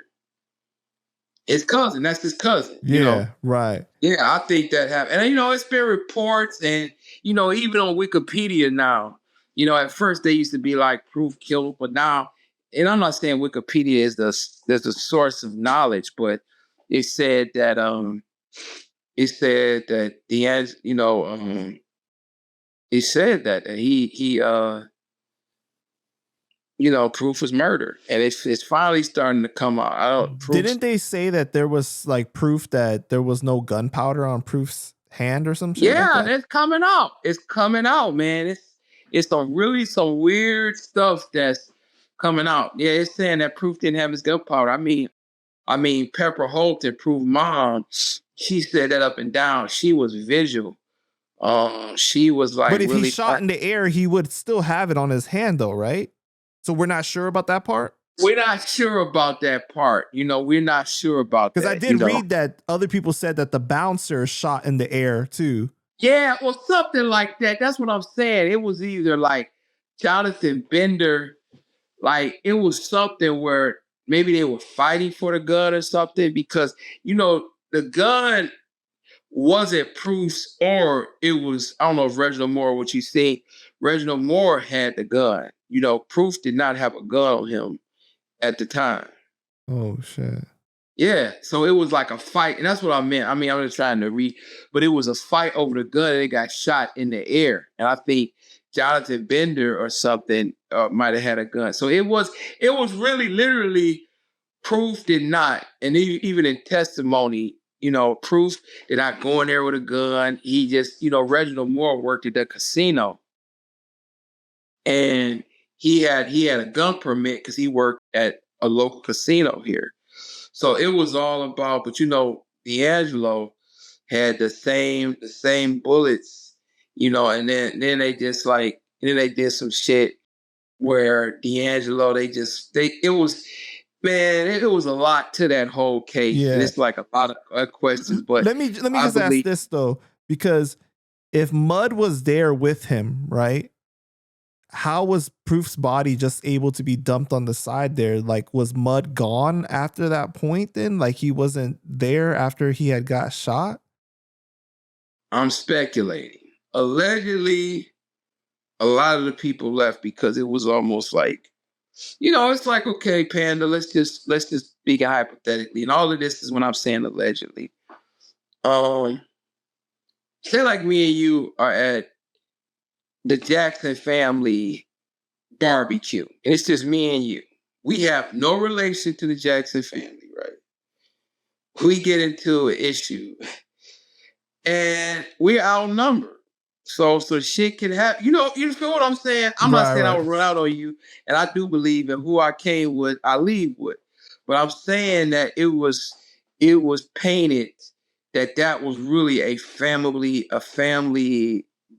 event. It was a family affair. And, it's just sad, man. And, man, it was like people who testified, when they were supposed to testify on the right thing, they didn't want to go against their family. Not pertaining to Mud and some guys, but yeah, it was like a guy named Horny Mac. He disappeared, because, it's so much to the story, man. So it's like, I think I saw Obi Trice talk about this before, where he said that the bouncer left Detroit after that. Like, he don't live there anymore. Yeah, but he didn't. He was only in jail for like one or 2 days. He got out on self-defense. Damn, man. No, he did. He got out on self-defense, and he was only in jail maybe like a day or two. They took his gun, and he I don't know where that guy at. Yeah, so I don't know how, if it is self-defense though, right? Like, how could you get away with just dumping a body though? Like, no, I'm saying no. It's a whole family. It was no, I know, but what I'm saying though is, like, if it was self-defense, right? Wouldn't you just call the police and say that, hey, the situation broke out and this person was killed in self-defense? You asking a deep question. That's, nobody could get to it, and it got to the point, honestly, Panda, it got to the point where, and I'm not speaking for nobody, but all the people in our immediate family that grew with him, from Paul to M's, we just was sad that he's gone. Right. It didn't even matter anymore, right? Yeah, like, it wasn't like, because it was so many answers. It was so many questions that needed to be answered, but we knew, like, when you start knowing the details of, like, it wasn't going to bring him back. Yeah, and I'm not trying to get gang activities, but it's, your friend was he was with the Blue Paper gang, and he was in, and he was beefing with the Green Paper, and he was in a Green Paper for Senate, the Green Paper territory, and something happens, you would just be sad. I've had friends and family that I know that the way they died wasn't right, but I'm just like, he's gone, or he or she's gone. Let me ask you this, man. It's been damn near 20 years now since he's been gone. I'm sure you, D12, everybody that knew him, man, they think like, I wish Proof was here to see this, or for us to see what he'd be doing now. What do you think would be different if he never passed away? Yeah, we would be in a whole different society. I mean, we would be in a whole different era because, and that's what I was saying earlier about, like, I believe Proof, and this is just me. Don't take it. I just believe in zeitgeist, and I believe in it's a time and a place and an era where stuff happens. And I think that how Proof and Eminem and, like the Paul Rosenbergs, and I mean, we were all pushing for Detroit to be a top spot in the music. We wanted to be a top city. And I think with the amalgamation of how Detroit is now, and that's, we'll talk about that another time in my Up North Heat, my music, in my platform that I'm working on. I just think that the game would totally be changed. I think Proof was moving in that direction, and I know it was like a lot of great people from like Street Lord One, Rock Bottom, some guys that we were trying to grab a hold of this city because, you had Atlanta, New York, LA. And I think Proof, like he was always, man, he brought, before he passed, he had a record label in downtown Detroit. People didn't have, he was one of the first, since Motown left, he was one of the first people to have an actual local record label downtown Detroit. That was saying a lot. And this was in 06. This is before gentrification. Like right now, Detroit is very gentrified. But he was down there when it was shit. It was still a hellhole. And so he was always very clairvoyant. So I think when I think of him, I just think of how the movement would have succeeded by now.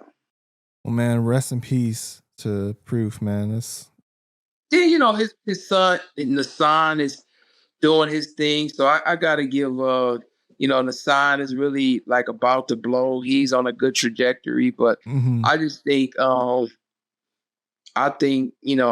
leader was our leader. We all try. I try to, I'm still in the rap game. I'm trying to do my contribution, but I'm not trying to look down on myself. But I just think Proof was like he was the leader of the zeitgeist, and we don't have that. The city it's a big void missing. Yeah, that's what you call one of one, man. Yeah.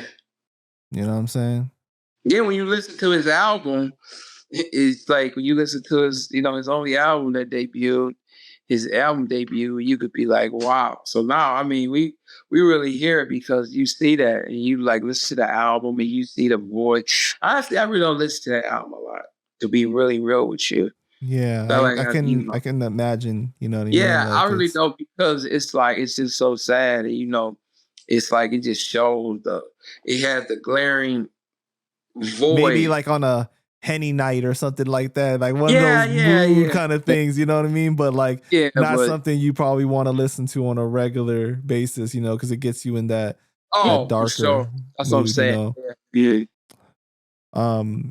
It's kind of crazy because I remember in the Beef DVD, he said that to Royce, he said, what I would love to see is your kids and my kids grow up and fight for our publishing. Right. And the kind of sad thing was that that's what happened with his situation, in the sense of what took so long for the estate to get handled, right? Because they had to fight for that. I mean, like, what took so long with that? Well, it all started, to be honest with you, it started with that deal we was talking about earlier, that guy, indie deal. It was like, because Proof, he worked out a situation where he could sign a deal separate from D12 for his solo deal. And so when he signed it, and I was at fault. I mean, I don't, that's not something I'm going to put on the front page of my LinkedIn.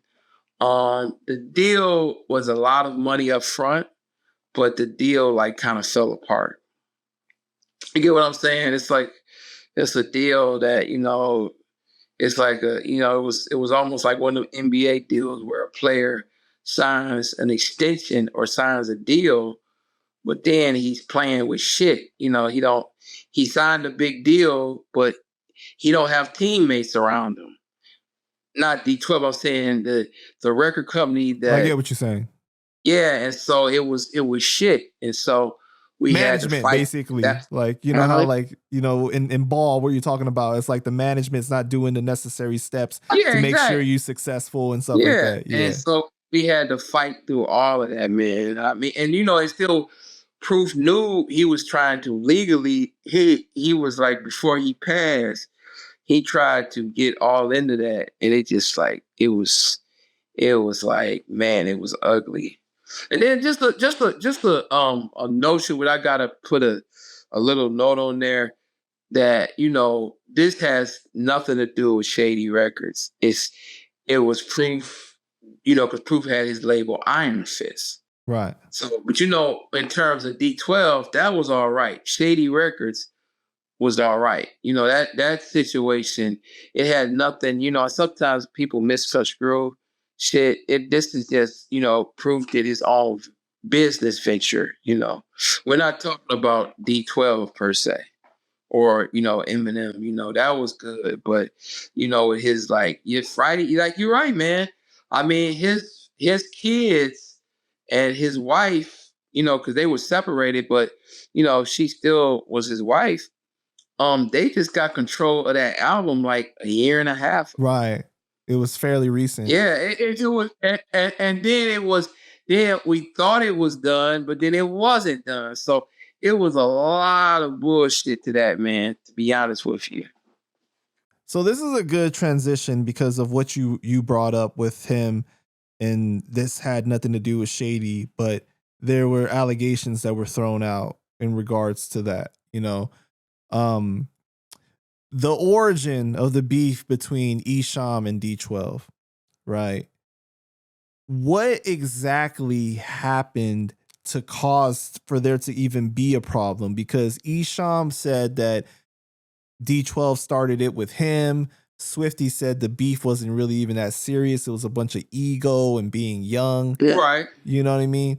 But like, so what would you say was the start of it? Esham might kill me. Esham's probably gonna be mad at me, but Esham was a very talented, and I consider him a friend. When I say this, and I say this with no malice, but Esham was at the top of the game. Remember I was telling you the Eminem explosion. Esham, him and his brother James Smith, they were killing the Detroit game.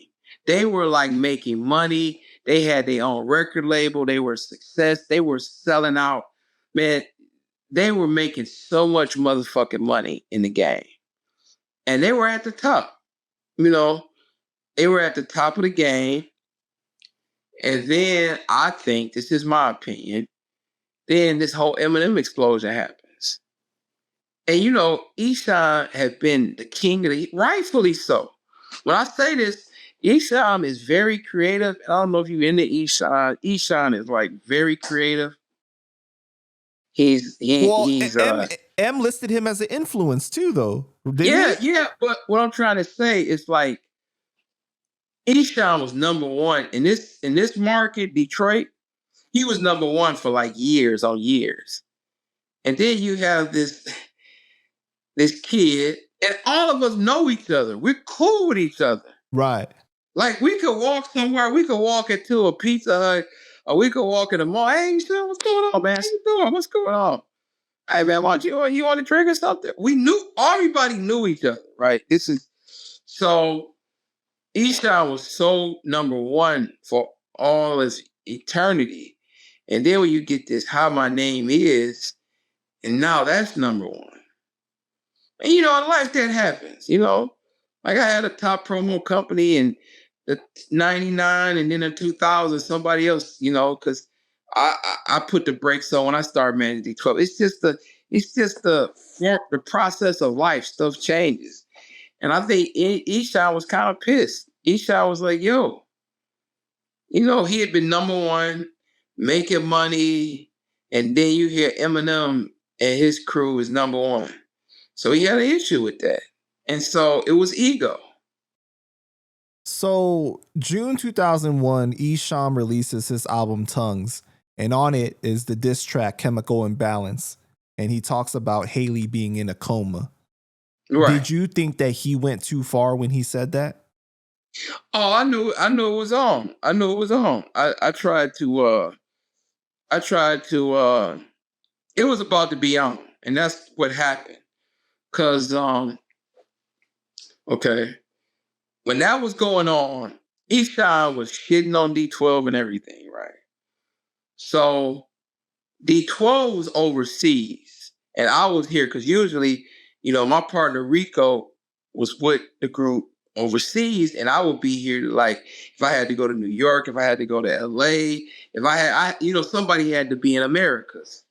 So I knew what was going on. And D12 was hearing stuff because even, overseas reporters were like, yeah, what is this Esham? So D12 was amped. And so we were going to, D12 was coming straight home and getting on the Warped Tour because we was doing a tour overseas and then we was going to hit straight the Warped Tour.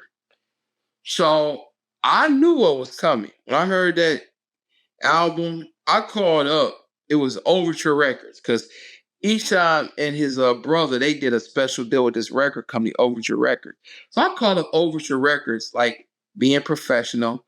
I say, man, look, Esham was only going to be on the Warped Tour too. So look, we were about to have a clash because Esham is going to be on the Warped dates with D12. And I said, and so I'm trying to, I believe in, large problems are easy to see, difficult to fix. And so, so small problems are difficult to see, easy to fix. So I wanted to nip this in the bud. So I called Overture Records, Esham label, and I said, look, can we work something out? We're about to be on the same tour, and Esham just keeps shitting on us, putting songs out, doing interviews, and shitting on us. And they laugh in my face. They didn't, they was on the phone like, yeah, right. And so I said, oh shit. So I call up my partner Rico. I said, man, look, I call Overture Records. They taking this as a joke. They thinking we comedians. And so we better be prepared. So we was ready. So when we got off, when we were on the Warped Tour, we already knew his record company was considering us jokes, and each time was going to go full steam ahead. And so I went out there. So I think our first show was in West Virginia or Pittsburgh. It's one of them cities. And, when I got out there, Esham just kept fucking with us. We would be in the backstage, we'd be getting some food. He would run past us. He just kept antagonizing us. So it got to the point where it only lasted. We was only on that tour, the third date of that Warped Tour. Esham just we're leaving a venue. I think it was either Philadelphia. I want to believe it was Philadelphia, or that we did a show at Philadelphia. We did the Warp in Philadelphia. So Esham takes a water bottle and he launches it like he was fucking Brett Favre or Peyton Manning. He launches the water bottle at our bus and it hits it. And it was it was all best was off. So we tell the driver, stop. And mind you, we have 15 to 20 people because we was prepared because he had a crew and we had a crew. So we brought in enforcements, not to beat them up, but just to for security purposes, because we don't know them guys got guns. We don't know nothing about what Esham is planning, and he's being aggressive. So we had backups. We had a big crew. So Esham launches his water bottle, and man, it hits the bus, and it spit. And nobody got water on it, but it was like, now this is just disrespect. So man, D12 stopped the bus. We tell the driver it wasn't even no like negotiating, and they got out, and a fisticuff happened. And after that fisticuff happened, Kevin Lyman, the organizer Warped Tour, he kicked us both off the tour. He kicked Esham off the tour, and he kicked us off the tour. So let me clarify something, because the way that Bizarre described it, he said Proof ran and did a karate kick and punched Esham twice. Now, Esham said that Bizarre wasn't even there. He was getting some hot dogs. No, we was all like, man, look. A fisticuff happened because, mind you, Esham wasn't by himself. He had a crew with him too. Right. It wasn't like Esham was like just do it. So that's why I say a fisticuff happened. The only thing is with Bizarre was there because, man, we were getting a nice amount of money to do work. And I was like kind of telling the guys, but then it gotta come to a point where it's like, fuck it. It got to a point where we was like, look, let's not blow the money. And that's why I reached out to Overture, because I don't know how much Esham them was making, but they probably was making a nice song. And I just said, look, dog, I told the group, and they knew this, dude, we're making a nice amount of money. We've got a #1 album in the country. We just did Europe. We doing this Warped Tour. We got some more shows that's coincide with the Warp. We was, because at that time in 2001, the album Devil's Night came out around that time, and we debuted #1. We was fighting with Alicia Keys for #1, but we got the #1 spot. So we was dealing with all of that. And I said, we're making good money, so we wanted to soothe our artists down. Like, let's just stay focused. So, yeah, man. So it was like, my point being is, we were trying to be just congruent. We were just trying to be like, yo, let's do these shows. Let's bounce. Let's not worry about Esham. And mind you, just to circle back on Esham is one of the most talented minds. I know Esham. Like I said, I've not talk about him, but it's never in a negative way. I consider him a friend. I don't know if he considers me a friend, but I think he's most talented. He had a successful record company, but it just got to a point, and this is just my interpretation. He just was like, what the fuck is this about? He was like, I've been #1. And then this guy comes out. It's like, what the hell? So you saw the interview that Esham did when he walked off, right? Where he said that, like, I'm done with the interview. I can't do it anymore, basically. I watched some of it, but what? I kind of didn't watch that because Esham knows what's going on. You know what I mean? I didn't want to entertain that energy because Esham knows, he knows, you know what I mean? And what was so crazy? I know you already know about all of this, that, Esham rushed him and his crew out in LA. They rushed me, Obi. Wait, before we get into that part though, right? Because the thing is that he was asked, like, do you think that you went too far with talking about M's daughter, right? And his response was, like, shut the fuck up. Like, he gets to say whatever he wants all the time and nobody says anything. Like, how come I can't say that, basically about M's daughter? Yeah, because I know that in hip hop, in a battle, they say that anything goes, but man, like, there's certain things, like, you got to be prepared to know what comes with it, though. You know what I'm saying? Like, there's certain topics when you start to get to that point, it's a little bit more personal now. It's not just rap. Yeah, but man, I gotta break. I know you want to do it in chronological order, but look, I gotta break it this time, man. I'm not trying to break your principles, but here's the thing about the Esham, and this is what I figured. Okay, just in the I know you want to ask me about it. He rushed us, it wasn't like we got beat to death, but him and his crew rushed us It was on you, Proof, Obi, and his brother, right? Obi's brother. Yeah, there, yeah. And it was like 15 Mexicans showed up. Yeah. But Esham have a big following out in LA. So, but what I want to get to is this. This is answering your question. I know I'm over. I'm not. All I know is 2 months before Proof passed, me, Proof, and Esham, we was outside of a club. Okay. And Esham said, and we were at fault with some shit, but man, we hugged each other like brothers. Esham hugged me and said, look, man, I'm sorry. And it was heartfelt. It was like on some shit. Like it was some family shit. And that's so Esham could talk all this shit and he could, smear my name. But I just remember we were out and he wasn't, and man, he hugged the shit out of Proof. We said, hey man, we've been knowing each other too long. There's some bullshit. And that goes back to even with the Royce and the Proof. And because man, Proof wanted peace. He cared about the city more than anything. And I just remember you can ask more, but I just remember that. And that was literally probably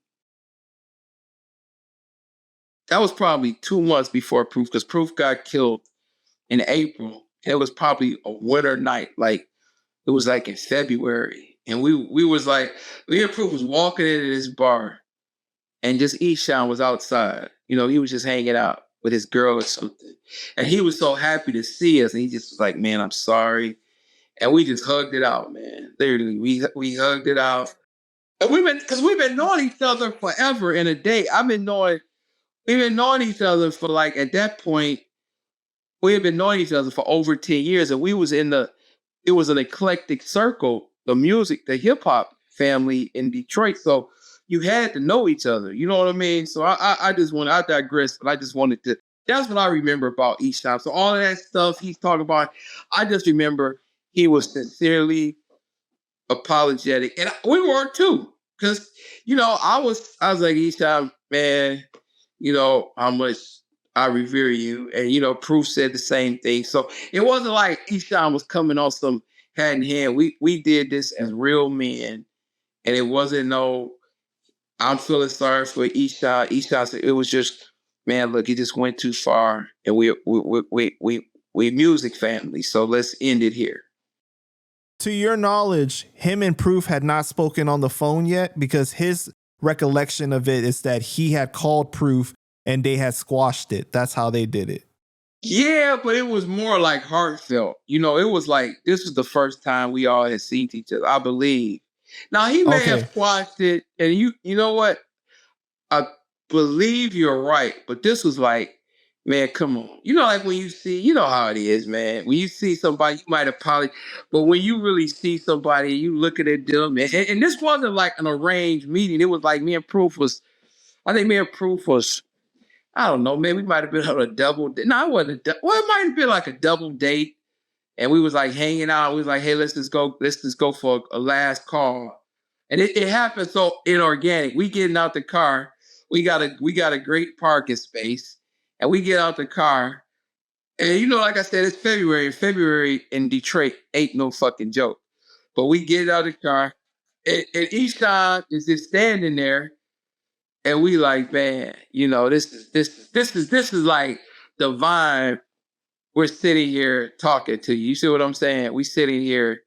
And so, yeah, so that's what I remember. And so when I was on like certain interviews, I know Esham hard, he knows. And when I'm saying this, he was at the top of the game, man. At that point, I don't think no Detroit artist sold as much records as he did.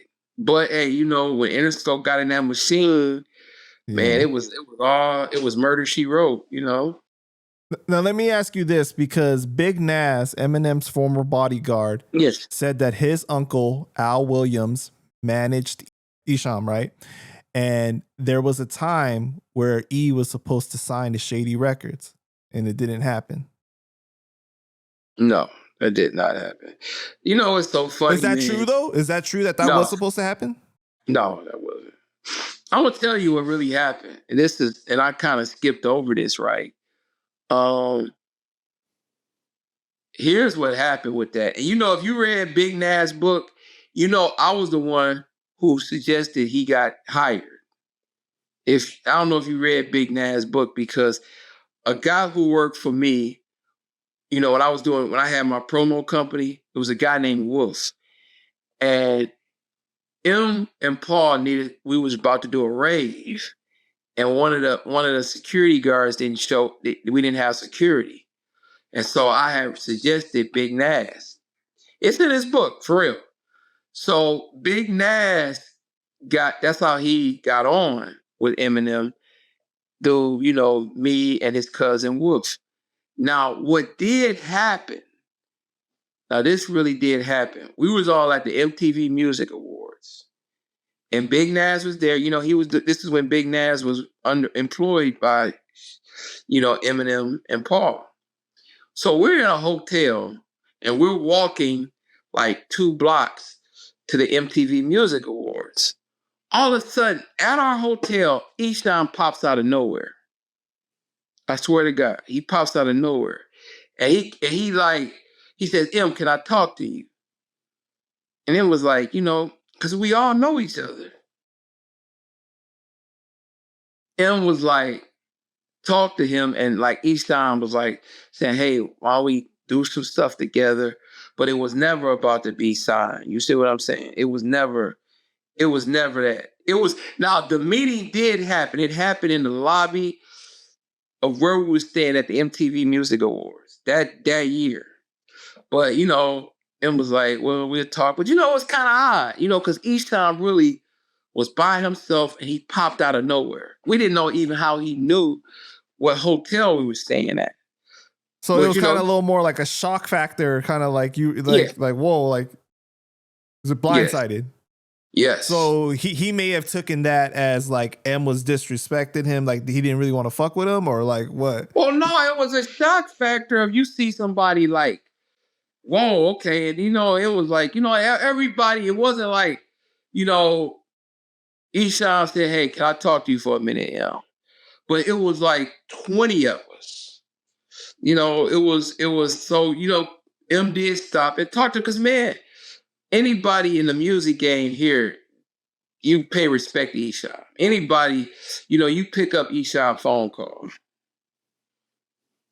You know, so, but you know, this is a person. I guess no. What I was asking more was like, could it have been interpreted that like M's like being blindsided by that situation, he was like a little taken back, and maybe Esham like misinterpreted it as like, you know, like he wasn't really feeling the conversation or something like that. You know what I'm saying? Probably. But you got to remember, this was our first MTV Music Awards. Right. Literally, this was like the first time, because I think that year M won New Artist of the Year. And it was like the guy just came from out of nowhere.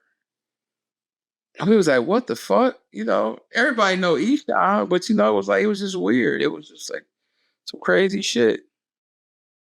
So, okay, so I brought this up because I wasn't going to ask you about this originally, about their situation, but we were talking about Proof, and you saying that Proof's affairs with Shady Records was all good and everything, right?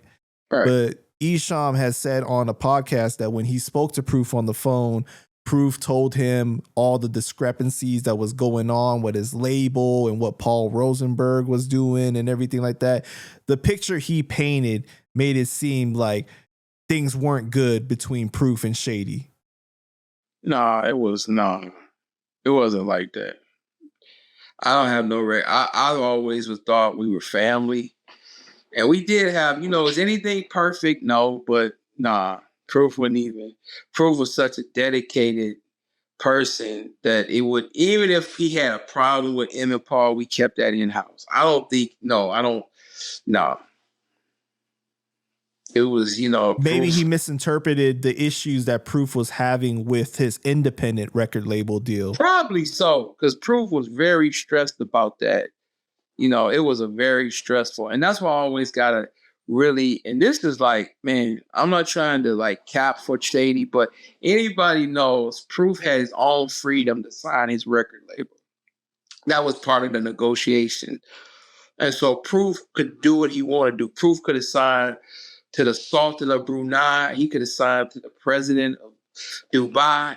Proof could have did whatever he wanted to do. And it was just a wrong team. It was just a wrong deal that he signed. So he was very stressed about that.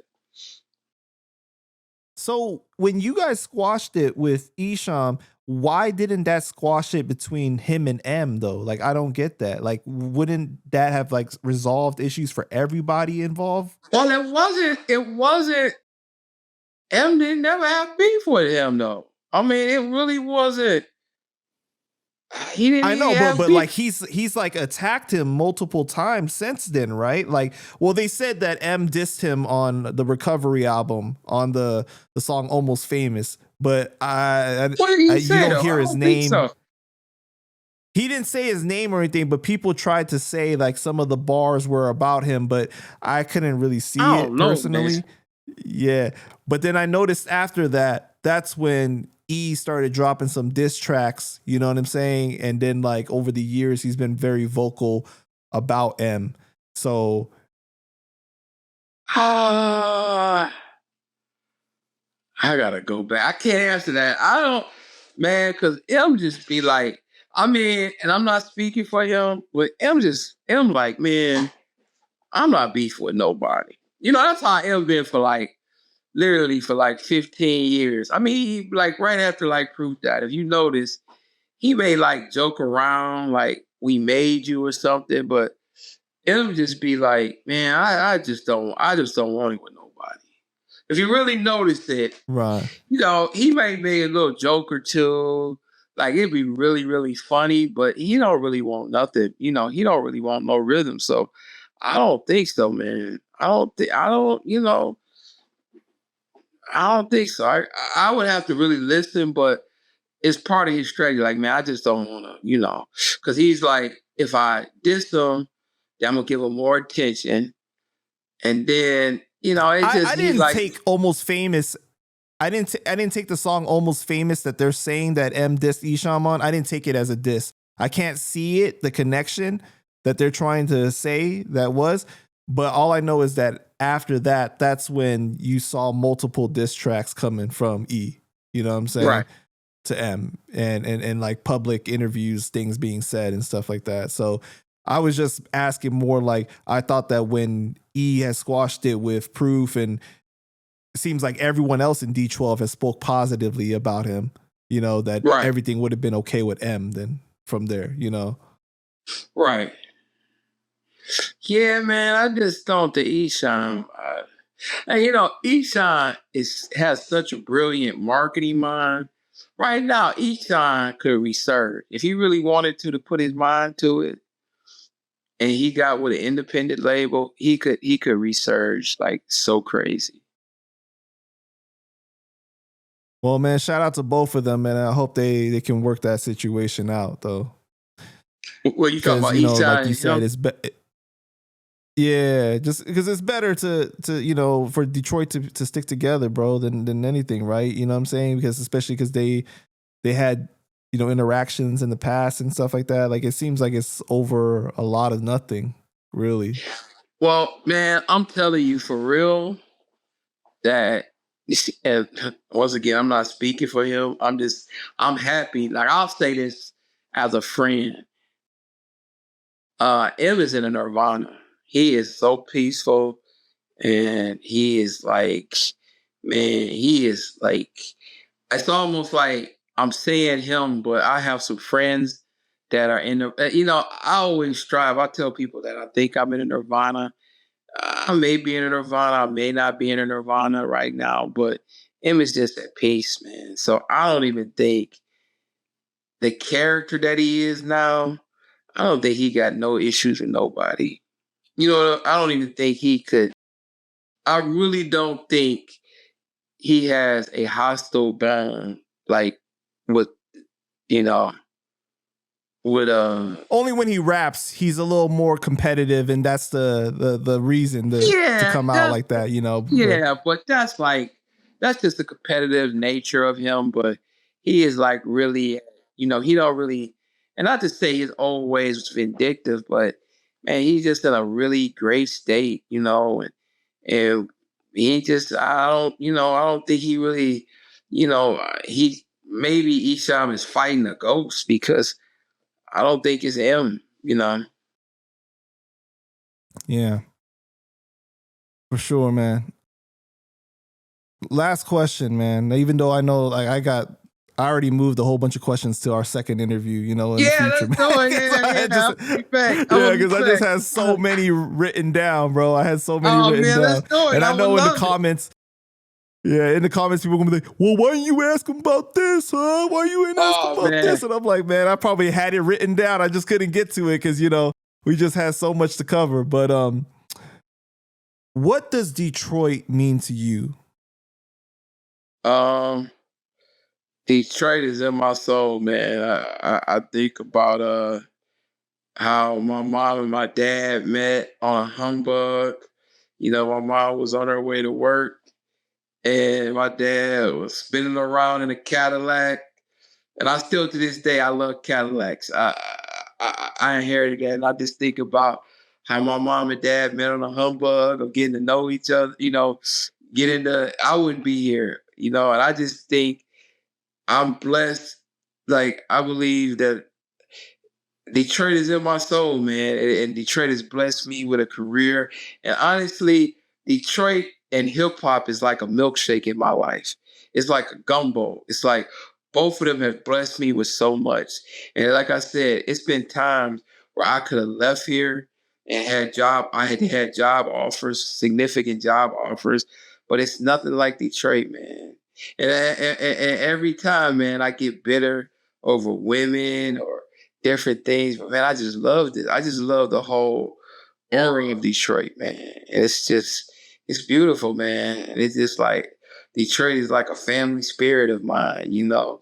And it's just not that, you know, a good friend of mine, and he's Dan Charters, who wrote the J Dilla book. You know, he came here and stayed in Detroit for like maybe like a summer. But you know, he did a lot of research on that J Dilla book. And man, if you read, I don't know if you read that book, but the first few chapters, he describes Detroit. And it's like, it was so perfect. So Dan Charters, he's from like NY, New York, but he did, you know, he wanted to accomplish the J Dilla book. And when he wrote, you know, a couple of chapters about Detroit, man, it just gave me so much pride. So Detroit is like a music soul, man. I know I've been long-winded again, but Detroit is like, it's just the soul, man. And when the Motown, it's just a aura about Detroit. If you love music, and which I love, my mom was a music lover, man, there's no place else to be. How do you think that Detroit shaped you as a person? I gotta give most of my props to my parents, but with them in the Detroit cycle, because you know both of my parents are from the South, but I'll say this: Detroit gave me a resilience. You know, when I talk about, I think I think Proof and I got the gift of we're not going down. And most Detroiters, when you meet a real Detroiter, you may beat them one day, but you ain't gonna outwar them. And it's like a resilience here. It's such a resilience here. Maybe it's the auto industry where, you know, we were the creator of the 9 to 5 and how we had to work in the automotive. We just got a resilience, man. We just keep building. We just don't stop. And I think that instilled in me. Yeah, man. And I feel like Detroit doesn't really get the props that you guys deserve, especially with the musical history though. I mean, like sometimes people talk about Detroit almost as if they don't even remember Motown came from there and like how influential that music period was, you know what I'm saying? And how much it changed everything. Well, oh, that's a deep one. You know what though? I think we get, and this is, I got to get political for a minute. I think our legends forget where they came from. And I'm not trying to get on no Republican, Democrat stuff, but Kid Rock is from here. He has history here. But do we ever he got a made in Detroit company? Yeah, but and even like Ted Nugent, I'm talking about big rockers are from here. But they go into this other thing, and it's like, dude, you are from a music city. Just because you have difficult political opinions, you're from here. I'm from the same place where Ted Nugent used to get his Coney Islands from. Alex Cooper. We come from legends. We come from rock legends here, man. And it's crazy. We don't. So I just think it's blood is on our hands. I think people from here, we forget about. We have to uphold the flag, and people do forget. And it's even some new Detroit rappers. Maybe in the next interview we'll touch that. But it's even some very, very new Detroit rappers that are from Detroit, but they don't raise the flag up, man. They don't raise it. Well, they may wear Detroit. Kid Rock had a video like a few years back where he was like dissing Detroit, saying like, this city, I gave this city everything. Yeah. He do that all the time. I mean, you know what? He's doing some nice things that I've heard about. And, I'm maybe working on something with him, but I just got to be honest. With me, once again, we come from a small school of hip hop. So I know Kid Rock when he was a kid. He's got me beat by a few years, but I don't see how Detroit made him. And it's ironic. He has a clothing line called Made in Detroit. Go figure. But Detroit really instilled in him a lot of good shit. And then when you just, you talking all about, your political stuff, but you were supposed to give props to this city. He moved to Nashville. He said, man, fuck Detroit. He moved to Nashville. He didn't say fuck Detroit, but it was kind of like, what the hell? What's that about? Man. All right, Mark, man, I just want to thank you so much for your time. Is there anything else you want to say to the people? Oh, man, I can't wait for this interview, man. Thank you for having me, man.